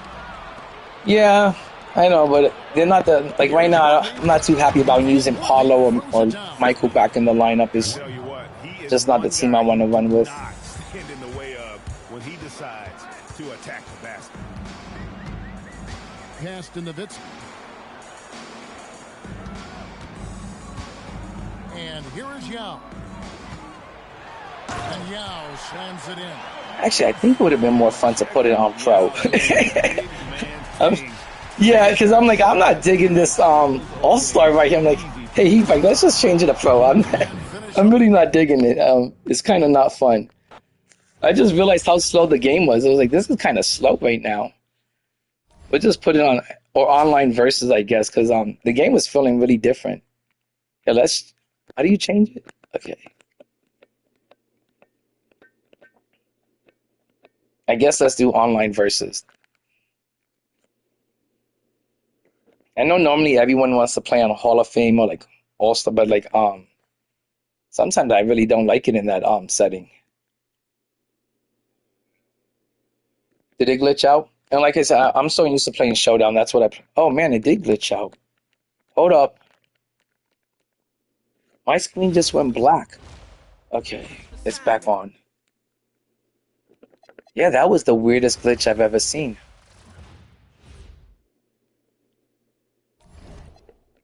All right, send me the invite, I guess.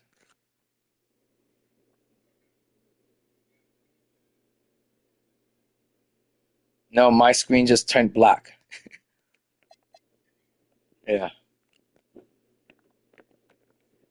Now, Vike, I gotta admit, I didn't think that I would be here playing you today, or I would have held on to my cards for another day or so. But bit of a surprise here today.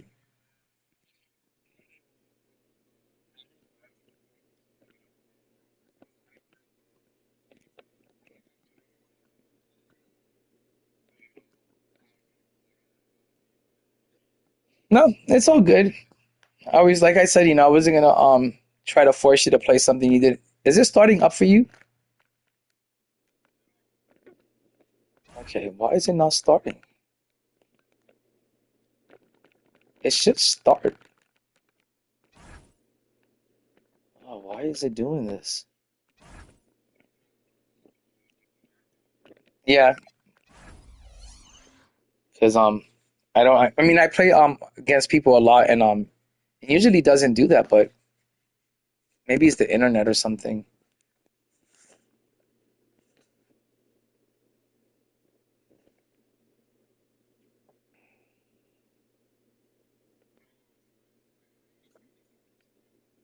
Oh, I was wondering why it wasn't going through. I was like, man, maybe it's my internet. I was like, please don't let it be my internet. Yeah. Even if like you're missing a coach or something, it's not gonna let you, play the game and stuff, or even like a ball or something will prevent you from being able to play the game. That happened to me one time. I had to figure out what I was missing.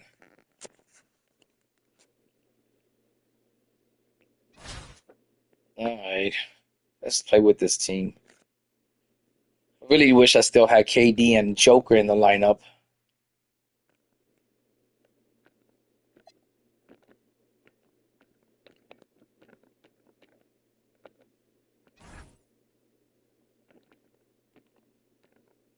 Why isn't it starting?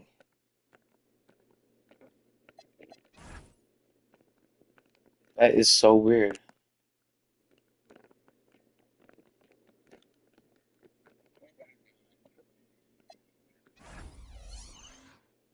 All right, I'm gonna try to send it to you too. Let me see what happens when I send it.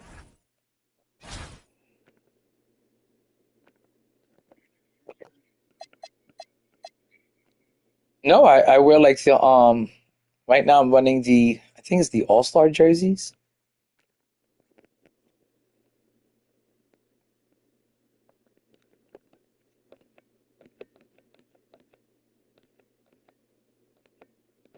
Okay, I'm used to pro, so I'm gonna just stick to pro. I believe that's what Showdown is set on. Let's do 4-minute quarters. Did you get the invite? Oh, okay. I think it's about to start this time. Yeah, I went through.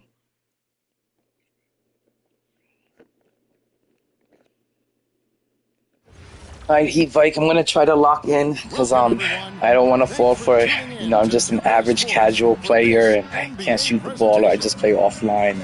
I'm gonna lock in and try to get this W here. All right, cousin. Take it quite seriously and I'm gonna try to get this W. And good luck to you too. All right, let's try to put on a good show.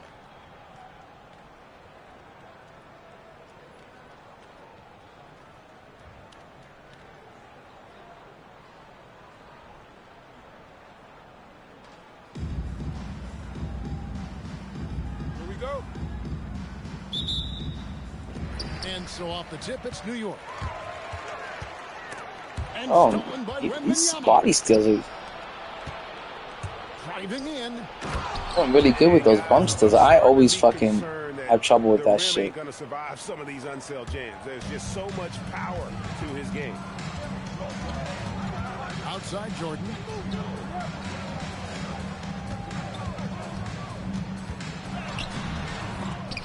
But no, I'm not throwing this without. And not allowing the shooter even an inch. Going from KD to Michael is fucking terrible. That's exactly the kind of high-impact defense they want to see out of him. Jordan outside. Kicks it out to Banchero. Gosh. And about a minute gone here in the first quarter. Screened by Howard. Here's Pettit. Just 5 to shoot.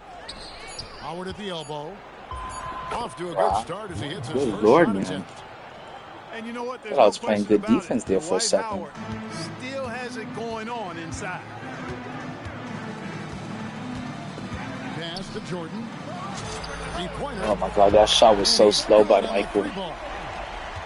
And he's not going to miss that. Yeah, this is my first day without my team because I just sold my squad last night, and it just doesn't feel as good as my last team. Yeah, I mean, sometimes you shut off his dribble drive and then you seal off the retreat, and because he's so strong and good with the ball, he can bump you. Why is the team not running 5 out? Dirk is over there fucking.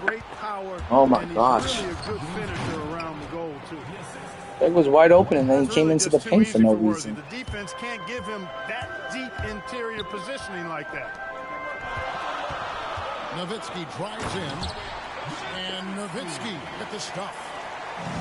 Punishing the rim, and maybe some feelings with that one. What the heck are we talking about here? It was Yao Ming in the way. He is, but man, not to dunk over Yao Ming like that is crazy. Like you said, he's one of the few players in the NBA who can pull something like that off. I like Sean Bradley, but I only run him for his height. We've come to expect from him. On the wing, Worthy. Pass to Wembanyama.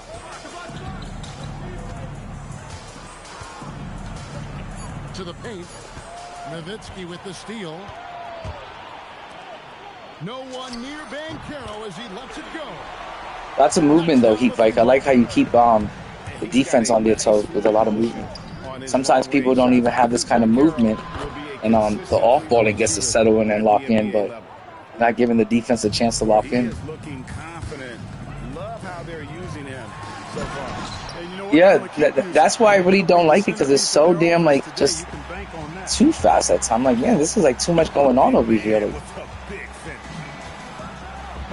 oh, my gosh, Sean Bradley this time at West Unseld is going off. Good Lord. Dunked on Yao, then he dunked on fucking Nowitzki outside. Sean Bradley. This is crazy. 16 seconds left in the first quarter. That's what I'm talking about, Dirk. Love when Nowitzki finishes with the dunk, showing some outstanding lift on that one. Here's Wembanyama. Oh my God. And it's Wembanyama with the jam. Good first quarter, Vike. Very good first quarter. Love that. And the fans got a little show there. Guys, that one definitely had a little something extra on it. I don't have much of off my bench. I used to have LeBron James and I used to have Larry Bird, and now I got Devin Booker and Jimmy Butler. So I feel you and shit.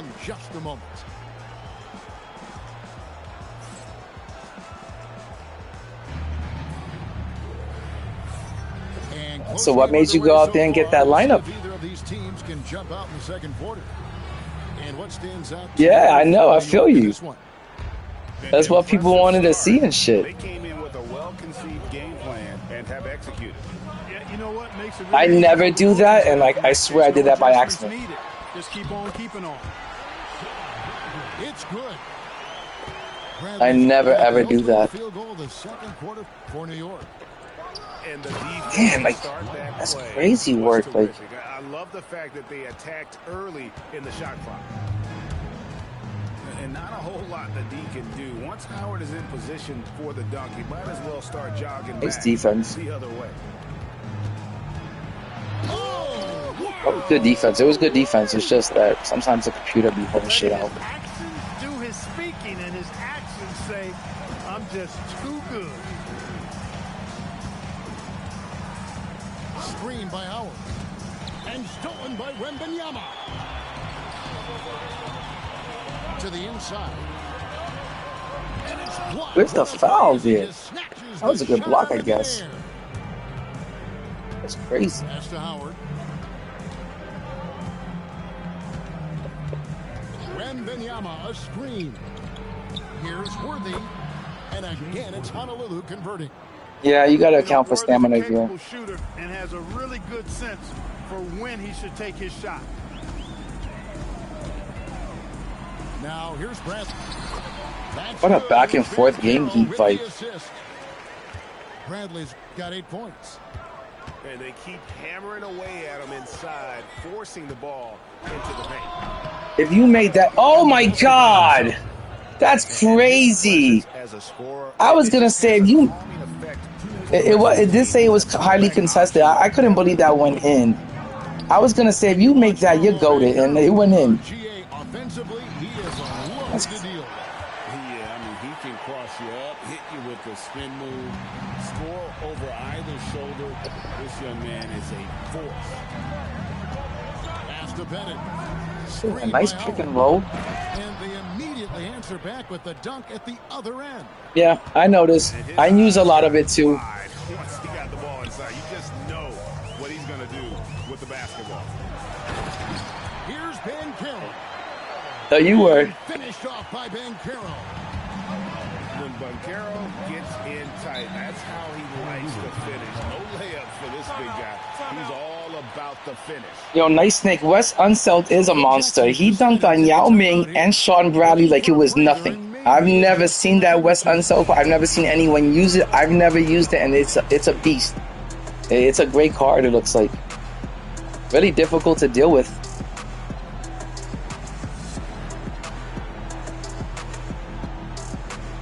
Really? No, I didn't start playing until 22.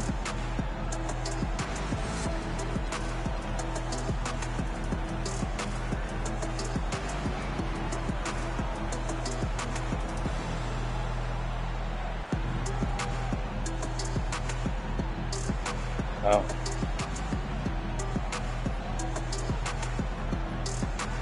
No, I didn't pick up Ralph Sampson, even though I wanted that card and I've been waiting for him all year. At this point, he came out so late. There's no reason to rip for it, no reason to buy an option pack for it, and no reason to spend your MT on it. In a week from now, I'll be able to get him from just MT single packs. But I did want that Ralph Sampson. Also, Heath, like, maybe you should try streaming. I think a lot of people, you know, I always find it real fun to, like, hang out with the people from the chat and play them in a game, or maybe, Now, here's Elijah. play them with, you know, in park, or play with them. Boy, that's so difficult to stop. Once Olajuwon gets near the rim, you got to be ready for him to rise up and throw it. That's your main thing. And when Benyama throws it down. Oh, how about the dunk right there? I love seeing him go up with that force. Yeah. Look at that. I felt like I was there again on defense, and the finish was nice, but the setup was better. Yeah, GA, the pick working to full effect before the stop. And, you know, not enough help from the defense there to compensate. He gets a clean look. yeah, that's what I mean. The contest system is so bad this year. Like, you know, like defense is non-existent this year. And the shot is so easy that it's just like, what the fuck is going on here, 2K? Game became too easy to shoot and no defense. It's like not a good combination. Watch out. Hammering that one. 3 second difference between. Right there, this check right there. This time, like, you dunked on my whole team. You won't find a much more like, these guys don't want to defend. I call that slam dunk contest level. Here's Booker, and the dunk by Booker. Oh, taking it to the rack with power. Hammering down the two-hand slam. Really piling on the lead with a dunk like that. And that'll do it for the first half of competitive games. Yeah, I was wondering what you. I was like, damn. I was like, clock is about to run out for the half. 28-33, guys. Up by 5. Not much of a lead. Not much of a cushion. In this game, you need like a 10 to 15 point lead just to play comfortably.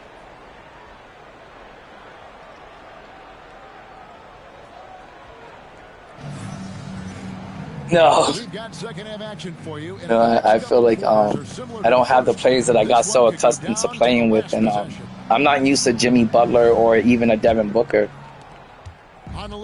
And sometimes a lot of that kind of stuff matters. Jordan looking it over. Picked by Olajuwon. Well, you keep finding a way to the hoop. And Jordan slams it in. I know some people say, "Oh, you're just rim running," but I want to say I always tell people take what the I always say take what the defense allows and take what the defense gives. You know, when the defense is giving open threes, you take it. If the defense is giving you That was bad. I should have had that, but the defense is giving you the lane. You got to take the lane. This is what makes Wallace so special to me. I mean, he's a defensive specialist, and he constantly mixes it up at that end. And Wallace No. slams it in. No, but it's exactly like you said. Either one doesn't take. You know, if you're gonna no dip, you can no dip someone to death in this game and win the game easily, cheesing like that. But it's not gonna show skill at all. That's the kind of aggression they want from their floor leader. And it just forces the defense to pay more attention to him, guys. That should have been a clean block. He was like winding it up and shit. I think it's a point of emphasis for this coach, getting to the line where you can pile up some freebies and set your defense. You know, on the floor, Keem just This team is pretty easy to score, and Devin Booker don't play no fucking defense. He brings a lot of focus to his game. Now here's Booker.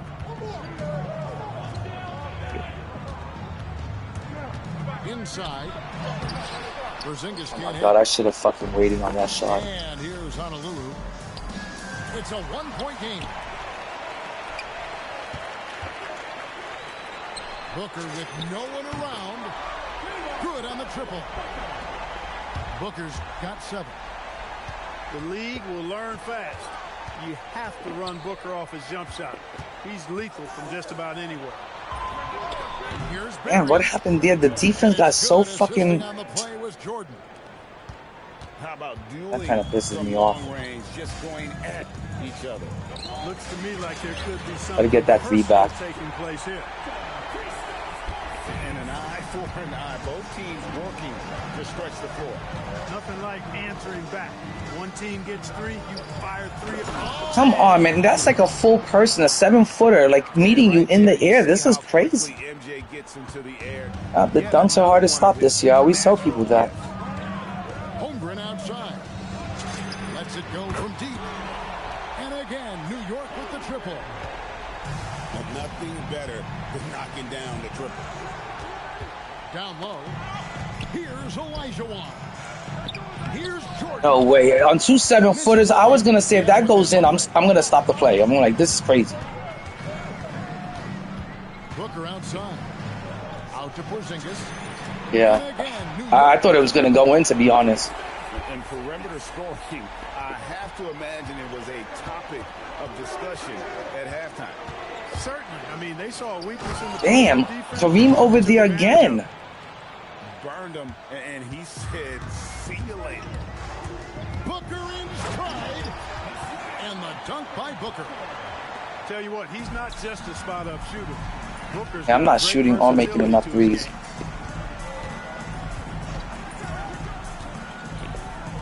Just under 3.5 minutes played here in the third quarter. To the middle. Here's Wow, nice pass, man. I thought I had everything covered there. At home, that was pretty. agreed. The agility on display. Yes, sir. Power and grace. That had it all. And the dunk by Booker. Come on, guys. End of the quarter. Booker is all finesse. Think Play again. some defense. Picked by Olajuwon. Adebayo, high post. To the inside. Good job, guys. Good job, guys. Steal. And here's Booker from the That should have been a... Yes, that's what I was talking about. That's what I'm talking about. That's the way you end a quarter. And with the lead, I like the strategy here. Look at that shit. I had it covered. Devin Booker couldn't guard a fucking cone. That's what I say. Keep the pressure. Devin Booker couldn't fucking guard a cone to save his life. Booker making highlights. I have to say he like... I think that was a little bit computer helped. That was wild. That was extremely wild. You passed it full court with 0.8 seconds, and it only took you 0.6 seconds to catch and make it. That's wild. And with 3 quarters behind us, It caught me off guard. I didn't think anyone was gonna do half a full court pass with 0.8. I usually do that trick when I have about 1.5 left, but I've never seen anyone pull it off with 0.8. That was good. And that was a great move, though. Okay, I got to get the starters back in.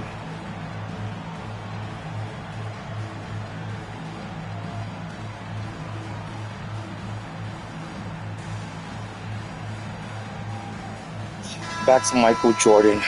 These guys, you've been making him look great. I haven't used them in fucking weeks now.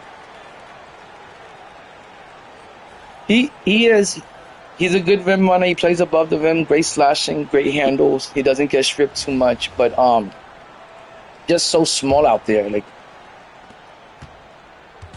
And here's Banchero. He'll bring it up for New York. Okay. Oh boy, a lot of contact there, but he gets Yeah, I got sandwiched in between those two bigs. It's going to be on Victor Wembanyama. And Banchero doesn't back down from anyone, which is why he's able to draw those fouls.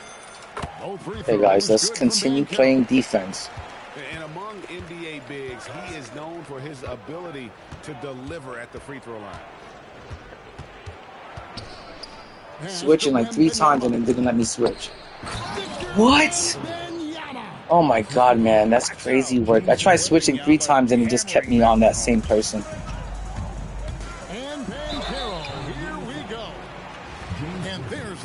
I have to admit, you're playing a lot better than I thought you were going to play, and you are playing very good, just to let you know. Defense just a touch hyperactive. Yeah, you can, trust me, if you play on Showdown, which I know is not your mode or your thing, you might think it's too sweaty or too many tryhards. Even in Tier 1, you know, you get a good amount of easy matchups. You know, the computer doesn't always make you go up against the hardest people they could find, but sometimes it does. But you would survive out there. Definitely survive. You'd probably get into Tier 1 or Tier 2 and have a decent Tier 1 record. You would definitely be able to take care of yourself out there. You'd be able to handle yourself. Grip on that rim too after the finish.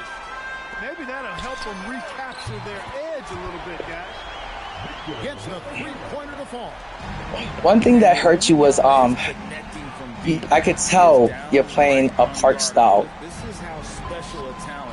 And you just the defense, they're leaving too many things open and letting me get too many easy baskets. You gotta make it really hard for this game is so easy to score in this year. You gotta make it see, like that was good defense. And typically he has the touch to finish when he's in tight. Wow, good shooting over there. Good lord. My man tired? No, my guys are not tired. To extend his range in his later years. Banchero with the ball. And it's Howard picking him up. Jordan fires. See, that's what I mean by defense and stuff, like even too much open and too much easy baskets. You're okay on the offensive side of things, you're fine. It's on the defense. Getting used to all that open floor and just there being 3 guys on the floor. It's different on Showdown.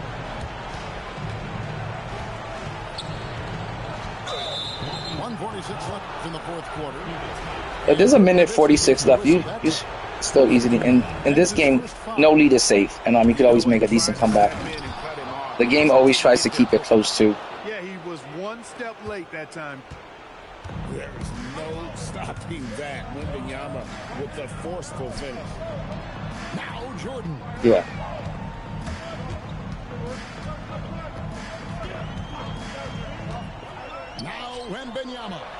Oh, this game is a lot of luck. 2K's always been like that. It's a little bit of skill, a little bit of what your cards, which cards you have, and a little bit of luck. Because if those algorithms are against you and the RNG's against you, believe me, the computer's going to do whatever it takes to ensure that you lose if it's not your time to win anymore. Sometimes I could tell the computer's trying to get me off a Showdown, and I could feel like they throw me a hard opponent or they interfere. A lot of turnovers start happening to me. My shot accuracy has gone down. And shit like that happens in the game, but it's in every mode, even in my career. And you got to take more threes, Vike. You can't make the offense so predictable. You can't. Lock at 6. Now Wembanyama. See what I did? That was good right there, but it's still to the hoop. You have to mix in some threes eventually, or the offense is just gonna, the defense is gonna clutter the paint on you, close up the lane. See right there, I could have kicked it out to Dirk. And which playbook are you running?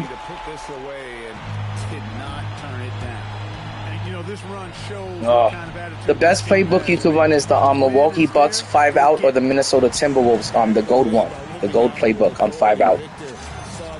See, like, look how there's all that spacing and my man stay behind the 3-point line. You got to mix in some three-pointers with the rim running. Yeah, I rim run too and still got to pick in a lot of threes. Or else the opponent's going to figure you out quickly. This is the most they've led by 13 points. Knocks down the Look at the quickness there from Banchero getting the shot up. And Vike, if you ever want to do any, next time I'll see how to get the mic on so the audience could hear you too. If you ever want to, chill, play some team up, play some park, or play some more, triple threat, I'm always down for it. Yeah, that was an excellent game. GG's on both the triple threat and the showdown. That was great. But you take care and you have a good night. I know it's getting pretty late. I don't know what time. It's 5:30 over here. So I'm probably gonna.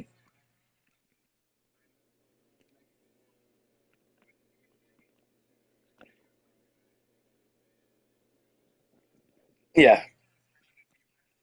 Now the only thing I'm gonna do is I'll maybe put up the gameplay because I know a lot of people want to see this matchup.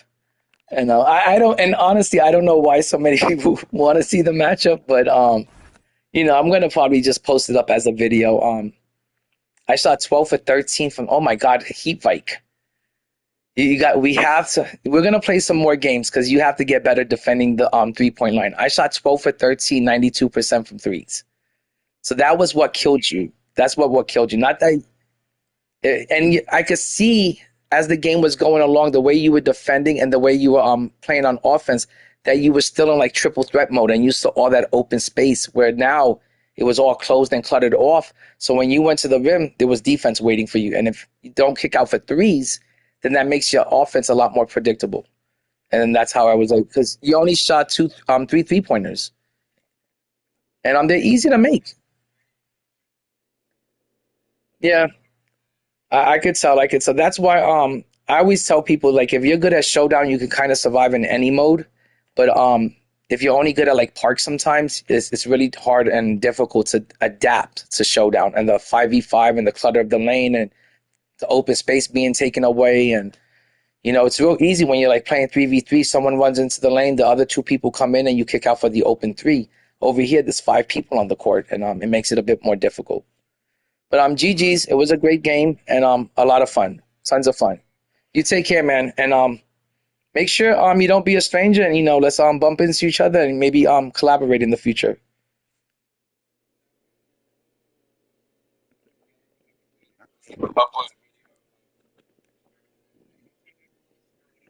Yeah.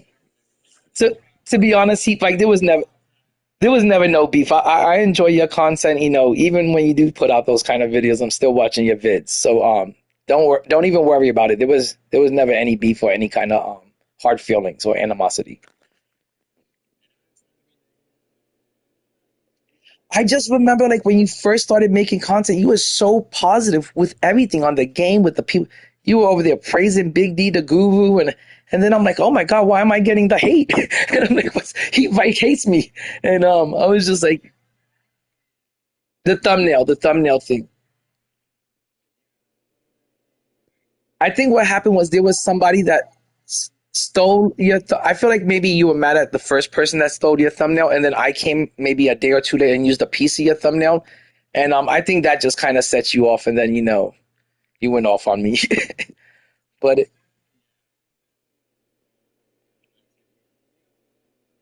yeah,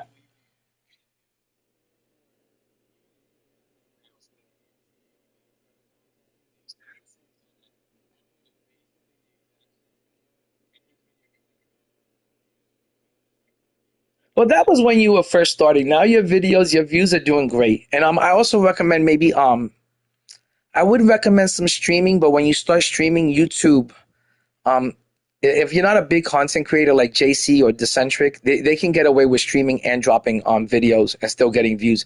But even JC told me one time, he was like, what's hurting your views now is that you started streaming, and 2K is not going to push a video and a live stream in the same day unless you're a bigger content creator. And it's really hard to push a stream and videos at the same time. 2K YouTube kind of decides which one is he doing better with, and then they'll push that. So if you're doing better with at first I used to do really, really good with the videos, but the more I streamed, the more YouTube kind of pushed me in those type of algorithms. They pushed me further in that. So I would recommend streaming. Yeah, I would recommend streaming because you do get to like get in touch with the audience, your fan base, the people in your chats, the people in your comments. You get to touch face with them. You get to play games with them, against them. You get to run park and team up with them. It's Or even like Jay Grimes does, just sit there with them and give them tips on how to snipe, or working the empty. Well, last year I fucking sat there for like 5 hours with the audience just breaking down goat pieces, and they sat there and would watch me because they wanted to learn how to do the MT. I was like, guys, it's just breaking down the cards to the lowest form. But they sat there with me for 5 hours while I did it one time. So it's a great way to get in touch with people in the community. And I'm glad we got to, squash things or whatever. No, it's all good. It's all good. It took a little bit, but we got you, we got you out here and stuff. Well, GG's, man, and you take care. You have a good night, man. I'm about to head out myself. You take care, man. You too, man.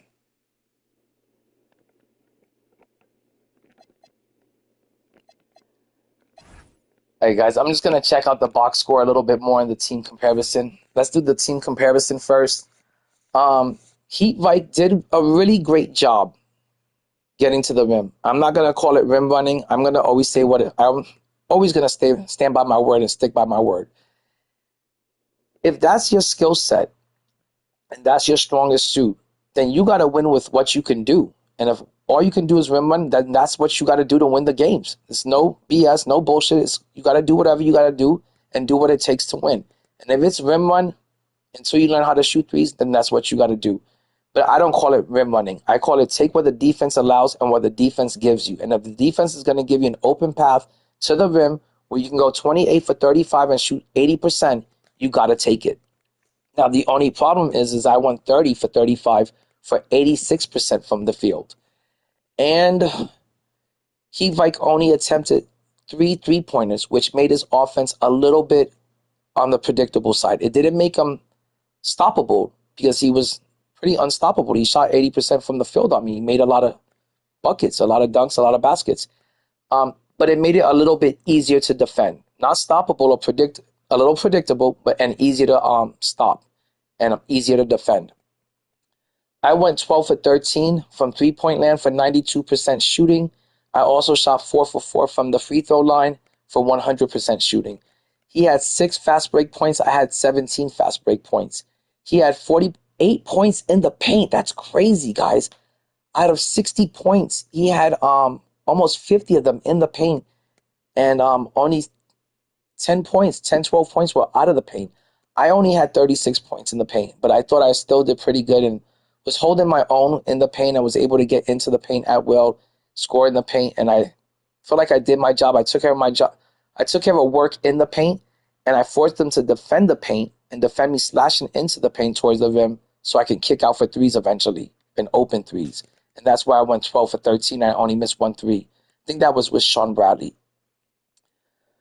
Bench points was 23 points. I had 35 bench points. His bench was a little bit inferior. It was a lot weaker. He even said that himself, that he wasn't feeling confident with his bench.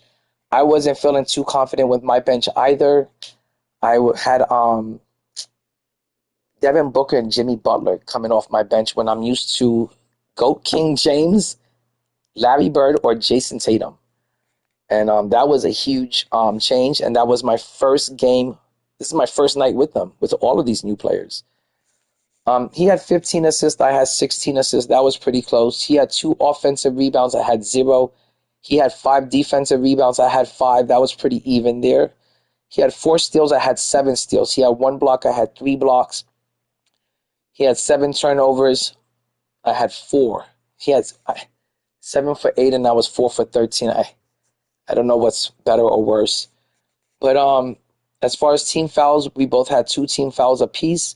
As far as dunks, he had 21 dunks out of the 48 points in the paint, and I had 16 dunks. That was terrible. His biggest lead of the game was in the very beginning, in the first minute of the quarter. He had a 4-point lead. I have to admit, I got pretty nervous there, and I was already ready to just lock in and stop talking and stop being Mr. Nice Guy. I had to start concentrating and focusing on the game, and I did that, but I was still able to maintain a conversation and kind of compose myself and enforce my will into the game and the way I wanted the game to go. Timeouts don't matter, and that was it. Let's take a look at the box score and see who did all of this scoring. because it's all new players. Paulo really carried the team and put me on his back. He had 18 points. He went 2 for 2 from threes. Devin Booker was my second leading scorer, and he came off the bench. He also went 2 for 2 for threes. Dirk Nowitzki had 9 points. He went 1 for 1. Everyone was shooting pretty perfect from threes. Wemby had 9 points, and he shot 1 for 1 from threes. Bradley had 8 points. Michael Jordan had 6 points. He went 2 for 2 from threes. And Kristaps Porzingis has 6 points, and he went 2 for 3. He was the only person that missed the 3-point shot. I don't know how he missed the shot. I could have sworn that he made it. I could have sworn it was in the green and he had it. But he is responsible for the one shot, the one 3-pointer that I missed the whole game. Or else I would have gone 13 for 13 for 100% 3-point shooting.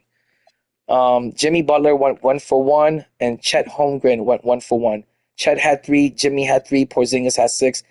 If I would have known that Dirk, Wemby, and Sean Bradley were just one more bucket away from having 10 points, I would have made sure I had 1, 2, 3, 4, 5 people in double digits. I just didn't know I didn't know what they had point-wise. I don't keep track of that during the game. But I wish I would have got them. I wish I would have got all of them into double digits, and it would have been 5 people in double digits. Let's see who he did all of his damage with, because he was like really getting to the rim like it was nothing. He had 14 points with MJ, 0 threes. He had 12 points with Wes Unseld. That was his best card that he was doing the most damage with. I don't know why he didn't take it to me more often with this card.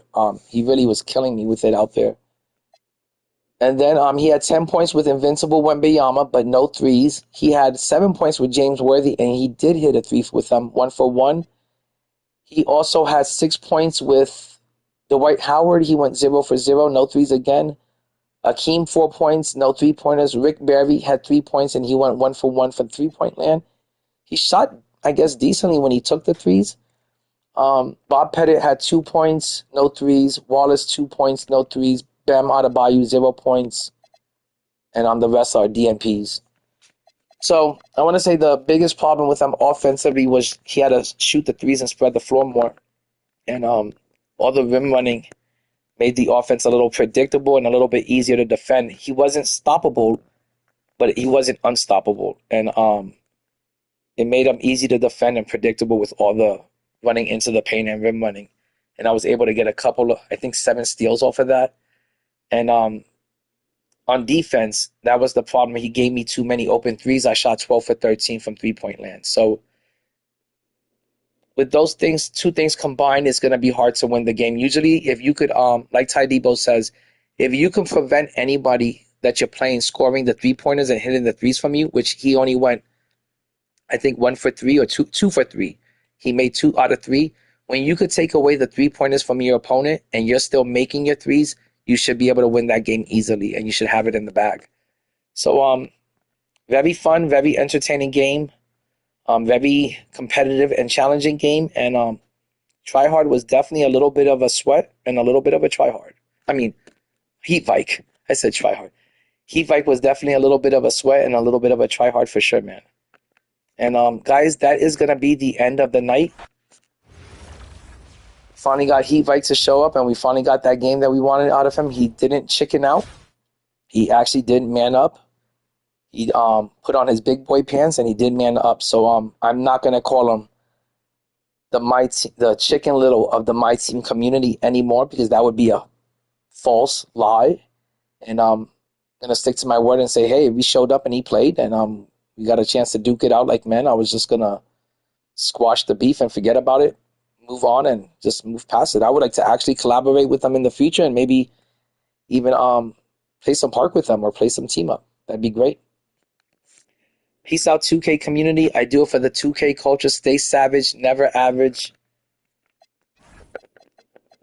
Heat Vike showing up, playing the game, taking me on one-on-one, and then me beating him. That was savage. That's for bragging rights, guys. It's not just we're not out here playing for a wager. We're out here playing just for the love of the game, and it's great to see that he also loves the game that we all love. Peace out, fam.